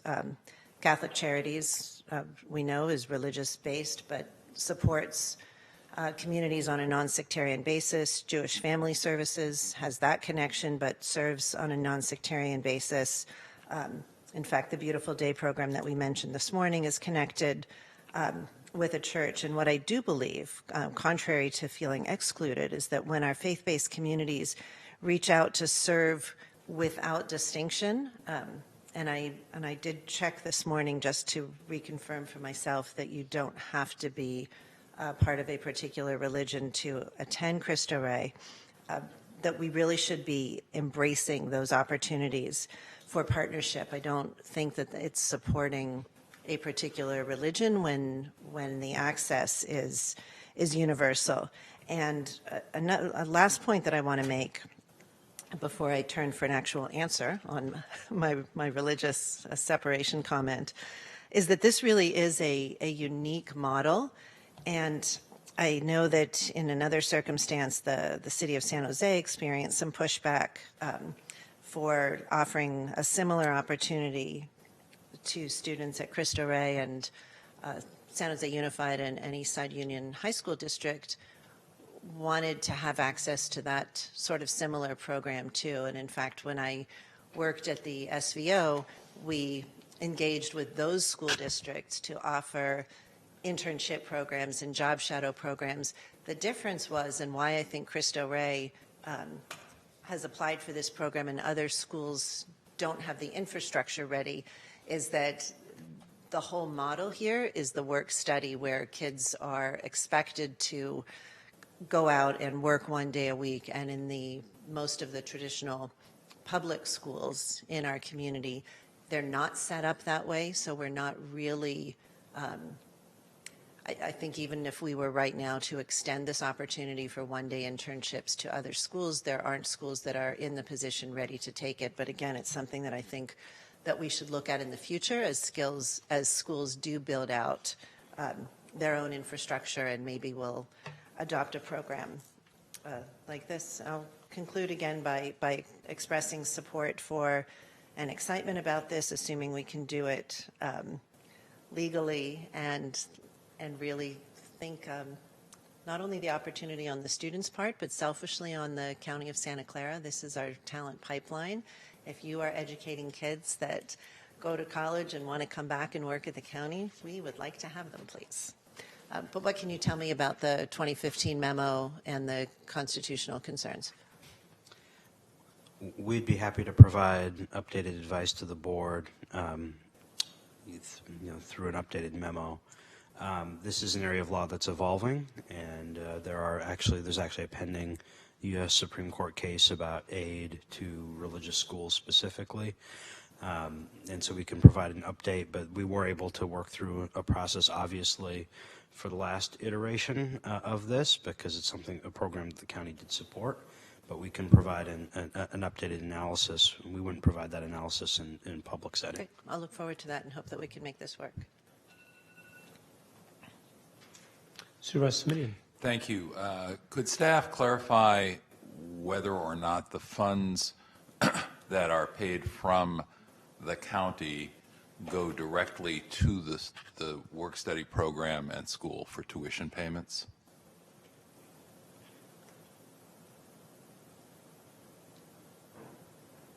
as opposed, We'll have Dr. Smith? thank you, in the alternative to going to the students/parents or families that are participating in the program directly. Dr. Smith, who's Fran Palacio can give you an update on exactly how the program works from our perspective. Good afternoon. Yes, we receive invoices from Cristo Rey specifically, and we pay them directly, and they in turn pay the students. Do they, or does that money go directly to offset tuition costs? I believe that, to clarify, yes, sir, that's correct, to offset the tuition costs. Ms. Palacio, that's a very significant clarification, don't you think? Yes, sir, it is. I stand corrected. Thank you. Well, let me just be clear about this again for the folks who are here from Cristo Rey. I am not opposed to finding a way to make this work. I have previously abstained because I don't think our board and our county have gotten to a place that is constitutionally supportable under both the California Constitution and the California Constitution, which has different provisions.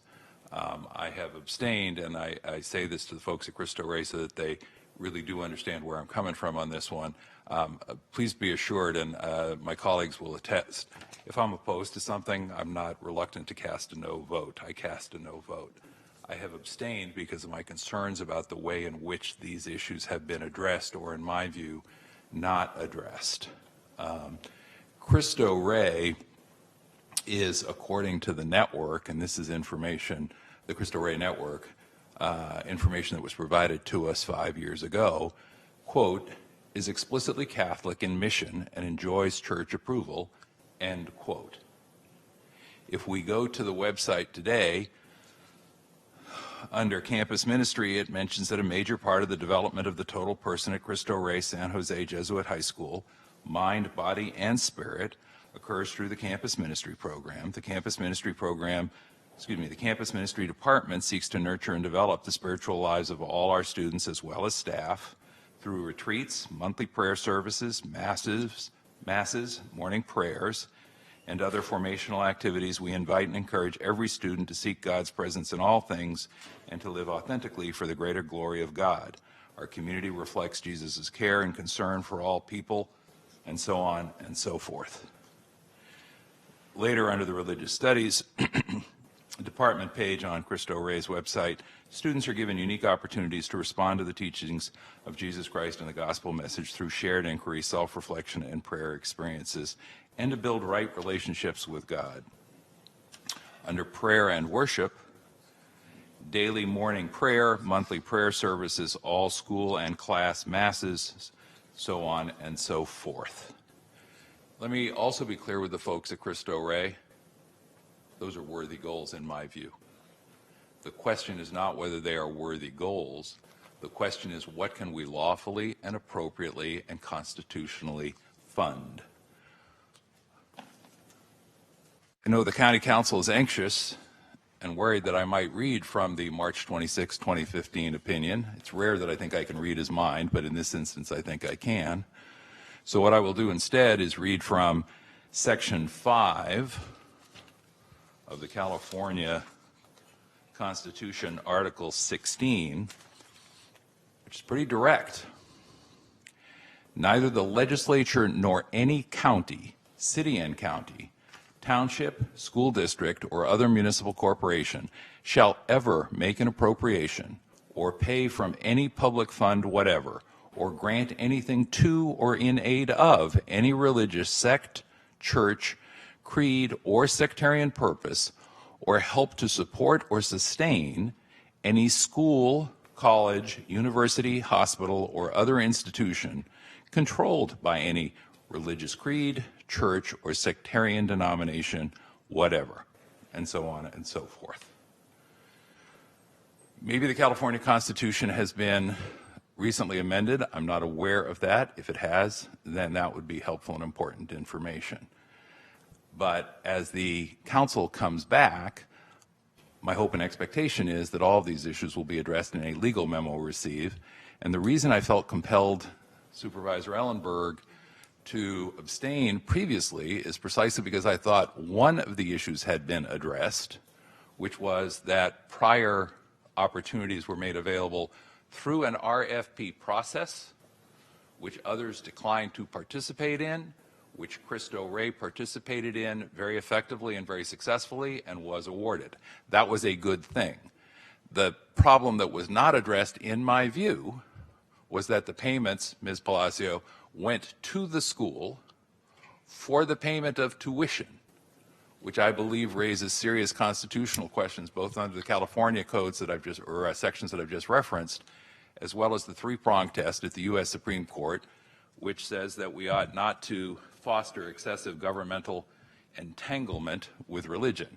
Once we start paying with public funds the tuition for religious instruction, I think that's excessive entanglement by any reasonable definition. There is a way around it. It would be, and I don't mean a way around it as in being too clever by half. I mean respecting the constitutional imperatives. The way around it would be inconvenient for Cristo Rey. I understand that. The way around it would perhaps be to pay the students and their families directly and then leave it to Cristo Rey to charge the tuition that they charge and collect the funds from those students and their families. I'm not going to second guess whether that would meet the standard today. I'm going to look for some guidance from County Council. But what I am going to ask the good people at Cristo Rey to ask themselves is, as part of your mission, as part of your message, which I think is laudable in every description I've ever heard, don't we want to also tell these young people that as we do the right thing, we have to do it the right way? I know that's consistent with your values as an institution. I hope it can be consistent with the way we do our business here at the county.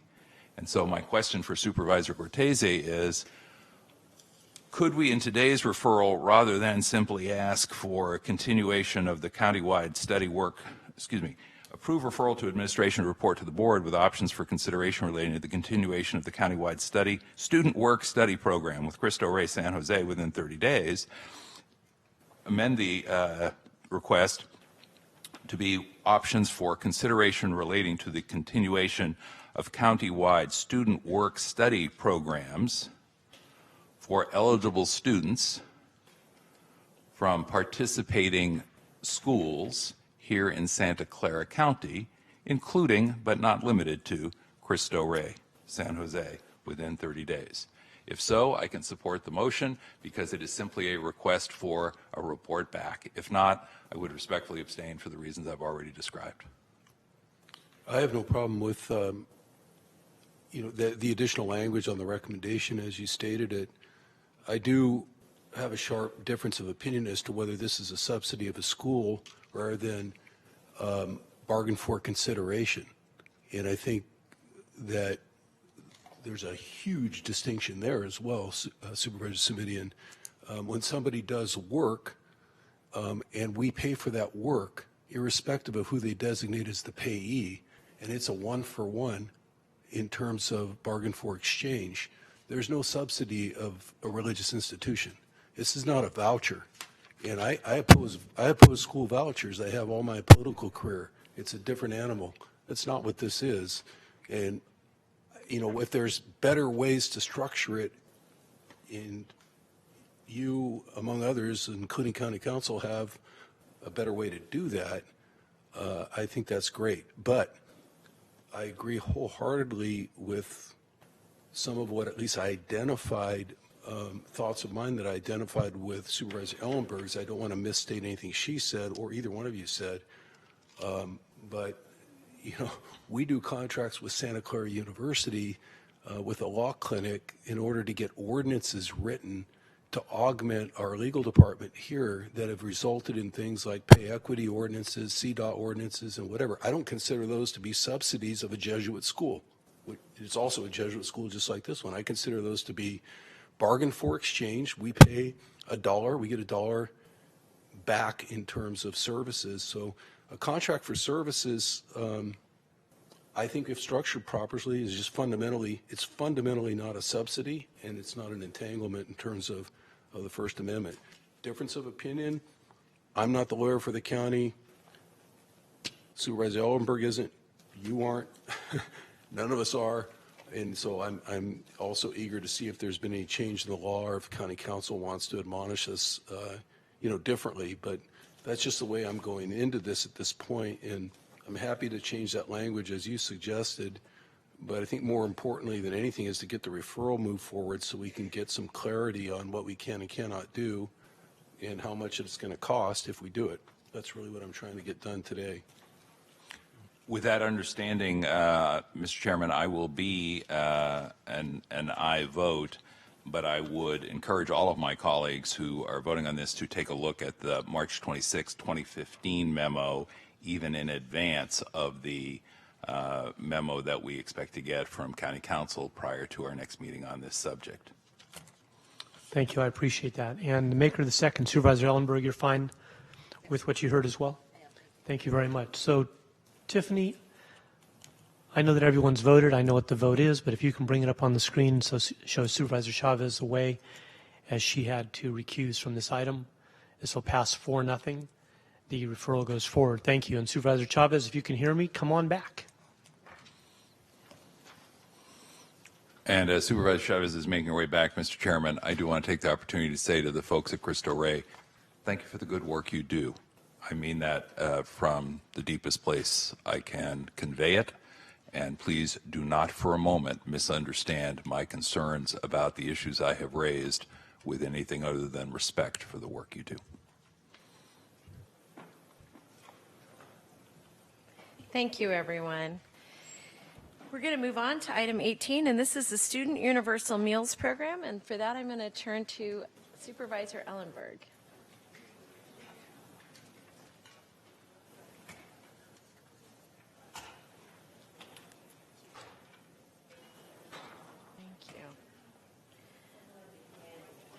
By turning on my mic.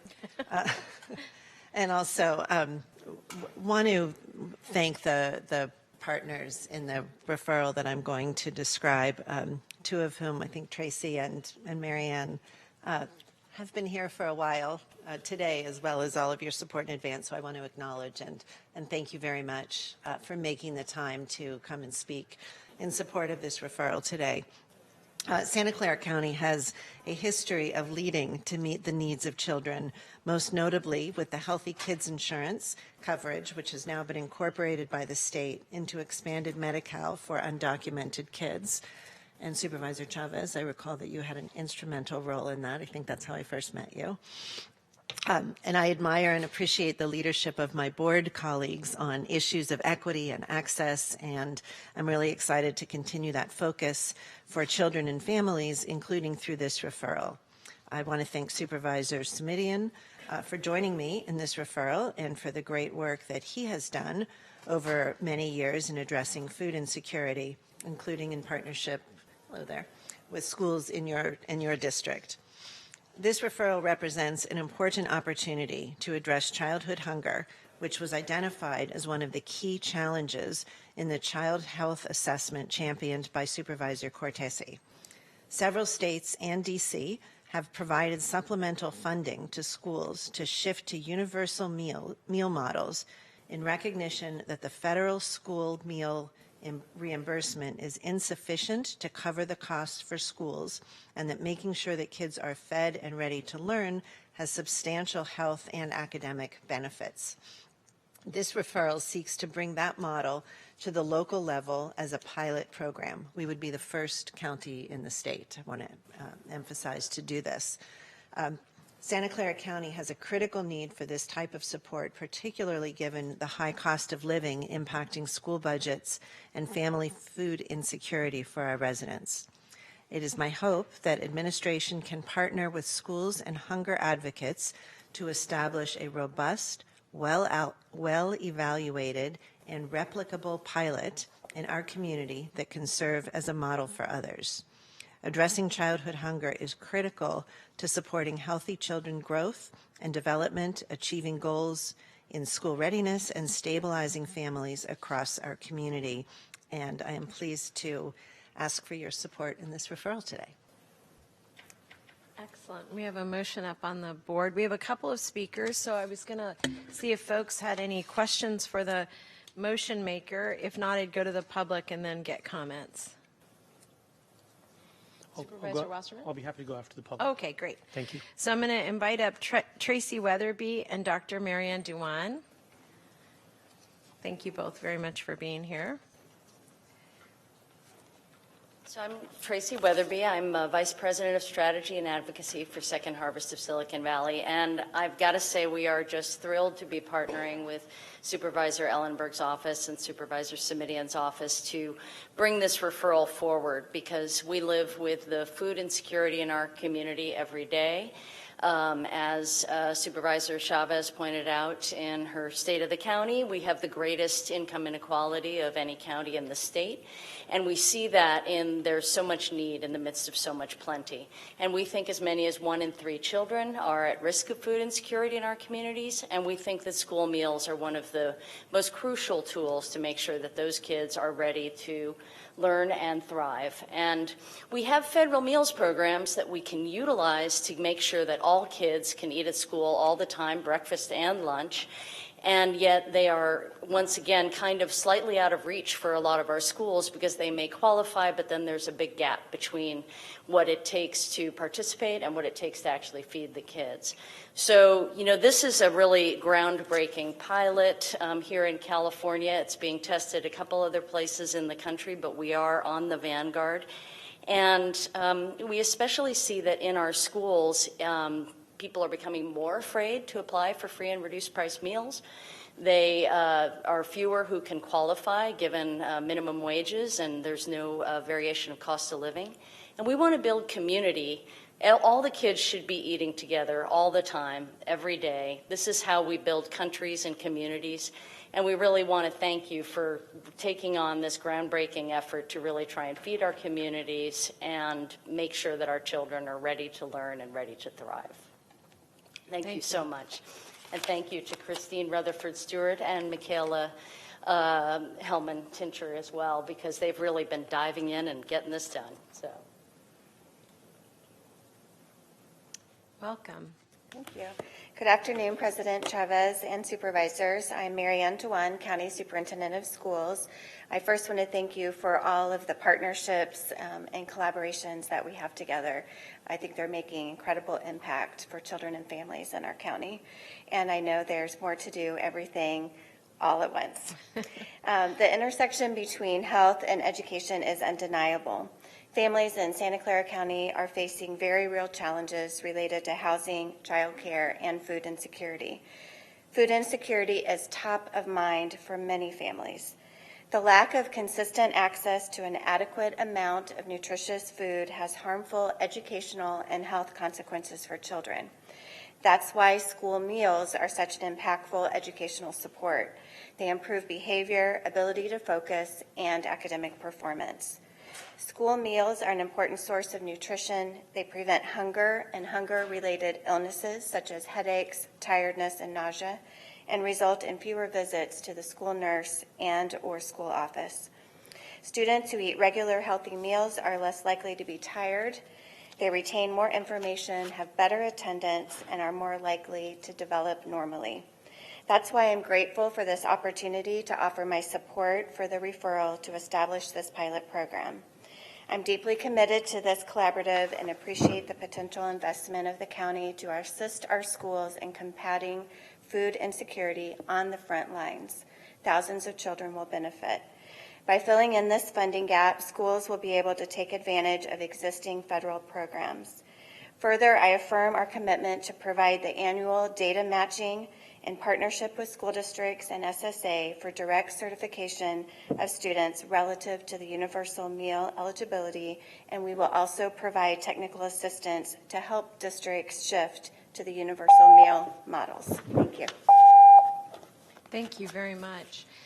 We don't have any other speakers on this item, so I'm going to go to Supervisor Wasserman and then to Supervisor Simidian. Thank you, President Chavez, and thank you, Marianne, for what you just said.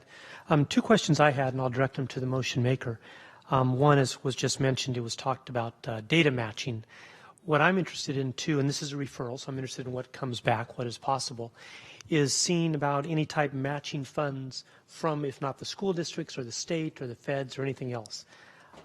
As anybody that knows me since I've been here, I've been on a constant soapbox about the RDA ended at the city and we picked up a lot more of the housing and this with the schools, and we're much more involvement with the schools. The mentally ill, the state closed as far as the mental hospitals, and the county picked it up. So I'm always trying to look for ways for others to help the county do what its mission is, as much as I applaud our helping others do what their mission is. And in this particular instance, I'm hoping by the county, if we go forward in the direction we are, to help provide meals for individuals, breakfasts, lunches through the schools, and the 60 cents per meal is a great rate, and all of that. I'm just hoping whatever dollars we put out there can be somehow, we can look at options to match that, whether it's from the districts, the state, the federal governments, high-tech companies, whatever it may be. Each time the county puts dollars towards another organization's efforts, I twinge a little bit because we don't have enough to do everything that we want to do as much as I love schools. That's number one. And number two, on the bottom of the second page of the referral, it talked about the $2 million assuming 50% participation. Just as the last example we just finished with Cristo Rey goes, where we're supporting one school, what if other schools come forward, whether or not they're ready at this time to do so, et cetera, et cetera. The $2 million in the referral here assumes a 50% participation. I need to know what happens if the other schools come forward and how that is addressed and where the funding would be and ideas like that, or how decisions are made or how priorities are given, such as when we gave out grant funding for all-inclusive parks. We had more applications than we had funding for. Thank you. Thank you. I'm happy to address both questions, and I certainly appreciate the soapbox. I have several of my own. Your first question about matching funds, I think that's a great point. What we are doing right now is trying to help bridge a gap. Some schools have taken this on themselves individually. Many don't have the resources right now to be able to fund that gap and make the leap to universal meals.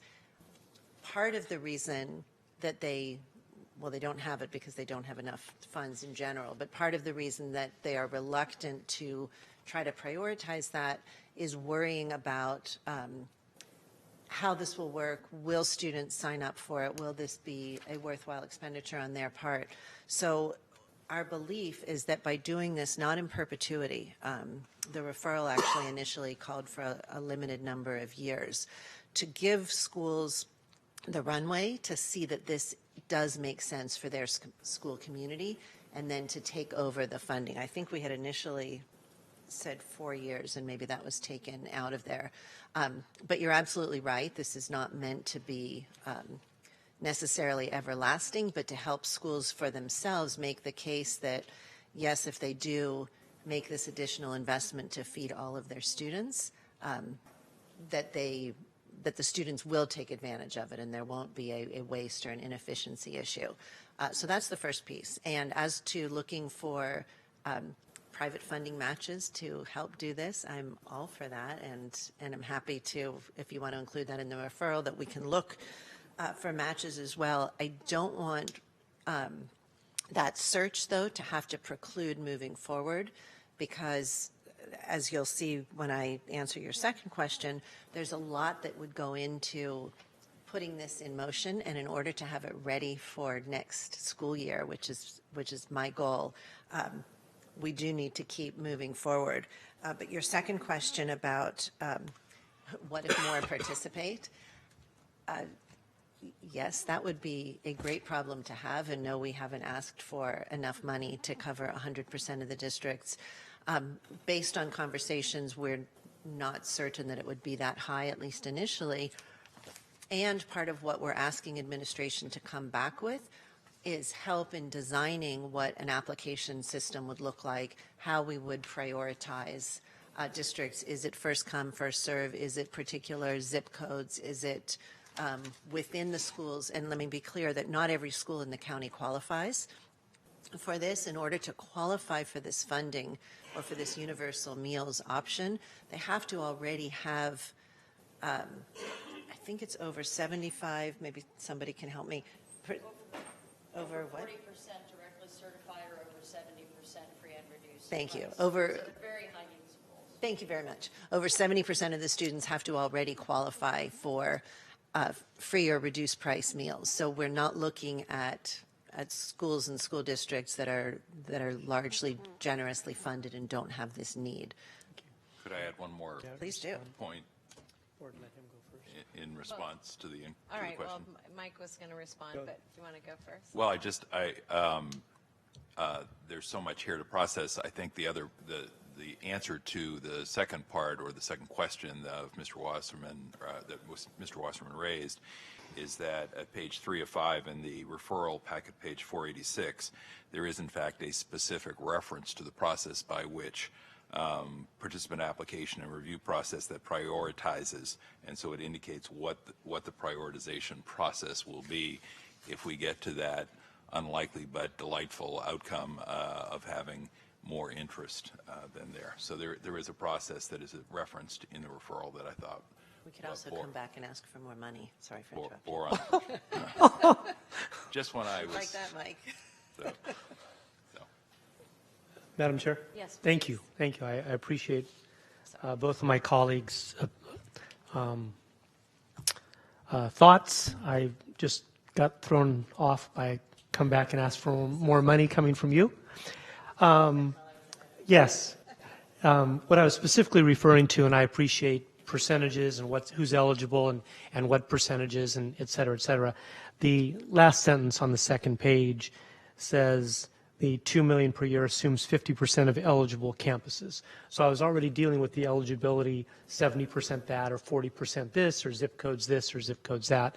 I was just reading what I read here and asking about that. I also applaud your optimism about any program that we funded for several years and that we've cut them off. Not sure if I can readily recall an instance of that happening.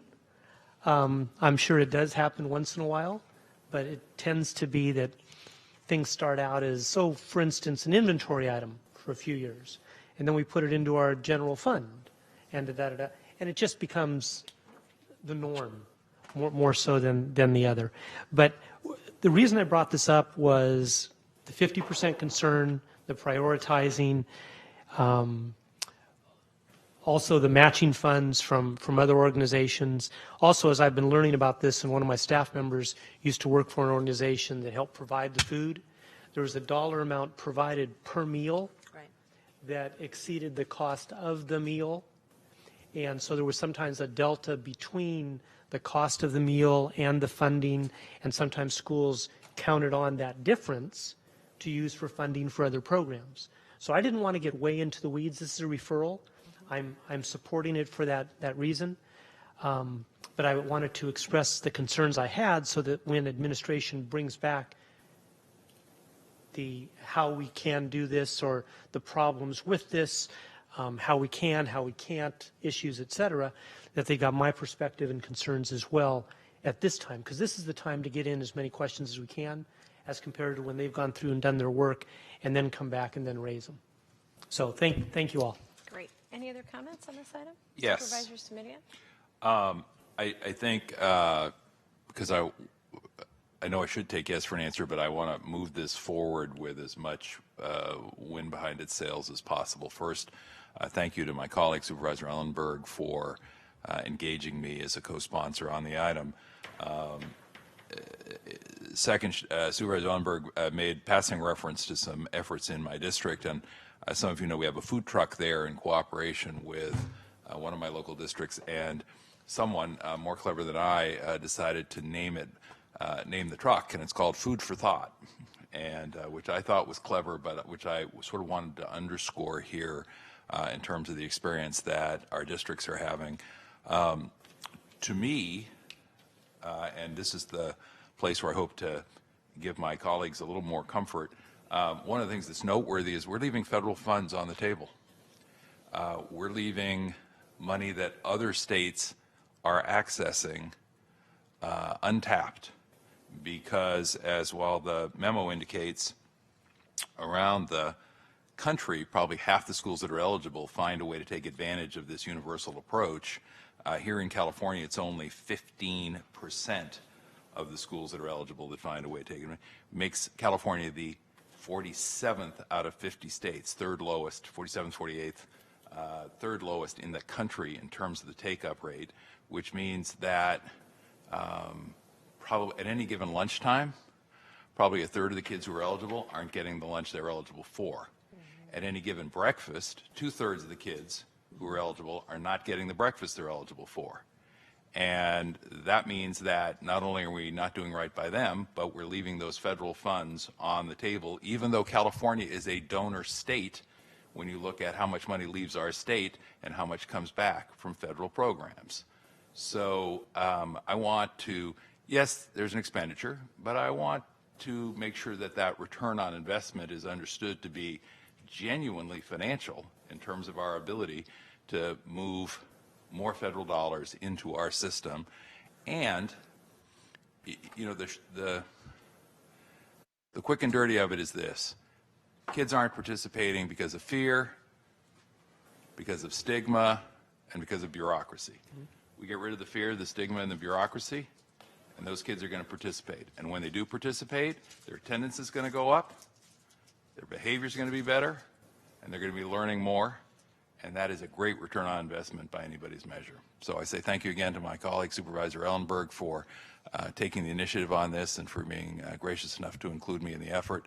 I'm looking forward to actually making this real in the very immediate future. Thank you. And I just wanted to clarify one pronoun used by my colleague right then when he said we're not doing right by them. He was referring to not the county. Talking about our society generally. It's society, state, federal, yeah, et cetera. I think what's happening here is the county is doing what it can to make things better because those percentages you referred to of kids going without are atrocious. And us being 46th or 47th in anything is embarrassing. So I appreciate all that. I just wanted to distinguish them from us. I gratefully accept the pronoun clarification. So Thank you. Actually, everybody's voted. We're still kind of communicating about it. I want to just say one thing before you put this on the board, and that is that to the staff who's working on this body of work for the county, and I'm going to do this through Dr. Smith, I think one of the other great opportunities for us is to learn more about the actual food systems in the schools, and that's going to be helpful to us as we look at our ag preservation and some of our other issues as we look at the food systems. So what I'd like to recommend is that we make sure we have somebody from whatever department you think is most appropriate, where you think we might want to have a bigger discussion about those food systems. It's just a really good opportunity for us to learn more. Will do. Thank you. And we're going to now show and that passes unanimously. And I'm going to thank our colleagues very much for the thoughtful discussion. And we're going to move to item 19. But before we do that, I just wanted to say to my colleagues, we have about another 10 items that we're going to be going through, and they're pretty meaty. I'm going to, if the board is comfortable with this, I'm going to ask that we just keep going. If anybody feels like we all need a break, I may just chime in on that. But for the most part, just given that we've had folks waiting a while, I'm going to keep going. So just for those of you who are here, know that when somebody on the board gets up and walks in the back, you can actually hear what's going on. So don't think you're being ignored. It may just be that someone wants to stretch their legs and take a little turn around the back room. So with that, I'm going to move to item 19. And this is also a referral, and this is related to the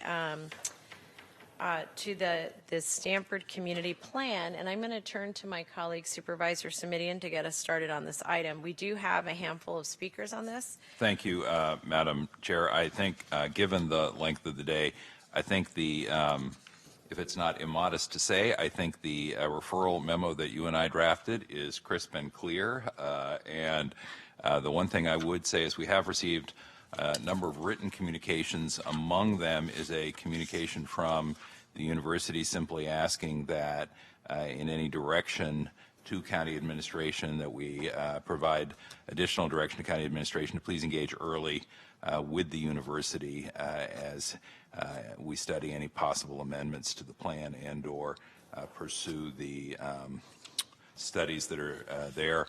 I think it goes without saying or should, but I'm happy to incorporate that request of please confer early and often, and I'll lean forward and make the motion to that effect. Great. Any other comments? I just wanted to make one broad comment, and that is that, this is, from a timeliness perspective, very critical, because when the application was withdrawn, there was a lot of work that had been going on, and frankly, I think the community plan got a little out of order with the impending GUP.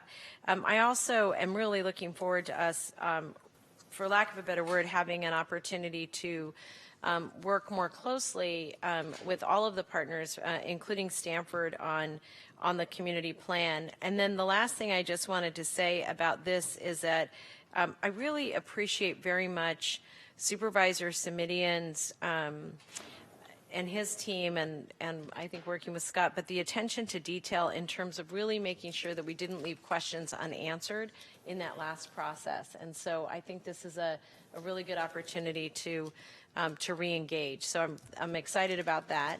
And I'm going to call up, if it's okay, and if there are no questions from my colleagues, Alexa Russo, Ashruhi Gupta, Alice Kaufman, and Herb Borak.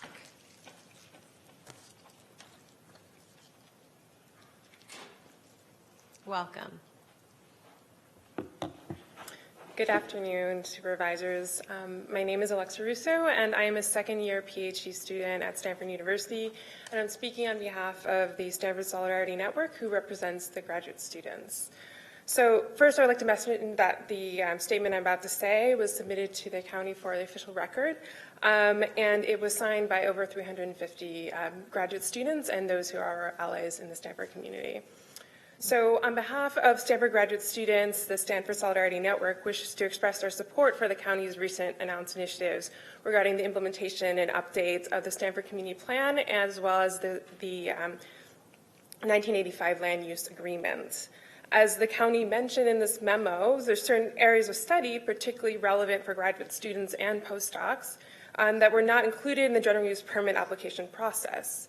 So in light of this withdrawal of the GUP application in anticipation of a future one, the county now has the opportunity to undergo the necessary studies so that the county can effectively and expediently address various community concerns. So in particular, I wish to express our support for the initiatives to undergo a nexus study for the graduate student housing affordability, as well as studies on child care municipal services. As the county heard in the testimonies given during the GUP process, graduate students are currently paying unaffordable rents, given our meager stipend amounts, while child care on campus for graduate students continues to be unaffordable, inaccessible, and simply unavailable. We also support the county's initiatives to conduct a study regarding the other municipal services that Stanford may not be adequately providing, and urge that the county include workers as well as postdocs in this analysis. We additionally stand in solidarity with SCOPE and the kind of comments that will come, and say that these initiatives provide an excellent opportunity to fully implement the community plan, the land use agreement. We look forward to working with the county in the future. And thank you for listening to graduate student voices. Welcome. Hello, supervisors. My name is Arushi Gupta, and I'm a freshman at Stanford, a resident of Santa Clara County, and a member of SCOPE. We're here to voice support for an extensive municipal services study and an updated community plan. Stanford has no right to expect a successful permit application if they are not in compliance with the requirements of the community plan and the county's general plan. By not completing an updated municipal services study, they are, by definition, not upholding their duty to provide all municipal services in a good faith effort. What's more, the long 2018 GUP review process shed light on a multitude of issues that are affecting community members today and will persist with or without Stanford's expansion. These issues should not be ignored simply because Stanford withdrew their application.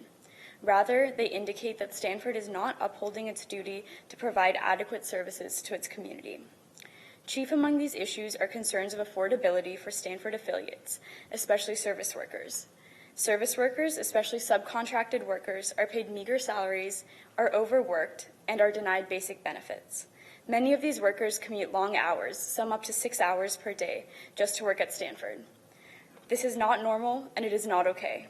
Stanford's workers, like all people, deserve dignity and respect. The student body refuses to stand by and watch as workers continue to suffer at Stanford's hand. Fundamentally, Stanford is failing both its own community and the region as a whole. Finally, we also encourage the county to include an assessment of childcare needs for both workers and graduate students in the study. We are here in solidarity with SSN. Thank you for your time. Thank you. Welcome. Good afternoon, President Chavez and Supervisors. My name is Alice Kaufman. I'm here for Green Foothills. We're a nonprofit organization working to protect open space and natural resources in San Mateo and Santa Clara counties. And we submitted a letter jointly with several other environmental organizations, so I'll just summarize the points that we made. We support the recommendation to update the Stanford Community Plan to extend the 4/5 vote protection for the academic growth boundary for 99 years. This provision in the community plan is set to expire in the year 2025, so action does need to be taken. At the time the previous GUP was approved, the expectation was that a new GUP process would be initiated in about 10 years. Instead, it took closer to 20 years before Stanford filed a new GUP application. And now that that application has been withdrawn, we don't know when the discussion will be reopened. The county does have the authority to undertake amendments to the Stanford Community Plan outside of a GUP application. In particular, the 4/5 vote requirement for the academic growth boundary is purely an internal procedural board matter that is entirely within the board's discretion to determine. It does not adjudicate the rights of any landowner or other entity. It's merely an instance of the board determining how best to go about internal board business. It's worth noting that at no time during the GUP process did Stanford raise any objections to the county staff's recommendation to extend the 4/5 vote requirement. And in fact, when responding to the county staff recommendations for amendments to the community plan, Stanford specifically stated that they did not have a position on this issue. We urge the board to approve this referral to staff, and we also request that the board ask this item be brought back expeditiously. Although the planning department is expected to initiate a general plan update process this year, the timeline on that is unknown. We hope the board will not tie this item to the general plan update process if it can be moved ahead on a separate track more expeditiously. Thank you. Welcome. Thank you. Herb Borak from Palo Alto. Thank you, Supervisor Smitty and President Chavez, for introducing this referral. I support it. I have suggestions that staff might wish to consider as they're working on this assignment. In regard to municipal services, Stanford has a history and has expressed intention of moving some academic facilities from the campus to the adjacent Stanford Research Park, which is in the city of Palo Alto.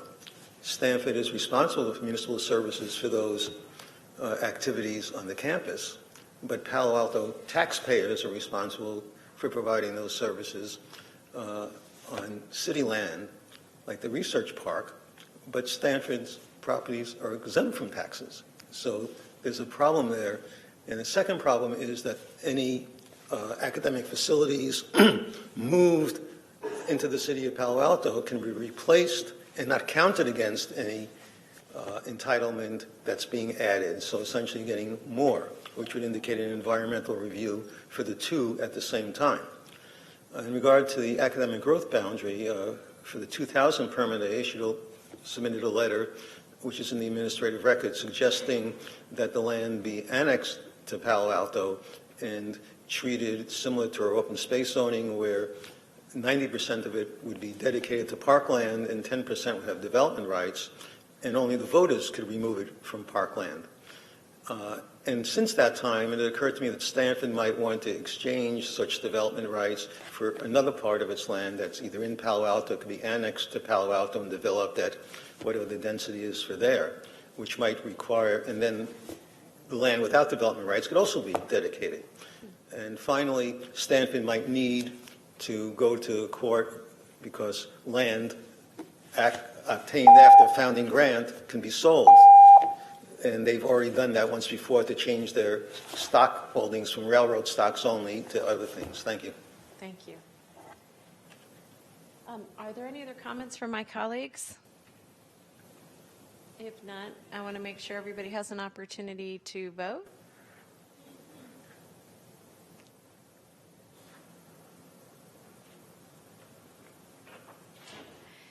All votes have been cast, and that passes unanimously. Thank you to the speakers and everybody who wrote letters to us. That was helpful.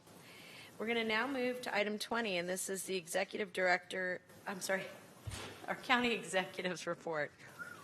I'll save my comments until budget update, which is, I think, 2 items from now. Okay. I just had one item that I wanted to raise under this part, and if you think this would be better under budget, we can discuss that. But in November, I had asked for the administration to report on the staffing and the strategy, the overall strategy for GARE. And I thought it was on the agenda, and I think I deferred it actually to give staff some more time to address some questions, but it hadn't come back, and I was wondering when it would be coming back. And this is for staffing and strategy. I will have to get back to you on that because I think you did defer it, and I'm not sure when the plan was to come back. But we'll try to get it back this month. That'd be great. That would be great. Good. Thank you. All right. Are there any other questions under that item? None? County Council? There were no reportable actions taken at the February 10, 2020 closed session meeting. That concludes my report. Excellent. Okay, mid-year. That was a fast 2. Yeah, that was fast. Could have just done him first, I guess. So I will give a little introduction, then turn it over to Greg Oturia, our county budget officer. This is our routine mid-year readjustment. Every year we take a few basic actions. Number one, we recommend readjustments to the current fiscal year budget. That is for this year, the fiscal year 19 to 20 budget. Those readjustments have to do with technical corrections and also typically replenishing the contingency fund and a number of other issues related to ongoing operations based on new information that we have developed since the board approved the budget back in June. We also give you an update of our current projections for next fiscal year, that is fiscal year 2021. Greg will go through all the details and will be available for questions afterwards. So I'll turn it over to Greg at this point. He has a very short PowerPoint. Good afternoon, President Chavez, members of the board, Greg Oturia, County Budget Director. And with this report, the Office of Budget and Analysis, as well as closely working with fiscal staff from all county departments, have comprehensively studied all expenditure and revenues for the first 6 months of this fiscal year, beginning last July 1st through December 31st. And this has resulted in a number of recommended budget adjustments, which we'll go through, as well as a strong understanding of the county's financial situation, which we wish to update everyone on. In our presentation today, we report the current fiscal year status of major funds, the recommended budget modifications to the current budget. We explain the $180 million budget deficit for next fiscal year, plus describe strategies moving forward. The general fund is on track to end the fiscal year with approximately $254 million available next fiscal year from what's anticipated to be available at the end of this fiscal year. This is alarming because it is much less than the $432 million that we had available from last fiscal year for use this fiscal year. This is indicative of a large structural deficit in the general fund. Bottom line is that revenue growth in the general fund is not keeping up with the cost to maintain current services. Like the general fund and hospital systems everywhere, cost growth is much higher than revenues can match in our hospital system. After a decade of hospital system revenue growth matching or exceeding cost growth, we see a reverse of those trends. The bright spot here is that the revenue from the new hospitals is growing very well, and that these new facilities have the capacity to continue to grow patient revenue. Like general fund departments, the largest cost growth is in employee compensation, but costs for other services and supplies are also growing sharply. Healthcare cost growth is a national challenge, subject to great national debate, and public hospital systems are not immune to these challenges. Their recommended mid-year budget adjustments are generally corrective and true-up adjustments needed to realign the budget to actual activity and to make adjustments to reserves to rebalance the budget. The most significant adjustments are needed to reconcile the actual ending fund balances from last fiscal year. When the budget for this fiscal year was adopted last June, it was based on estimated available balances remaining from last fiscal year for this fiscal year. But after publication of the financial statements in December 2019, we find that $56 million additional fund balance is available in the general fund, and that the hospital funds were short by $40 million last fiscal year. The difference of $16 million is needed to offset the other mid-year budget adjustments that are recommended from our mid-year review. Among those recommendations is to replenish the general fund contingency to comply with the board policy to equal 5% of general fund revenue. Other reserves are reduced in the recommended actions to rebalance. A new child care reserve is recommended to support initiatives being explored by the board and county departments. As previously mentioned, cost to maintain services are growing much faster than revenue. The deficit between recurring costs and recurring revenue will be approximately $180 million in the fiscal year 2021 that begins on July 1, 2020. This deficit calculation is not conservative nor optimistic. County departments will be recommending and implementing many strategies to address this deficit, including redirecting resources, recommendations for suspension or defunding of programs and projects. I should say for projects, not necessarily programs. Reducing the use of overtime and extra help, redeploying staff to the areas of highest need, and limiting the reappropriation from this fiscal year to next fiscal year. For example, we are analyzing the relationship between the rising cost of overtime and extra help and the high number of vacant positions in many departments.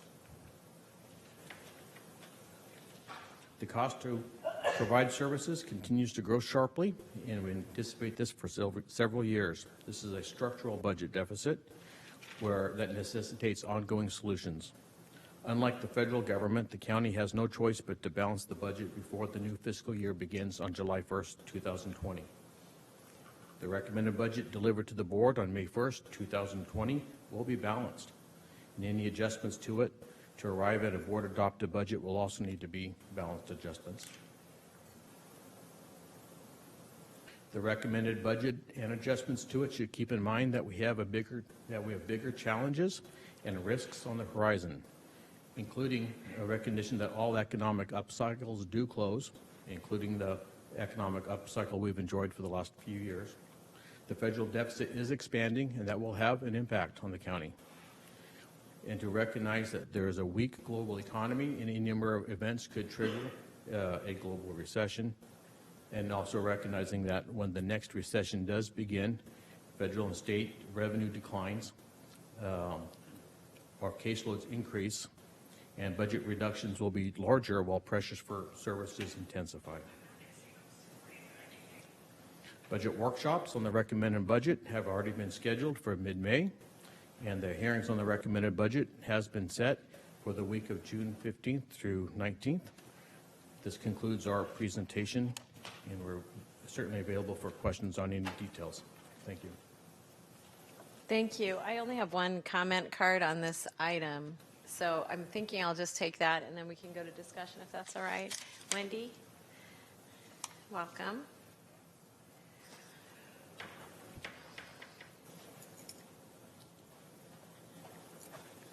Good afternoon, President Chavez and members of the board. The Silicon Valley Council of Nonprofits is pleased to support the administration's recommendation to establish a one-time reserve to support child care affordability and accessibility. According to a recent study from the Santa Clara County Office of Education, there are nearly 32,000 children ages 0 to 5 years in our county that are in need of, yet do not have access to licensed quality child care. Since 2014, monthly child care costs have climbed by 40% in our county. Not surprisingly, child care is the most costly expense facing families after housing. And I don't know about you, my income certainly has not grown 40% since 2014. Over the past few years, SPCN, in partnership with First Five and our partners at the County Office of Education, have worked to expand child care facilities throughout the county. This proposed one-time reserve of $3 million to fund the county's initiative to improve affordability and accessibility of child care for county employees and residents is a step in the right direction to address the child care shortage we are facing.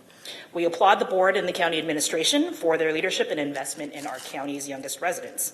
And as the county continues to work to bring a Department of Children's Policy and Advocacy online, we look forward to partnering with you in building a county-wide system of care that really focuses on the development of the whole child. Thank you. Thank you very much. Are there any comments or questions from my colleagues on this item? None? Okay, then I'm going to go down Susan and then Joe. You all. They pounced all at once. All right, we'll start with Susan and then go to Joe and Mike. Thanks. Greg, thank you for your work and your team's work on this report and for your commitment to facilitating informed decision-making by our board. There are 3 additional strategies I would like administration to pursue as we move into the mid-year budget process based on things that I read in your report. Number 1, I'm concerned that an across-the-board hiring freeze could actually hurt the county's ability to perform important functions and services. So I'd like us to identify the vacancies that, if we filled them, would actually do the most to decrease overtime and extra help. Second, I'd like you to identify the IT projects that would lead to the greatest cost savings and savings in employee time. And third, I would encourage administration to ask the workers, ask our employees at every level of the county for their ideas. Dr. Smith has been working to transform the county into a learning organization, and central to the idea of being a learning organization is that ideas for how to improve should come from everywhere. And I deeply embrace that idea. We can find ways to work better that cost less, but to do so we need to go to the experts, who are not necessarily me, department heads, or administrators. They're the people that are doing the work day in and day out, who know best where the inefficiencies lie. One of our strategies needs to be asking workers at every level of the organization for their ideas.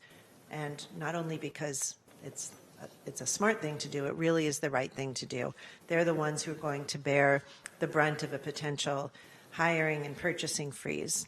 And if we're asking them to do more with less, we also need to ask them their ideas for how we can do better. So when we get to the budget workshops in May, through the administration, I'd like to ask for a report back on how those strategies will have been implemented. Shirley, not Shirley. Should I say, yes. Don't call me Shirley? Don't call me Shirley. Yes, every year we encourage and force our managers and executives to talk with as many of the employees on the ground as possible, and we will definitely do that again this year. We are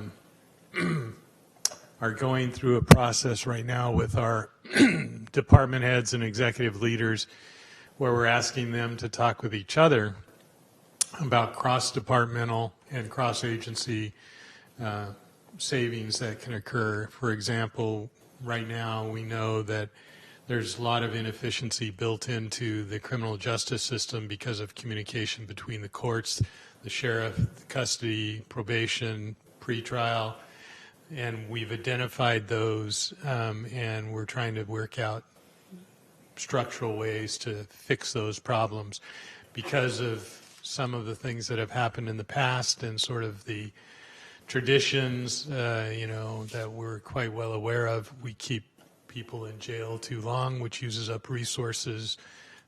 So if we can get them out faster, then we're better off. We've done a lot better than we used to. We still have improvement to make, but that's just one example. Great. I appreciate that, and just want to emphasize once more that I think it's really critical that before we start thinking about freezes, which potentially feels like a short-term solution, we've heard consistently over the year plus that I've been here about departments being understaffed or feeling or using an excessive amount of overtime. Let's really think about how many people we need to have in those positions so that we are operating the most efficiently and effectively. Right. Thank you. I can tell you we will not come back with a across-the-board freeze, and as a matter of fact, we probably won't have even a limited freeze. We will have thoughtful reallocation. I appreciate that. Thank you. Sounds like a euphemism, but we'll come back to that. Supervisor Semidian. Thank you. Just one quick but to me important question for Dr. Smith regarding the reserve for future debt service hospital system, which is to be found at our packet page 508, 509. I want to make sure I'm reading this correctly, and that is that the expectation is that the coming fiscal year budget, as well as the current year budget, contain whatever debt service budgeting is necessary for the project that I call the teen bed project for psychiatric care at the VMC campus. Yes? Right. Right now we have a placeholder allocation there because we don't actually have a cost identified, but that's our standard process. We're not recommending canceling those kind of projects. The kind of projects that we're looking at critically are things like IT projects or smaller projects that can be delayed that won't have an impact directly upon client services. But all of that being said, we're looking at this from a number of different perspectives. Number one, we've known and talked to the board for over a year about something is bad afoot coming in the economy, so we're watching that. Number two, we also know that we have some reserves. Number three, we know we can improve operations and improve efficiency. Number four, there are some budgeting techniques which we can use. And number five, there are some general savings in the big picture that we can make that we're fairly sure will at least get us through potential downtime. And then the last thing that I should remind the board of is that this is a projection of revenue based on what we know as of December. Every year those numbers change, and you can be guaranteed they will change again by May and June. That being said, and thank you for that assurance, I wanted to confirm as well that in your thinking and budgeting, the soft pre-construction costs associated with the project that we've just discussed, I'm thinking about things like design, architecture, are also incorporated in your budget thinking. Right. We've already got the architect on board, and we're moving ahead with it. Madam President, we have had some conversation about this at the Health and Hospital Committee, our most recent meeting. We're going to be having some conversation about it at our next meeting and at every subsequent meeting thereafter. So rather than extend the conversation this afternoon, I think I'll simply say thank you for the 2 assurances from the county executive, and then ask if the county executive and his team could be prepared to perhaps discuss those issues a little more fully at the Health and Hospital meeting. I think that's probably the best bet. Thanks so much. If I could make an additional request, and that would be that I know if you've got the architect, they're still in the process of figuring out footprint and cost and all that. But I would like to recommend, after you've heard it at committee, that we have a full presentation to the board as to the timeline, the budget, where each of the slices of that are going to come in prior to the big budget, because I think this is such a significant item of importance that I want to make sure that we've all said, yes, we understand when this is happening and how it's happening, in what order. Sure, happy to. Certainly from the committee standpoint, happy to accommodate that. Thank you. Supervisor Wasserman. Thank you, President Chavez. Thank you for your report. Where'd you go? There, great. Couple of things for me. My background, financial planning, my background thinking ahead in the future, planning ahead. You know, it used to be colleges, retirements, things like that for clients.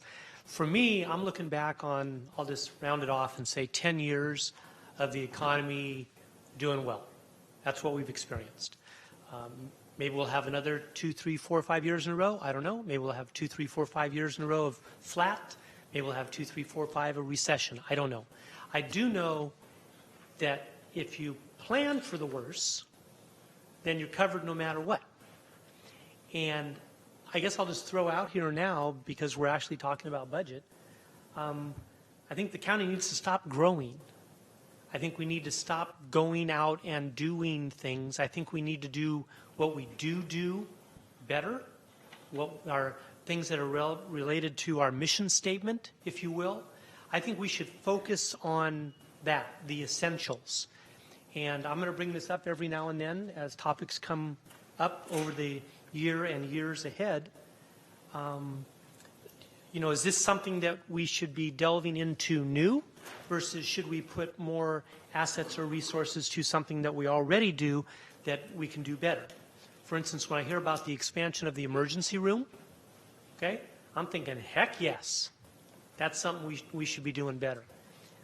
So I'm just going to throw that out as a general umbrella, Mr. CEO and Budget Director, that as we move forward, as we look to where we can cut positions or where we may need to add positions, that we use that overwhelming, is this the county's mission? Is this what we're expected to do first and foremost?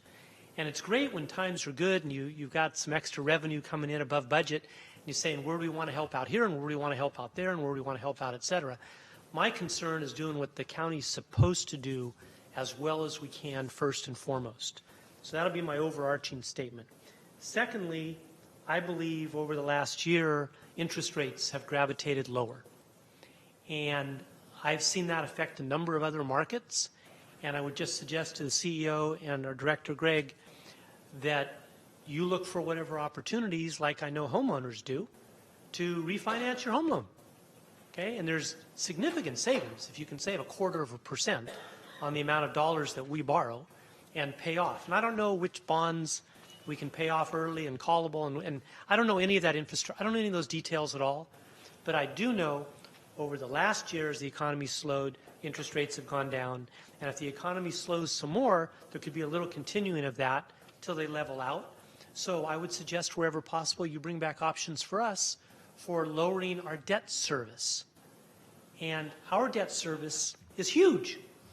So a little percentage here makes $1 zillion difference, not only each year, but going forward, if we can lock that in. One of my pet peeves, and Dr. Smith, you've heard me mention this before, so I'm just going to direct this through the chair to Greg. And Supervisor Ellenberg hit on it in her comments just a minute ago, but having to do with overtime and extra help. I remember a few years ago when various bargaining units came to me and said, God, I'm putting in 10, 20 hours of overtime. And I said, well, don't you get paid more for that? Yes, well, isn't that great to bring? Yes, but after 6, 7, 8 weeks in a row of overtime, I'm missing my kids. I'm missing my family. I'm not getting enough sleep. I'm wearing down. So it was the first time in my career in the private sector where I heard people complaining about overtime, because normally you got 1.5, you got some bonus for doing that. But I totally get it when it's week after week after week after week, and you're not seeing your kids or your spouse, or you're just plain getting worn out. So when I look on package page 538, which is the one with comparison of overtime and extra help, and I see the, I don't know, 30, 40, $45 million worth of those dozen departments that you happen to list there, I look at that and I go, okay, we're paying those people overtime or hiring in extra help in order to provide the services that we're expected to provide. In our budgets, though, we had FTEs. We had funded vacant. We had funded positions. They've been running vacant, and we've talked about this ad nauseum, about being the employer of choice and hiring people more quickly and retaining them longer, all of those things. And if we can do all of those things, it will reduce the overtime and extra help. Any organization will have overtime and extra help. Is this excessive and more than the average years past? I think so. It appears so. But what I do know, when we call this out, it looks, the general public, except for all of you, which are just the smartest people in the world, the general public that looks at this sheet may think and go, wow, look at all the overtime these people are getting, da-da-da-da-da, double digits, Valley Medical Center, sheriff, etc. What they don't realize is that our employees are working overtime in order to provide the coverage at Valley Medical Center or out on the streets, public safety, that we're expected to provide. And we simply haven't filled other positions in order to do so. So when you come back, what I would like to see, let's see, I put here, annual budget includes funding of vacant FTEs. If they're not filled, those dollars are used to pay overtime and extra help. So these dollars here are not necessarily in excess of what was budgeted for the department. So they're not even in excess. We haven't even gone over our budget. But at first glance, by the general public, they could look at this and say, wow, look at all the overtime the county's paying. Well, what I'm concerned about is, what did we budget for payroll? Did we exceed that? And the answer is no. Okay? That's great. So when you bring back whatever you bring back next, if you could please have a little addendum with this chart, then say, rather than point out the overtime and extra help and leave it at that, please also provide, and if I missed it, Jeff, I apologize, please also provide the labor costs budgeted and the actual spent, which includes overtime and extra help. Because I'm very happy looking anybody in the face saying the county did not exceed its budget. What will make news often is, look what the sheriff spent on overtime. Okay? Look what Valley Medical spent on overtime. Well, okay, but we didn't go over our budget, and we did so in order to provide the services, the deputy on the street, the tech in the emergency room, that is expected of us. Thank you, Madam President. Supervisor, can I clarify? Yes, please. Yes, the overtime and extra help is only spent out of the budget that's already been appropriated. So the money is spent from money that's either salary savings, which means unfilled positions, or people who have retired or whatever. So we don't allow the departments to go over their budget unless we come back to the board and ask for a reallocation. Thank you. And I said that. I know that. Right. I'm just saying, in this report, which becomes a public document, when we bring out this page 538, we do this. Then at the bottom it should say, and note these costs were covered by the department's payroll budget. Right. And I also wanted to clarify that some overtime is important to have in 24-hour operations because there's a flex in the need. So if you're working in the emergency room, for example, you have a really bad day and there's lots of patient care, you're going to have some overtime because somebody's going to have to stay over.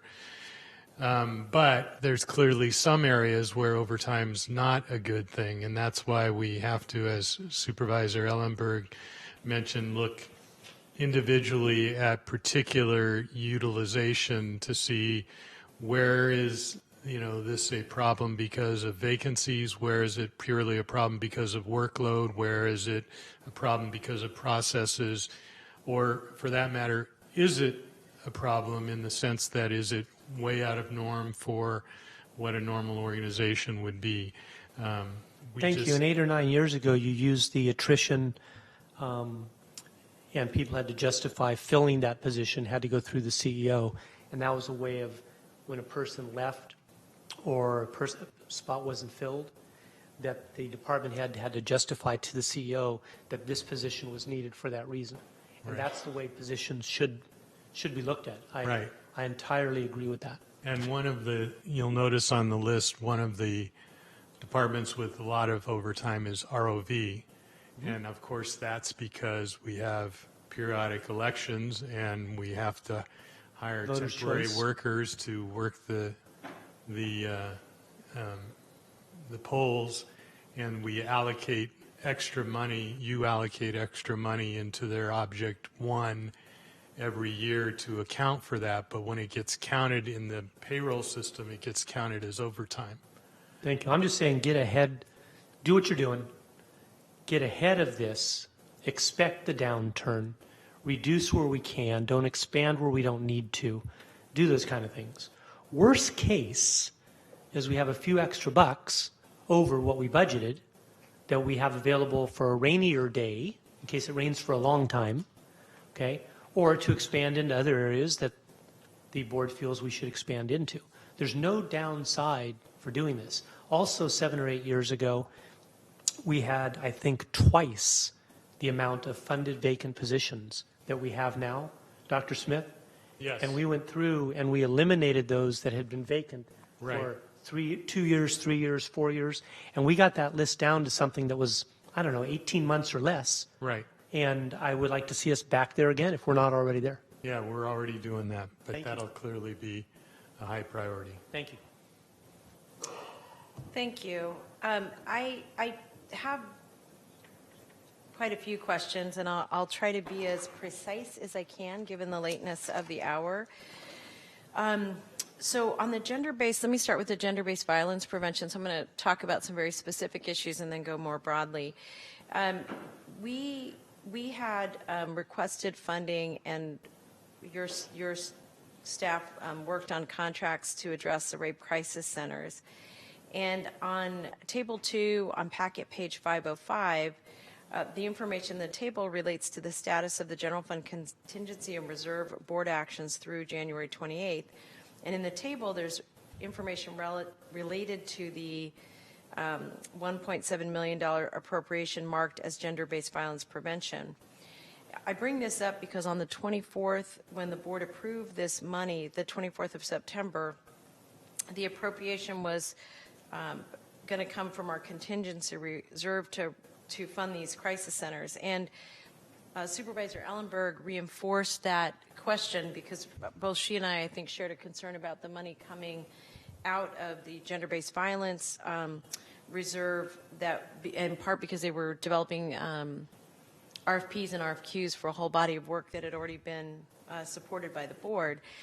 So what I'm interested in figuring out is if that rape crisis center money can be removed from that reserve, and was that an error or maybe a misunderstanding, or was there a reason that it was approached that way? I'll leave that to Greg to explain. Yeah, thank you. Yeah, there was not a specific separate reserve for the $5 million. Rather, there's been kind of an eyeing about $5 million of the general fund contingency to be used for that, those types of programs and expenses as they arrived. And so one of the reasons when this came was within that $5 million mark the idea is eyeing a portion of the general fund contingency. So two issues there. When we talked about the reserve initially, and this was a year ago when I very first requested this, maybe it was longer ago because we've actually requested this forever and it's been a while getting it kind of rolling. What I was told here in this chamber is that we do not put money, we don't have reserves until we have the program designed. And so I didn't know if that was actually very consistent, but I thought, okay, I think there's an understanding that we'd had a 5-0 vote and that there was an interest in investing this money in gender-based violence, this $5 million. The reason that I'm asking about this now is that if we have a goal of investing $5 million for gender-based violence and we recognize that we came upon an urgent initiative, which is not having these rape crisis centers fully funded, and I think we all agree that was an emergency. When Supervisor Ellenberg asked about this very specifically, and I reinforced it, that it was not going to come out of that $5 million, but would be money above that, irrespective of the fund that you took it from. So my question is, why would it be within that $5 million versus above it? And what concerns me more about that is that my understanding had been that we had a $5 million target for, prevention services, for victims, and that money was then that we were doing RFPs and RFQs that equate to $5 million, with the rape crisis being 1.7 above that. Surely, and certainly it's up to the board too if they want to target a separate $5 million separate from that for these other expenses. And the general fund contingency is got well more than that available for those costs if that's the desire of the board. I think the point is that we're not decreasing the commitment to the $5 million by using the other money for those emergency services, but it all exists in the contingency reserve and other reserves. It's not, we don't have a fund that is a restricted fund for anything particular. So there will be, $7 million plus spent on those services. What would be of help to me to understand is if the way this looks in this budget document, if I were staff, what I would be presuming is that I had to restructure the amount we were investing or going to be investing and what our RFPs and RFQs could be valued at. And so perhaps what would be helpful, because I haven't gotten an update from the gender-based office on where they are in their RFPs and RFQs, perhaps what would be of assistance is if the program that we're going to be investing in is just reinforced and highlighted for the board so we know. Okay, we'll Do you clarify understand? that in May. Well, I actually think, we were already supposed to be going out with RFPs and RFQs. Oh, they're already working at that. Right, and so the total amount of those RFPs and RFQs, what I want reassurance on is that they have a box around them for $5 million, and I just don't know that because I haven't seen them. We haven't had that come back to the board, presumably because it's being worked on. But I would just like a report to the full board explaining where we are in that process, and that there's a $5 million budget. And I'm remembering that at the time that we took those initial votes, and I don't have the memorandum, but I'm remembering that there was a subsection of it for prevention. There was one for intervention and one for victims of for victim services, legal service. I mean, had a bunch of different boxes to it. So I just want to see the boxes back along with the timeline of where we are in the process for each of those RFPs or RFQs. Happy to do that. Thank you. That's really helpful. And then the second thing is that again, this is going to be a little broad, but it speaks to an item that's coming up, and this is our child care facility and services report that I'm sorry, the summer camp and enrichment programs that I brought forward. Part of the reason I was bringing that forward as a part of mid-year budget was that the mistake I made the very first year we did this was we did it in June for summer programming. Right. On this one, could you just talk, do you want to talk about that under that particular item, or do you want to address it as part of the overall budget? We were hoping we could talk about it under that particular Okay, item then I'll hold because we felt like it was a priority item, so that's why we separated it from the budget. Thank So you. that it'll be discussed completely as a priority item. Perfect. Not Thank you. buried in the budget. Thank you. I really appreciate no buried. I don't like that either. So just to go back, and this is a broader question about the hospitals, and I apologize because I don't sit on the Health and Hospital Committee, and this may be something that is more clear to my colleagues than it is to me.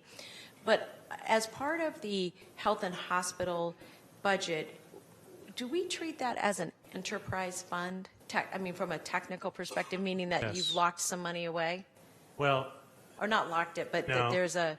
the enterprise fund is a fund that is owned by the government but does business-like operations, and so it is in some sense isolated from the rest of the county and reported differently. However, in reality, in practicality, since we subsidize the enterprise fund with general fund, you really should think of it all as one. And a lot of public hospitals are structured as part of the general fund. The reason it was done this way was really sort of more an accounting process than anything. But what you're seeing here is, what we expected, which would there would be delays in revenue, and that has to do with the turnover from their billing system to our billing system. However, the census is going up, and there's lots of capacity at the new hospitals, and they're doing well. And the problem that we're having has mostly to do with revenue that we're owed from the state and the feds, but we don't have, which is why I tried to say that, things will change, because almost every year that you've been here, every year that I've been here, in March or May, a supplemental payment shows up in the enterprise fund, and usually it's pretty significant, but we couldn't project it now because we don't know for sure it'll show up. So Yeah, that makes a good... it's obviously a concern, and we're concerned about, the accelerating fixed expenses, but it's time to be prudent, but not time to panic. So here's what I wanted to request, and Supervisor Simidian, I know you're chair of Health and Hospital, so let me just direct this to, you are right. You looked dubious for a moment there. Not only am I with enthusiasm. Oh, there you go. So here's what I would like to request. I know that you all are looking at the budget at each meeting, and I really appreciate your eyes being on that. What was a little difficult for me reading the report is exactly the last point you raised about the way money flows between, Supplementals, right. And so there's kind of three big boxes that I'm interested relative to the hospital financing, because it has such a big impact on our overall budget.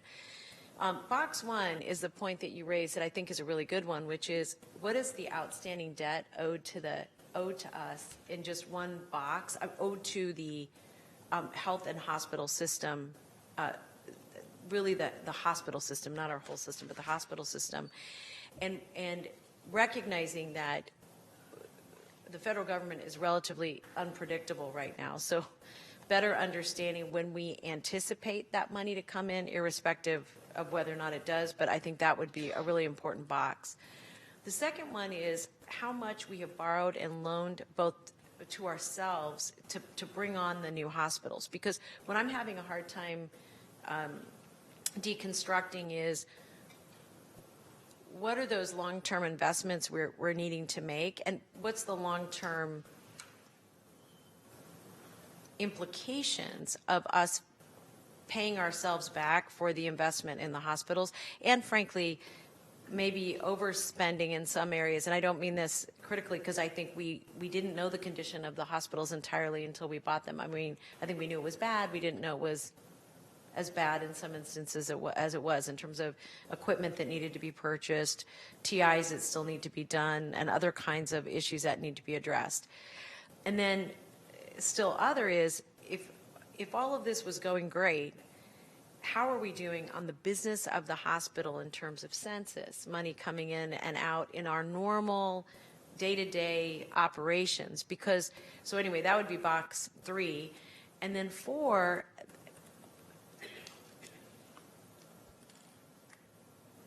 I know we don't know, that we can't predict the future in terms of necessarily the risks or rewards of this business. And all you have to do is pick up any newspaper, USA Reports, or any of those magazines, and you see the number of hospitals that are closing down across the country, and it is terrifying to look at. And we don't have that many hospitals to start with, which is why we invested in the first place. But part of the reason I'm really interested in that last bucket that goes in the category of risk is that I do not fully understand what's happening in the market relative to the investments we still want to make in the hospitals. For example, I think the facility, the psychiatric facility that Supervisor Simitian has been championing, that is a priority in my mind. We've got to get that done. I don't understand necessarily how that impacts the business model relative to this really risky environment. And I know it's not as simple as putting it in boxes, but the request I want to make is that the full board has that discussion prior to us taking final action on the budget, even if that is a way we restructure the hospital days so that we really can dive into this. Because I think we all need to have a very strong understanding of what decisions we're making that could have very long-term repercussions for the county. Right. We'll be happy to do that. It is a complex issue. Remember, we've only had the hospitals for less than a year now, and we told the board when we purchased them that it was going to take 4 years to integrate them and at least 2 years for us to be challenged. So we're doing really quite well. The census is going up. The charges are going up, and they're doing very well compared to what we would have normally expected in a private takeover.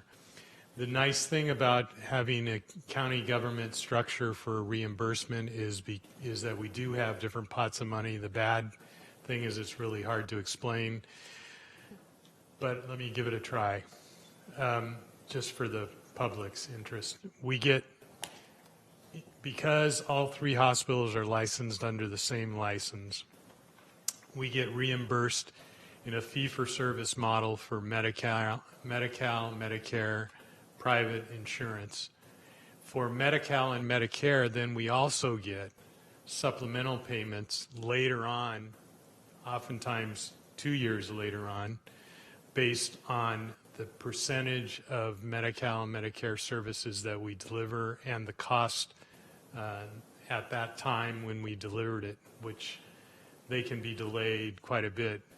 And also, because of the way the 1115 waiver is written, there's a limitation statewide on that amount of money. So we're essentially competing in some sense with other hospitals that are doing the same thing. In addition to that, we also get supplemental monies called EMI, DMI, EPP, which are supplemental monies for other programs that are calculated in a different way, and they show up as lump sums. So because of that, the enterprise system has to operate on an accrual method, whereas your budget for the rest of the county is done on an allocation method. Trying to meld the two together is very difficult because accrual gives you how much you have now, allocation gives you a projection of what you see in the future. So this is always a challenge to come up with a reasonable expectation. And then if you add in things like Mental Health Services Act funding, which also subsidizes VMC because we house, or we should say we hospitalize people at BAP with chronic psychiatric illnesses, and that comes out of some of our mental health services money. And then you take into account also VHP, which pays fees, and then Family Health Plan, which pays us fees. They're all interwoven and interconnected, and we'll be happy to try to put it down in as many pages as we can.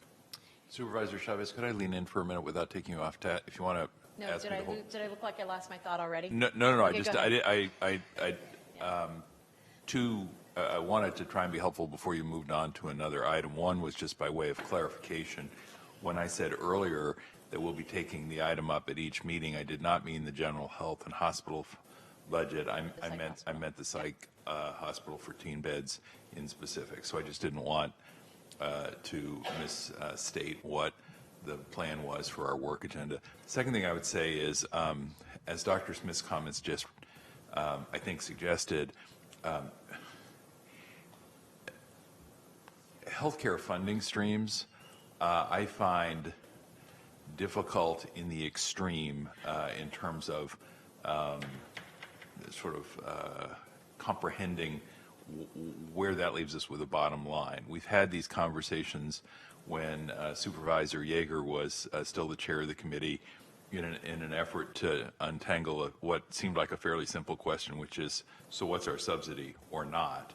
And even that ended up being quite a tangle because depends on how you define subsidy, and subsidy was defined differently from year to year to year to year. That being said, if I could just toss off a couple of quick numbers and understandings that I think might help get to the place you're trying to get us in terms of a greater understanding. Dr. Smith, and Mr. Atturia both, if I may, we have some mid-year budget adjustments that we're being asked to make here in addition to just receiving the report, yes? Correct.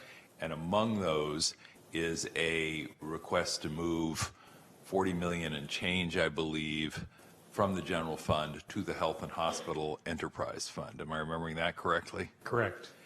And so that's a net drawdown against the general fund, as compared or contrasted with what I think we did last year, which was to actually take $48 million back at the mid-year from the Health and Hospital Fund that we could use to put towards the general fund. Am I remembering that correctly? You're absolutely correct. So then the question that a normal person would ask, which is to say nobody who serves on health and hospital, no disrespect to my colleague and me, a normal person would say, well, shouldn't we be concerned in mid-year of this year that instead of saying, great, we have 48 million coming this way, we're sending 40 million the other way, because when you put those two together, that sounds like $90 million worth of not good stuff happening. Now, I could guess that the county executive would say much of that is attributable to the acquisition of the two new hospitals and the relatively reduced income stream that we inherited from those two hospitals, and that our hope and expectation going forward is that that income stream will increase as it has been in the past 6 months and actually now 9 months, 10, 11 months, almost a year, and that it'll happen in the future. But that would just be speculation on my part. So, Madam Chair, with your forbearance, and thank you for your patience with all that, Dr. Smith, I guess the question would be if you were trying to, if you felt you could provide some reassurance to the board, why is that $90 million delta not a source for concern in terms of the health and hospital system?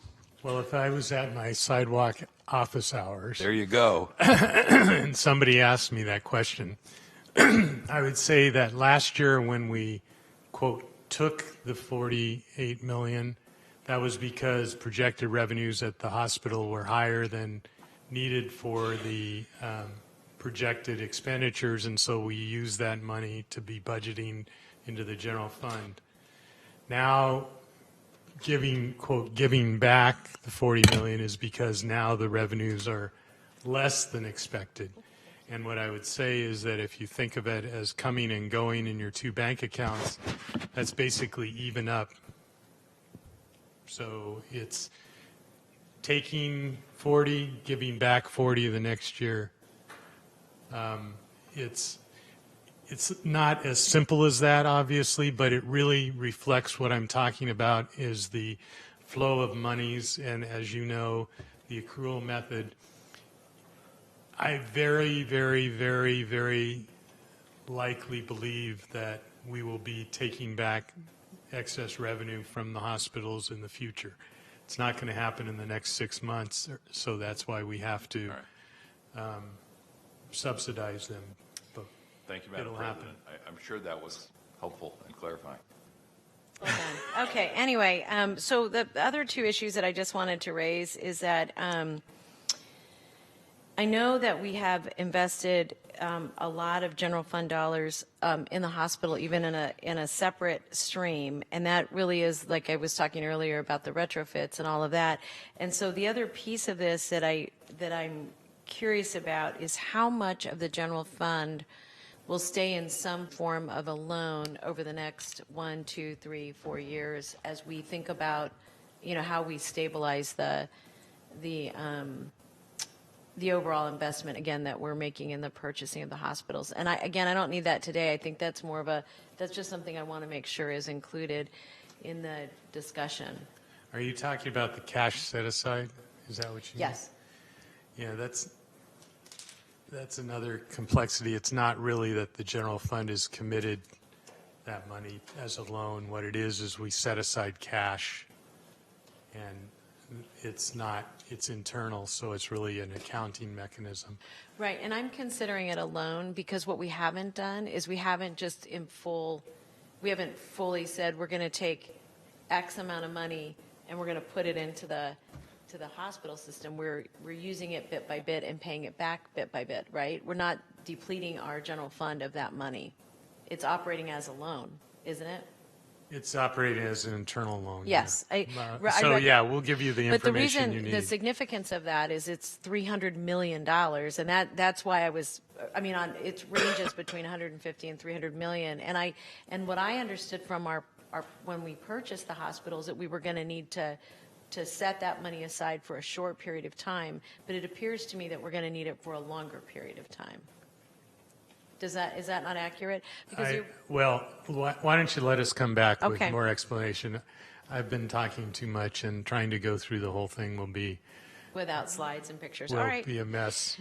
Then the last thing I just wanted to highlight again, and this is part of the reason I wanted this to come back, is that, one of the important points that you raised earlier is just that, we bought 2 hospitals and there was going to be some amount of time it was going to take to level those off. And by leveling off, what I mean is having a stronger understanding of how all 3 of the hospitals work together, including staffing levels and the Right. like, which I think kind of speaks to the point you raised with Supervisor Wasserman in terms of how much flex money that we were going to need. And I think, again, it would be my assertion that the amount of flex over the next few years, as we just bring everybody in to the county system and we have a better understanding of the flows of the population, especially in the newer hospitals, and even the services that we're providing in our own hospital, that the bandwidth of what we think we need may start to shrink. It won't go away, I recognize that, because there's a level of unpredictability, but that just got me thinking a little bit about long-term, how much money would need to be safely set aside to give us the confidence to continue to staff staff at a consistent level. And I only raise that because one of the, I thought, really good points that you raised earlier about, and I'm not even sure if it was at this meeting or a prior meeting, just about, like, for example, nursing staff ratios and the Right. construction of the way the buildings are structured. Like, there are a lot of things that go into how you do that. So in any case, part of the other reason I was interested in this is to better understand how you would be planning for years to come, or whether or not that was even a possible thing to plan for. Yeah, very good questions. We'll certainly have to come back to you with reports. We do have it planned out. Obviously, it changes from time to time, but a great example is what you just brought up about nursing ratios. We're going to do another acuity system in all 3 hospitals and try to mesh them so that they all work together.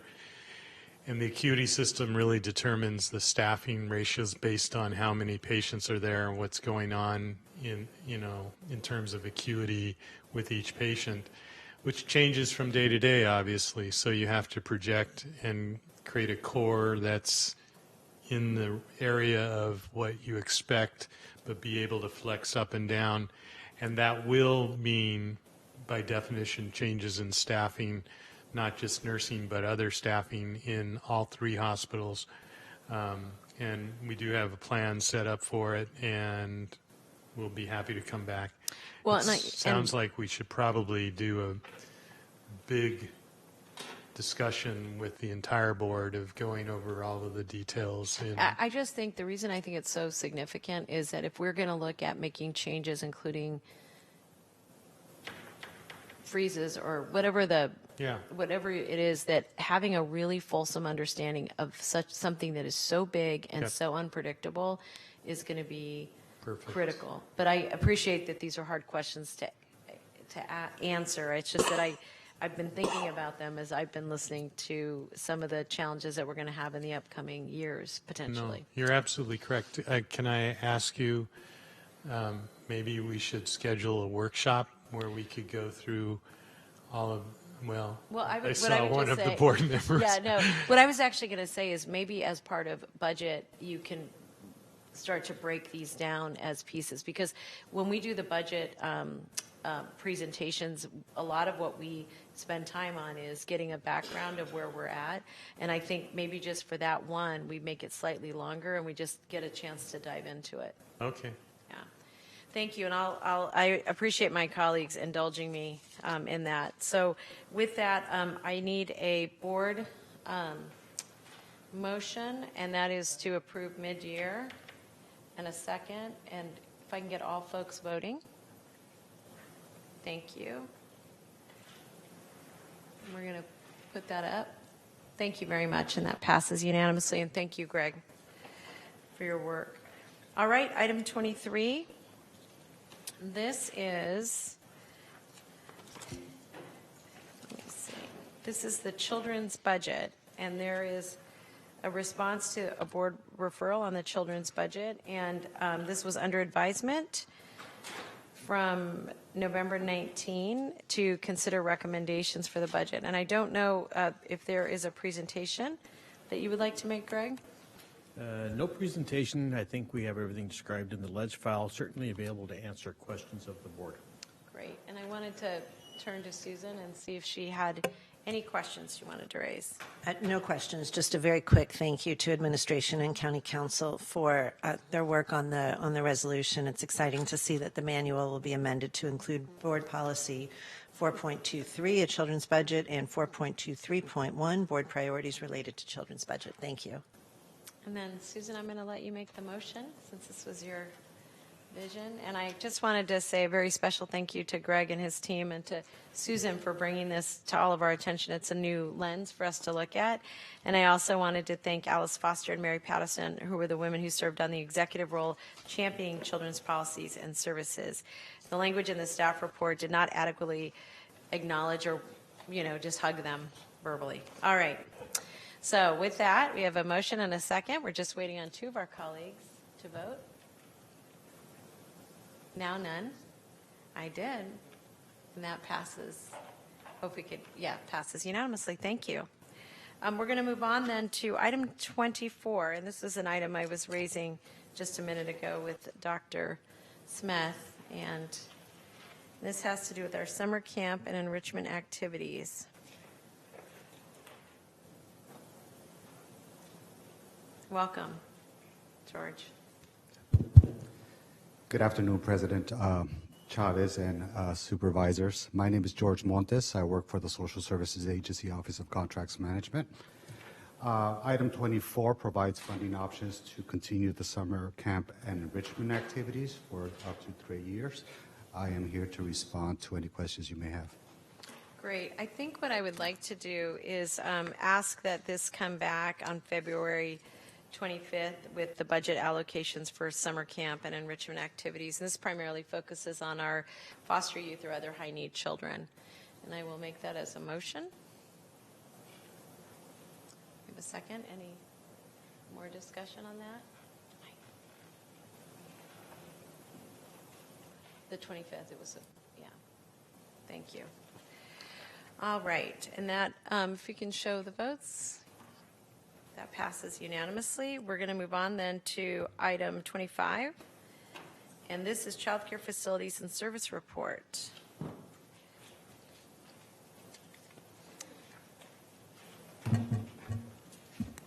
Good afternoon. Great. Just maybe quick introductions. I'm Brian Darrow from the County Executive's Office, and to my right, John Mills, Employee Services Agency. So I will provide, if the board would be interested in a quick overview, and then John and I are available for any questions, unless the board would like to jump to. So, yeah, we have two comment cards. What I'd like to do is go to the comment cards and then go to Susan, and then if we feel like we're stuck, we'll come back to you. Okay, Brian? Yeah. Thank you. Thanks for your work on this. We have David Villegas and Wendy Ho.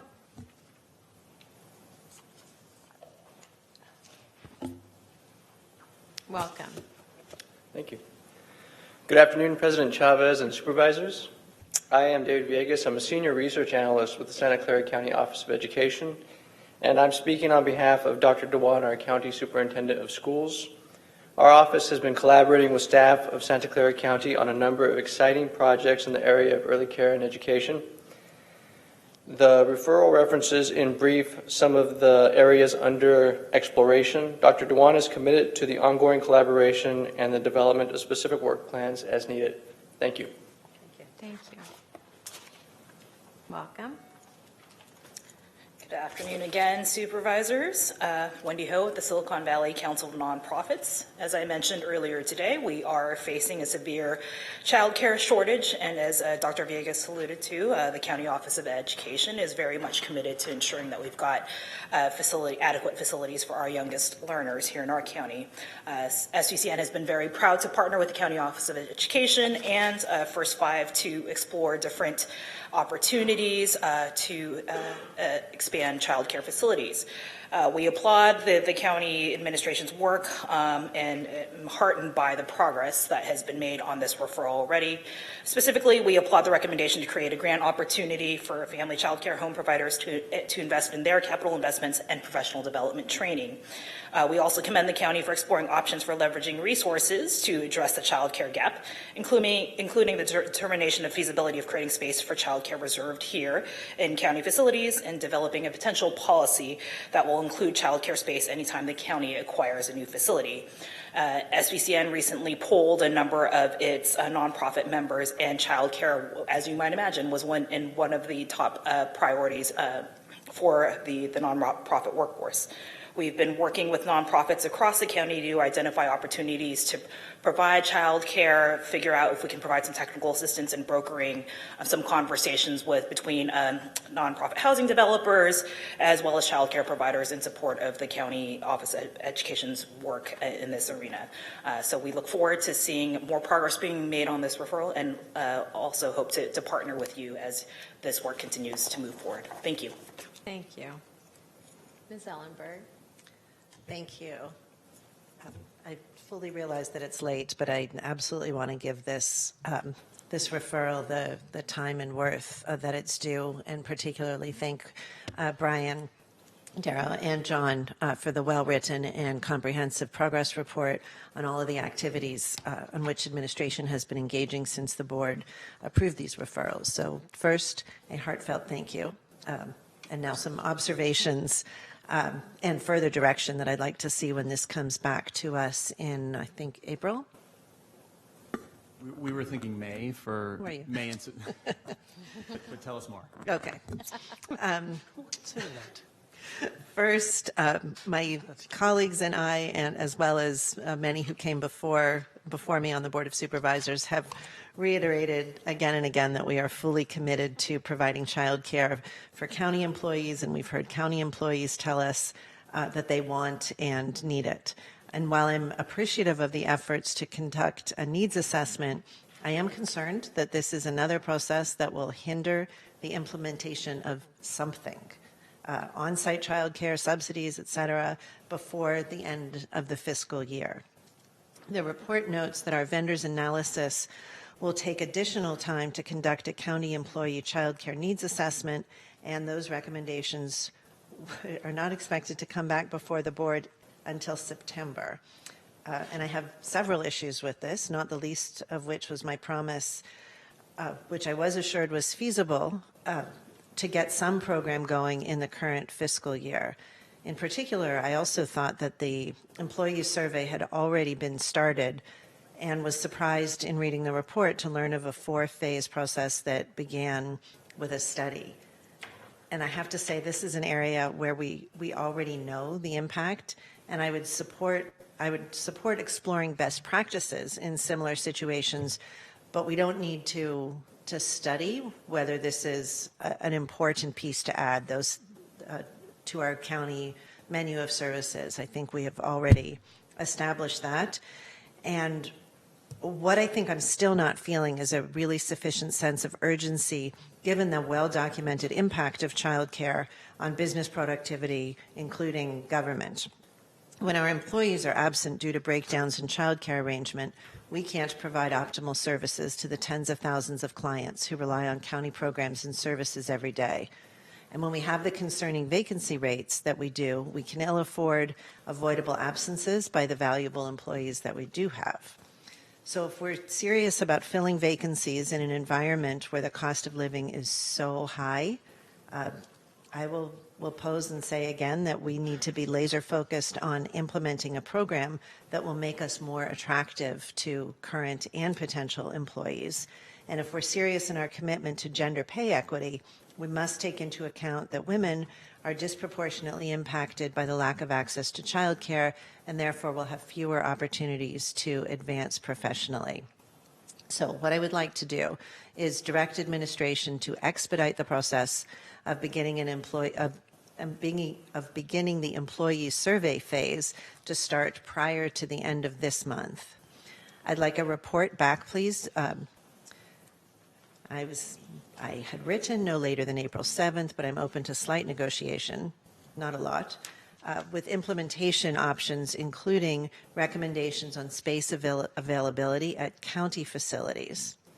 And finally, I would like a report back specifically on the feasibility of dedicated space here at 70 West Heading that could be suitable for infant care up to 12 or 14 months old. This is critical work, particularly if the projections of a more restricted budget come to pass. We have to meet the needs of our employees, and we have to maximize the impact of the work that is core to our existence.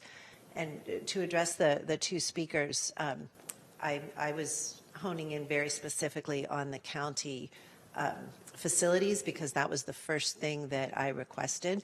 Please know that I am absolutely also committed to expanding this beyond and to all of the partnerships, but my sense of urgency right now is on getting the survey finished with our own employees, looking at our facilities, considering infant care right here, and showing that we have done something and that we are meeting our employees' needs, and then we'll go big.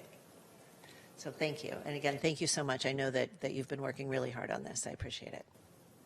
Mike? Thank you, Madam President. The comments that I've written here are all about what I said earlier about being the employer of choice, where we may not, different people have different thoughts, be at the highest salaries possible, but we have other benefits such as pension, perhaps child care. This is something that this board has said we would like to see investigated, explored, to see what it would cost, how is it feasible, where is it located, all of those things, to have as an additional perk in some form or another for our employees. When I read this particular item 25 over. I liked, the bottom of the first page. There are multiple efforts underway across several county departments to investigate options to improve access to child care services for county employees. Okay? And then it says, and residents. And again, my number one concern, and I'm speaking to you, but I'm talking obviously to Dr. Smith as well. My number one concern is, in this instance, what can we do for county employees? And it's not that I'm just being selfish for county employees and excluding everybody else. I'm prioritizing. We don't have enough dollars to do everything for everyone. And I'm sure I'll sound like a broken record by June. But one of the advantages of providing child care service of some sort to county employees is our ability to retain county employees, because child care was a cost or a time issue before where they just couldn't keep this job because they didn't have child care, or they couldn't afford what they were paying for child care in this area, had to move somewhere else. So I'm looking at employee child care at one level or another as a way to help us retain our existing employees. At the same time, Mr. ESA Director, I'm looking at providing child care in one form or another, and I don't know what it is. I don't know where it is. I don't know if it's North County, South County, Central County, half pay, full pay. I don't have this deal with Fandango, this deal with that. I don't have any idea what it looks like. Okay? And I understand and I appreciate Supervisor Ellenberg's excitement, but I also understand it's going to take a lot of work to find out the information that's being requested and to come back with a plan that you can stand behind with certainty and confidence that you're telling us, if we want to do it, this is what it will cost, or this is how we should proceed. And I also know you have many other things on your plate. So when you bring it back as quickly as possible, we tend to all want everything back tomorrow. And I know that's difficult to do. And we have discussed the cost to staff and the disruption to what staff is doing to pursue things. I can tell you I'm in favor of hearing back from you as soon as you're able. I'm in favor of hearing back what kind of daycare can we possibly facilitate given the budget that we're forecasting and the incomes and expenses for our county employees. Beyond that, like the sentence ends with "and residents," and we were talking about school, okay, teachers and community and students of, not students of, the students in the schools, which are children that otherwise need daycare. That's all great, wonderful, godly stuff. But my priority is county employees. I'm just speaking as me. County employees looking at what is possible to provide daycare as a further enhancement to stay here or to come here. Because I've seen survey after survey over the years when they said, what's the most important thing that you're lacking in your job, or what's the most important thing? It's not always money. And I know, John, you've seen enough of those surveys. Sometimes they want a gym. Sometimes they want personal time off. Sometimes they want ability to work from home. When I see those surveys, there's lots of other things there. This particular instance will also cost money. Most things do. But this is something I'm telling you I'm in favor of your looking into, getting back to us as soon as possible for a multitude of reasons. And I hope when you come back and say this will cost X and we propose to do it here, here, and here to spread out the benefits from where our employees come from and need child care at the time, and this is how it's to be imposed, there's not going to be enough dollars to do what you want. So I'm saying one person that I want to see county employees prioritized. Thank you. I just want to I'm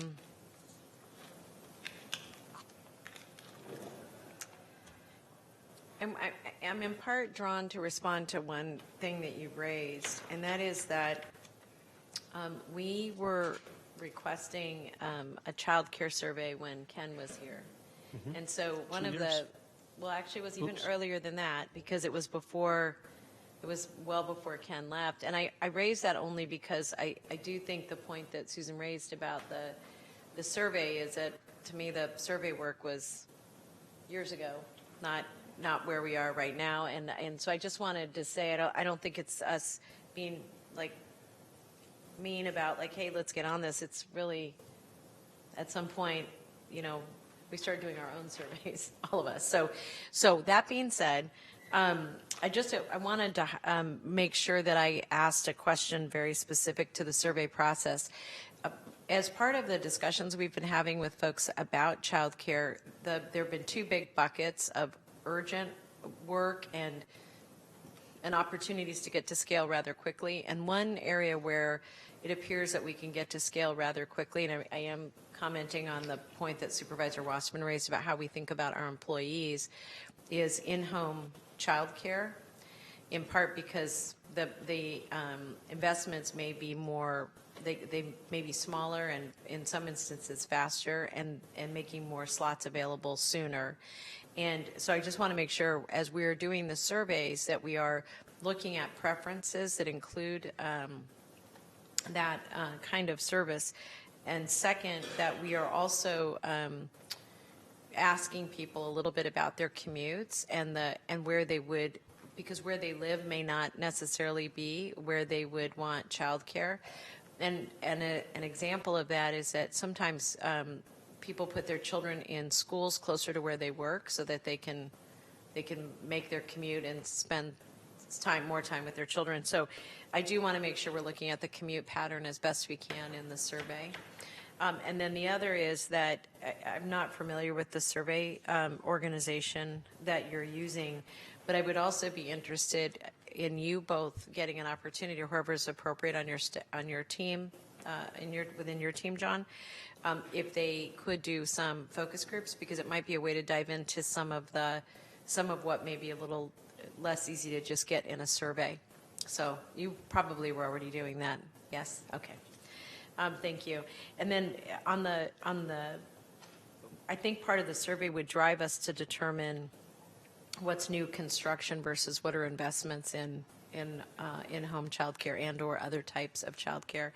And I think one of the reasons I'm so excited about much of what I've heard Susan say is I think it's going to lay the groundwork in partnership with the other part of the organization that's doing our pilot program for childcare, in terms of how we partner with other organizations to expand that footprint. So one thing I want to make sure of is on your team, both included in the survey process, but also being part of the results, are the staff that are leading the childcare efforts other places, because they really should be as integrated as we can get them. Again, things you probably already thought of, but I just wanted to make sure I included them. All right, so can we get a motion? Before we do, Madam Chair. Yes, sir. Forgive me, I jumped in a little bit late.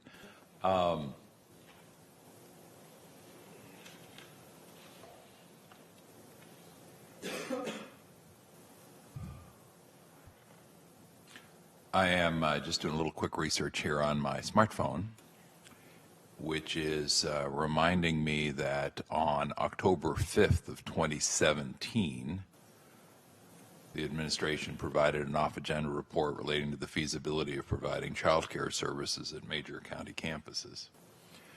And I am finding that information in connection with a referral I did back in I think it was April or May of 2018, and I guess the point I'm just trying to make here is nobody's asking for anything tomorrow. What we're asking for is something that's been in the hopper for more than 2+ years now. So it's time to move from thinking out loud to delivering some results. I'll let it go with that. Thanks. Thank you. All right, so we have a motion and a second, and I'm waiting on a few other folks. All right, all votes have been cast. Thank you. Thank you, gentlemen. We're going to now move to custody health service study, and this is item 27. This was a referral that I made, and I want to appreciate that staff has stayed a long time to be here for this, so thank you for that.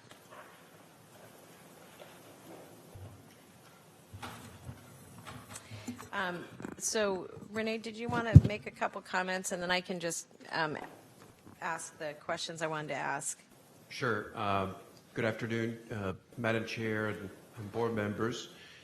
My name is Renee Santiago, Director for the Health and Hospital System. We oversee and provide the care and services in custody.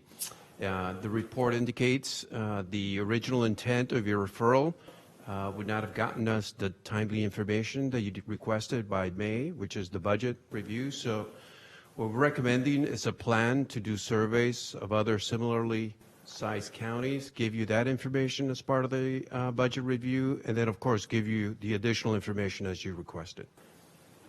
Thank you. I think that's a really good solution, so thanks for that. I don't have any cards on this item, and are my colleagues, anybody wants to weigh in on this? Okay, so here's what I'm going to do. I just want to first say that when we did the original study, and Dr. Smith, I'm raising this just because of some other issues that we're addressing right now.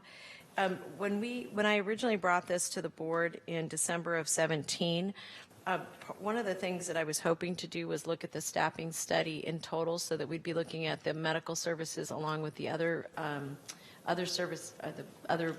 positions in the jail, but we split those.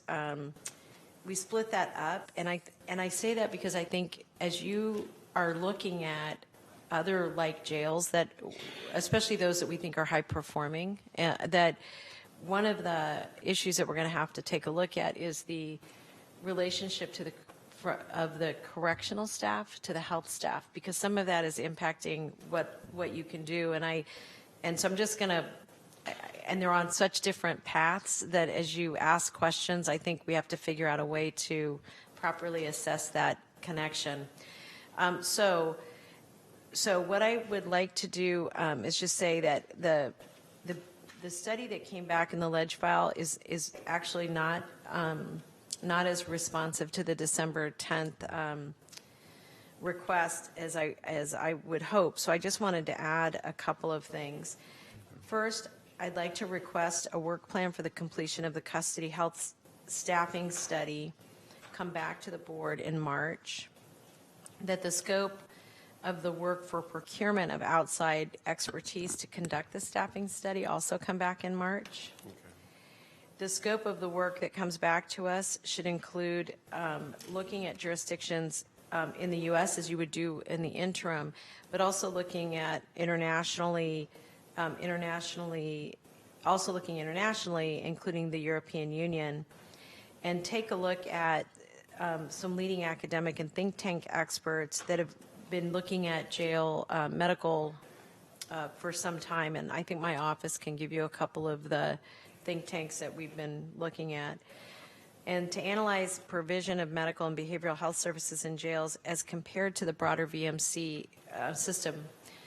And lastly, I just wanted to reinforce that I do think the decoupling from the Department of Corrections is just something we're going to have to be really mindful of.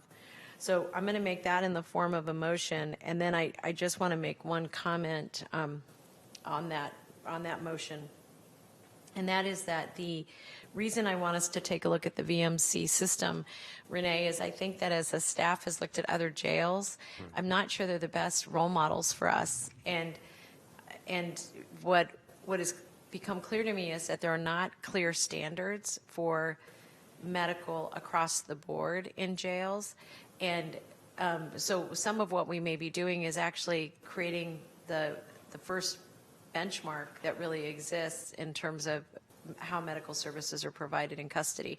So one of the reasons I was interested in you thinking about the rest of our VMC family is I thought that might actually be a better benchmark if we can't get the research done. We're going to get you some folks from think tanks too, because they've done some research and may be able to guide us, so we're not wasting a bunch of time.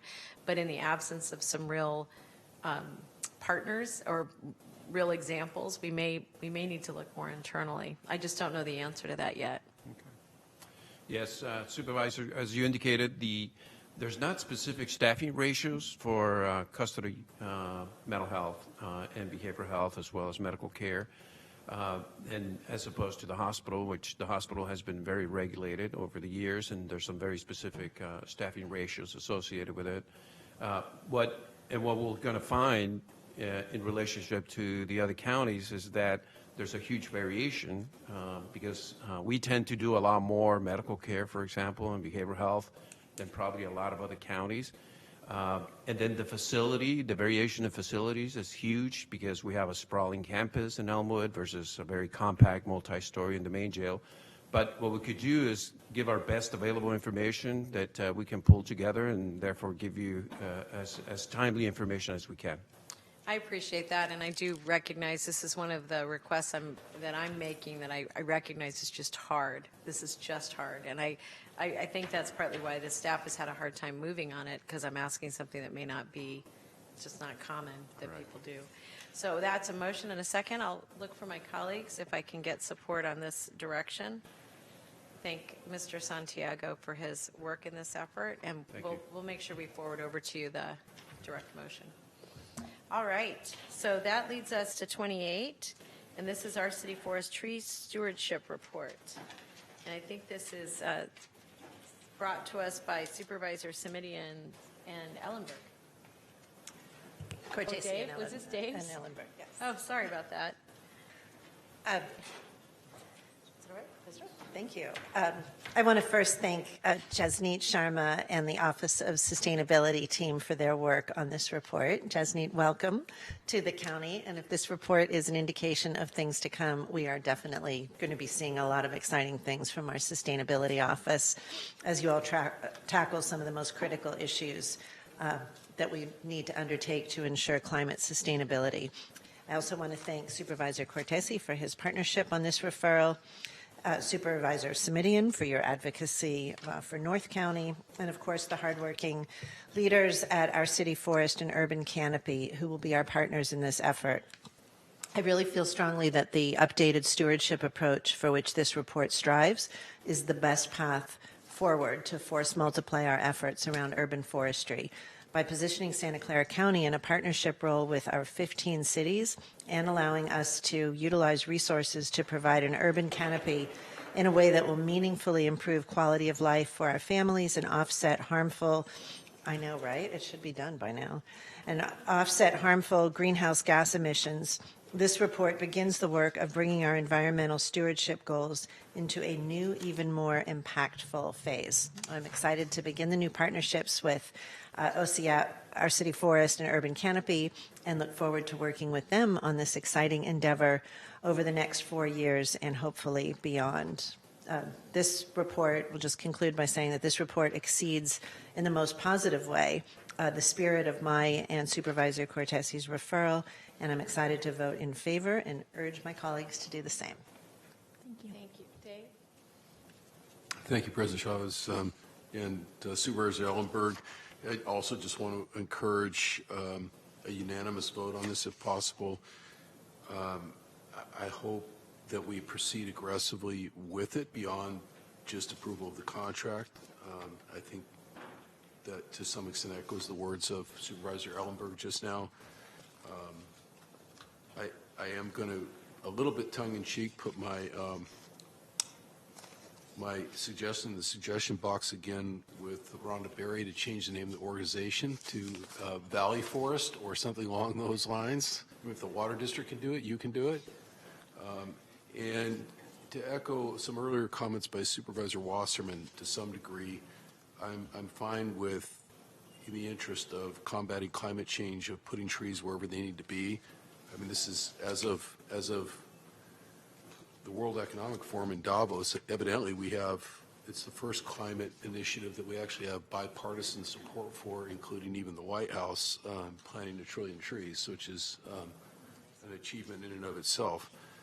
But that said, what I started to say in terms of echoing Supervisor Wasserman, there has been some pulling away by municipal budgets from this work, and I just want to make sure that, you know, in areas like my district where we have lots of unincorporated neighborhoods and such that, you know, they get primary attention.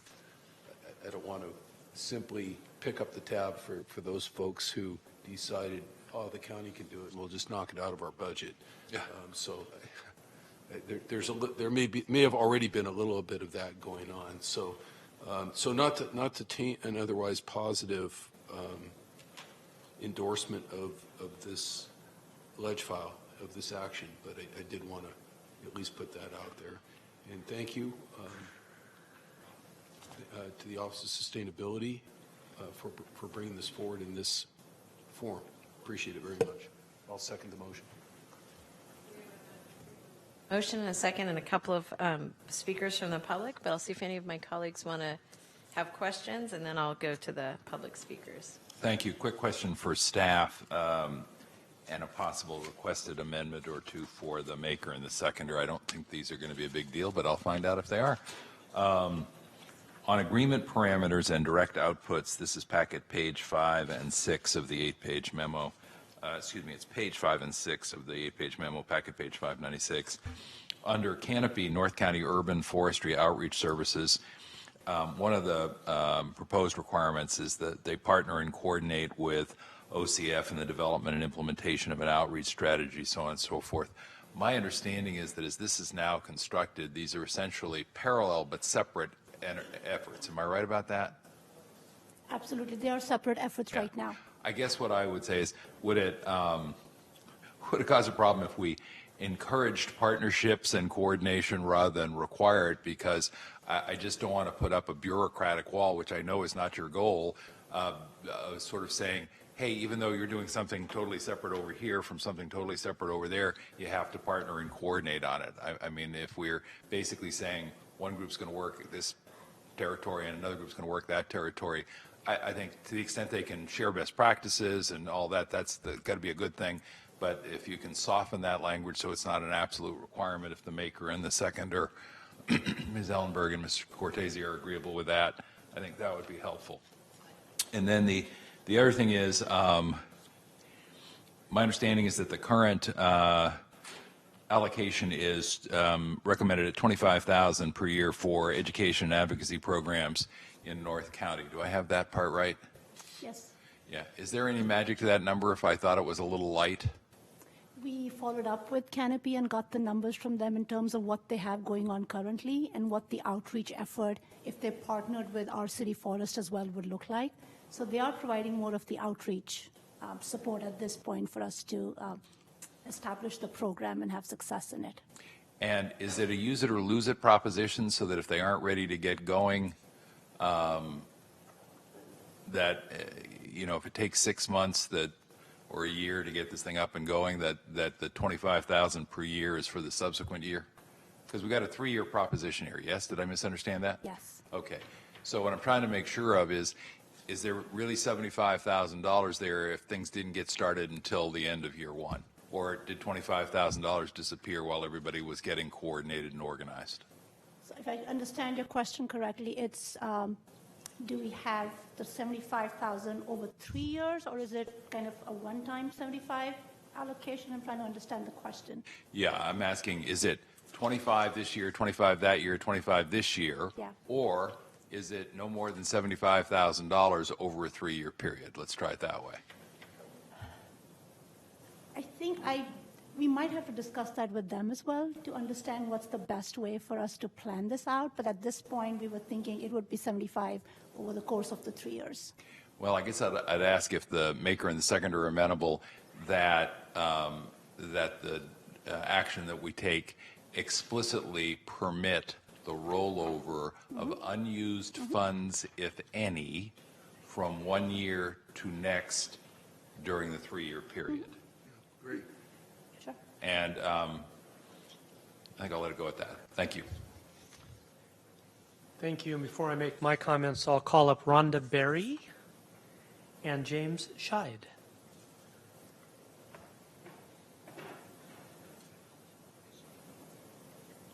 Come on up. You've got a couple of minutes. Thank you, Vice President. and supervisors. We're so thrilled to be here today. My name is Rhonda Berry. I'm President and CEO of Our City Forest. And I'd just first like to thank all of you. At one point or another, each of you has been an active participant with Our City Forest over the years in very demonstrable ways, whether picking up a shovel or helping us get a contract or writing a support letter, and it's meant a lot to us over the years. I'd like to especially thank Supervisor Cortese and Supervisor Ellenberg for working together, for your leadership on this, and to get us here where we are today. And I'd like to thank the staff team at the Office of Sustainability. I believe that this proposal is, of course, it's about trees, about planting trees, but I think that ultimately it's about pooling resources, because that is how we're going to get things done. And we're not starting from scratch, so I'm just like to give you a few quick examples of the resources that our city forest is bringing to the table. A proven service delivery model, a community nursery that specializes in drought-tolerant native trees. This spring, we will be breaking ground with our outdoor education center in Marshall-Cottle County Park. And our AmeriCorps team, it's our boots on the ground. And that is an all-or-nothing kind of a program. It requires a hefty match, but if you don't get it, you lose it. So we need to use it. And finally, our extensive track record on bringing in funding. Oh, really? Really? Thank you. Thank you. Thanks. Welcome. Hi. Thanks for having me. My name is Jimmy Scheid. I'm the Regional Urban Forester for the Bay Area and North Coast counties for CAL FIRE's Urban and Community Forestry Program. I cover 11 counties. Hopefully I don't have to remind you all of the many benefits that trees provide, but these benefits cannot be realized unless we make that local investment. In this, in terms of raising our urban forest, that cannot be done by a municipality alone, by CAL FIRE alone, outside donations or corporate support. A successful urban forest is almost in any community strengthened by a grassroots organization that's bolstering energy from the ground up. It's that groundswell that needs to be invested in. And while there may be funds available for the planting of trees, the work that entails goes beyond the trees themselves. Tasks like outreach and interested parties, acquiring permits, inspections, transportation and delivery, training, follow-up care, education, and namely stewardship. It's that stewardship that ensures that an urban forest is not just planted, but that it thrives long-term to realize those many benefits. This list of examples is somewhat general in terms of describing the activities that nonprofits engage in, like our city forest and Canopy, who we've been partners with on numerous projects over the years. But you know, we really need to, when it comes down to it, it's that local support that we're looking for from the state level. We're here to occasionally supplement the work that's being done on the ground day to day with our grant funds that are not always there, and grant funds that have very direct strings attached to them. So I think that it's really vital that you not only support with this allocation of funds this local effort, but the many communities that these organizations support day in and day out. And aside from that, I've worked on many management plans and ordinances with various cities in the county, and I'm happy to help with that in the future. Thank you very much. So is there any more discussion on this item? Supervisor Wasserman? Thank you. I just wanted to say thank you. Thank you for all the work you do. Supervisor Cortese is absolutely right. At Davos, bipartisan, and I think they had a 1 billion tree goal, was what all the leaders that were there that year, was to plant 1 billion trees worldwide in a certain amount of time as a way of combating what's going on in our atmosphere and doing that. I'm very excited about that. I did go through, just me being me, 1,000 trees, the dollar amounts, and looking at $355 a year per tree. But then I saw that include, as was just said, the planting and stewardship, planting and maintenance of that. I did want to ask, just in general, what size trees are planted? 15 gallon? Is that, okay. And that's what it is. And then after the 3 years is over, the maintenance of what has been planted falls on for instance, the city that they're in. It falls on the parks if they're in the county. Who does the maintenance turn over to after we pay the 3 years and the $355 per tree per year? At this time, the way this program is mentioned here, it's more with private citizens, public and private citizens, so it would certainly come back to them. They do sign a stewardship agreement, and at the end of the 3 years, then they've hopefully been trained in what stewardship looks like. Okay, the reason I was asking is over my years, both at the city level and at the county level, it's been very difficult to find areas where trees were planted that the government that owned the land would allow the private citizens to go on to maintain the trees, cut the shrubs, paint the graffiti, pick up the trash, whatever it might be. So it sounds like you've thought about that ahead of time, these 1,000 trees, location you're going to put them into. Private citizens, Rotaries, Kiwanis, Lions will be able to adopt a tree. Is that the program? And it doesn't necessarily fall on the government. Absolutely. Wonderful. Thank you for that clarification. Thank you, Madam Chair. You bet. Supervisor Simitian. Thanks. One last item on this. I want to return to the funding level for Canopy, which is the agency or entity, nonprofit that would serve my district. I had a different understanding of the financial needs of a robust program to be provided by Canopy in the 5th District. I'm not, and this will please my colleagues, I think, I am not going to ask for any additional funding today.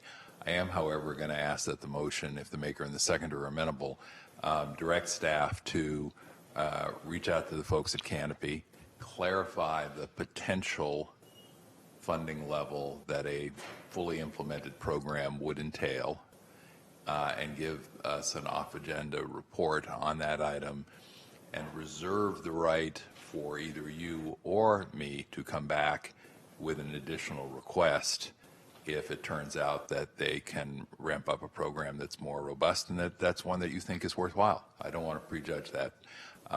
So I don't want to let the opportunity go by. On the other hand, I don't want to make up a number and just spend money because it's in my district. But I'm kind of feeling like we need a little more conversation about what the possibilities might be, if the maker and the seconder are amenable. Thank you very much. So that will be included in the motion. And any more discussion on that? May we have all of my colleagues vote? Yes, all votes have been cast, and that passes unanimously. Thank you.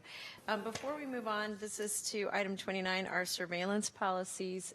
Supervisor Simitian, how long do you think that is going to? 5 minutes. Okay, I think I'm going to actually be faster than you, so I'm going to move up 33 if I could. And this is item 33 is it's a item to make sure that we're properly funding all of our nutrition programs. And so what I wanted to do was just move the item verbally.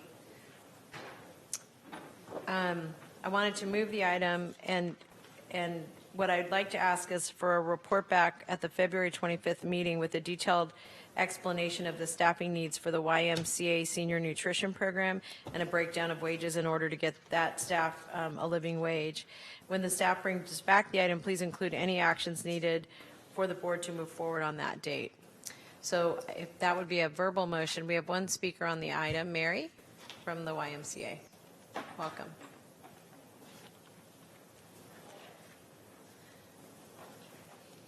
Welcome. Thank you, President Chavez and Board of Supervisors. My name is Mary Hoshigo Hoy, and I'm the Senior Vice President of Operations for the YMCA of Silicon Valley.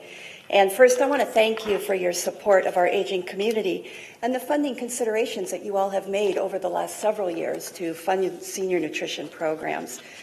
The YMCA is honored to provide high-quality, nutritious meals and community experiences for the seniors in Morgan Hill and Gilroy. And we are committed to living wages for our senior nutrition team. It's important to know that the majority of our team are already at the living wage. We currently subsidize our nutrition program at 18%, and we do this through our annual fundraising campaign and grants.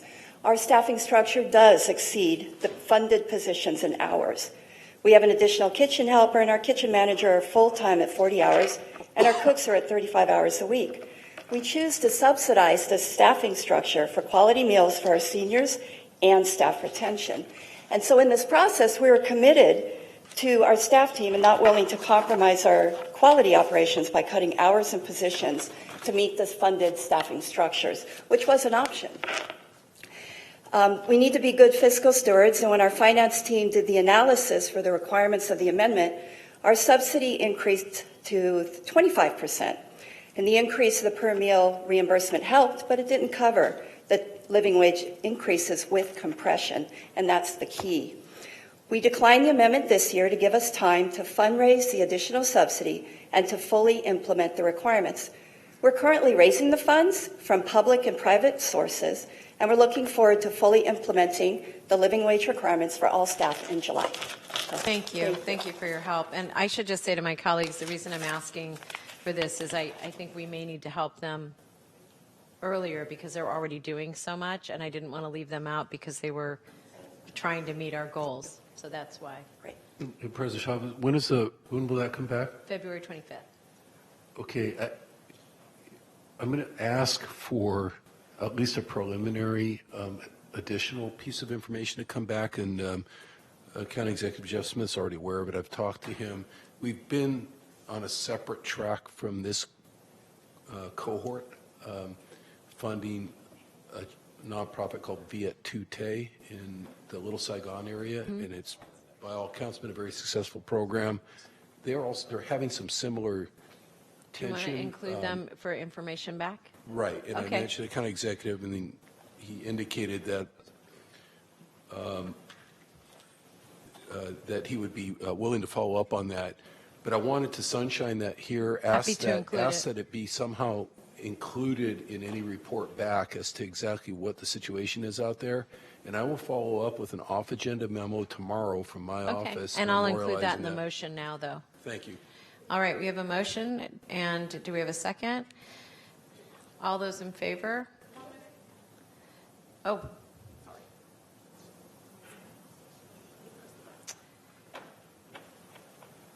Okay, we got it. Hi, Vanessa Merlano with the Senior Nutrition Program. Just to be clear, wanting to confirm that the report back was wanted on February 25th. That's correct. The deadline to submit that report has passed. So we had... Miguel's going to make an exception for you. We'll make it work. Yeah. So you just got your hall pass. Okay. All right. Thank you. And we're going to now move on to our next item, which is our surveillance policies. I'm sorry, Supervisor. I meant to. I thought that either item would be much quicker. So we're on item 29. Thank you. Colleagues, these are the first, thank you to Mr. Marquez. As the memo from Mr. Marquez indicates, there are 3 sets of actions called for. The recommended action is to simply receive the report from the Office of the County Executive. I'm prepared to make a motion to that effect in a moment. The recommended possible action, for B is to receive the annual surveillance reports for the following items, and there are then close to 60 of those. And then C is to adopt findings, and I want to just pause a moment on the findings because this is when we're supposed to be making a conscious judgment that the benefits to the county organization and the community of the technology as used outweighs the costs, both financial and in terms of due process and privacy issues, and that reasonable safeguards exist to address reasonable concerns regarding privacy, civil liberties, and civil rights impacted by deployment of the above listed surveillance technology. What I would like to do today is to move approval of all of the items under B, starting with I or little 1 all the way through LIX, with the exception of 4 items, which I will enunciate and explain briefly what the concerns are, and then we can continue those while we do a little more digging on those. So all of the items there, except in the Office of the Sheriff, the automated license plate reader technology, that is XXXVI. Also in the Office of the Sheriff, the body-worn camera system, that is XXXVII. Also in the Office of the Sheriff, the command vehicle camera, XXXIX. And then also finally in the Office of the Sheriff, XLVI, and this is the L3 in-car video recording system. And just briefly, the reason for those items being held back at this time has to do with some what I'll call unresolved issues that I just want to have a chance to follow up with folks in the Sheriff's Department on a little more fully regarding the number of cameras and their use, whether or not we're using our own database or only sharing with others. More detail about whether or not there really are robust internal audits. And then on the body-worn cameras, the question of data sharing and the lack of community complaints. The indication is that there were no community complaints about body-worn cameras, and if that's the case, that's extraordinarily good news, but I'd like to have a little more discussion.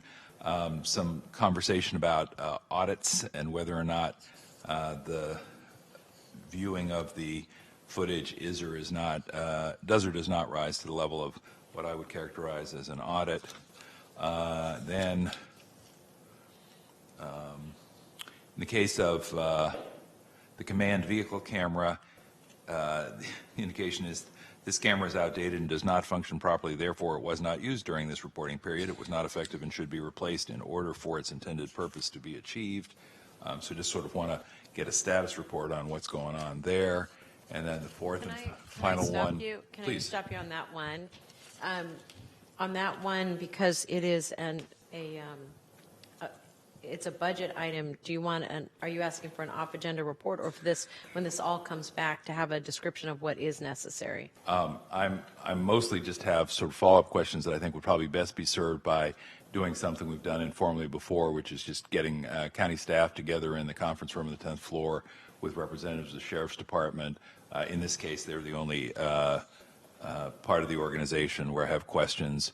And then sitting around having that conversation informally. Historically, what's happened when we've dealt not with the annual reports but with the surveillance policies is I have to say throughout the organization, if I've said, what about this, what about that, couldn't we be a little clearer about this, couldn't we be a little clearer about that, most of the time folks say yes. I see Rob Coelho from the County Counsel's office here. That's the process we've used in the past, and I'm happy to give it a try again.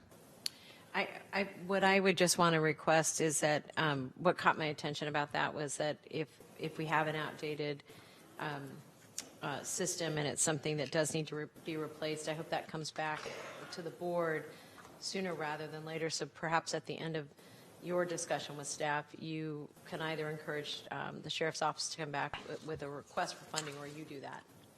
Thank you. And then the last item is the dash cam system. And here again, just questions about whether there are really what I would call formal audits. And just so colleagues understand why I'm emphasizing the question of formal audits, we know historically that in large law enforcement organizations, including our own district attorney's office and including our own sheriff's department, that sooner or later, inevitably, there will be some misuse or abuse of access to information that should only be accessed for legitimate law enforcement purposes, but that somebody chooses to access for non-legitimate, non-law enforcement purposes.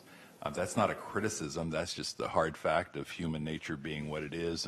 And one of the ways we minimize the potential for that is through a robust program of audits, not only because we then identify places where there are problems, but because if people know that there are robust audits, then they're less inclined to tinker with the system in a way that they shouldn't. So that's one of the areas that I'll just want to follow up with the Sheriff's Department staff. And again, across the organization, Mr. Coelho, I should say, I think people have been very good about saying, all right, let's just all sit down in a room and figure out, what's the unresolved issue, if any, and can we resolve it expeditiously? And I'd say 9 times out of 10, the answer is absolutely yes. So With that, I'm happy to lean forward, make the motion, recommended actions A, B, and C with the 4 exceptions that I've just detailed. And those will be continued. Pardon me, we have a motion and a second. Are there any comments? And Sheriff, did you want to make any comments on this? Okay, great, thank you. So we have a motion and we have a second. Any more discussion on the motion? Let me just say a big thank you to Joe for going through all of these policies. We really appreciate it. And with that, all members have voted. And one last item just for the minutes, if I may. I know we've got the motion. I want to reserve the right to take a more refined look in subsequent years. So folks should not think that simply because they made it through the screen this time, there's no room for improvement. That just, we can all... So you were all on notice. That we can all do better, and we aspire to do so. Thank you.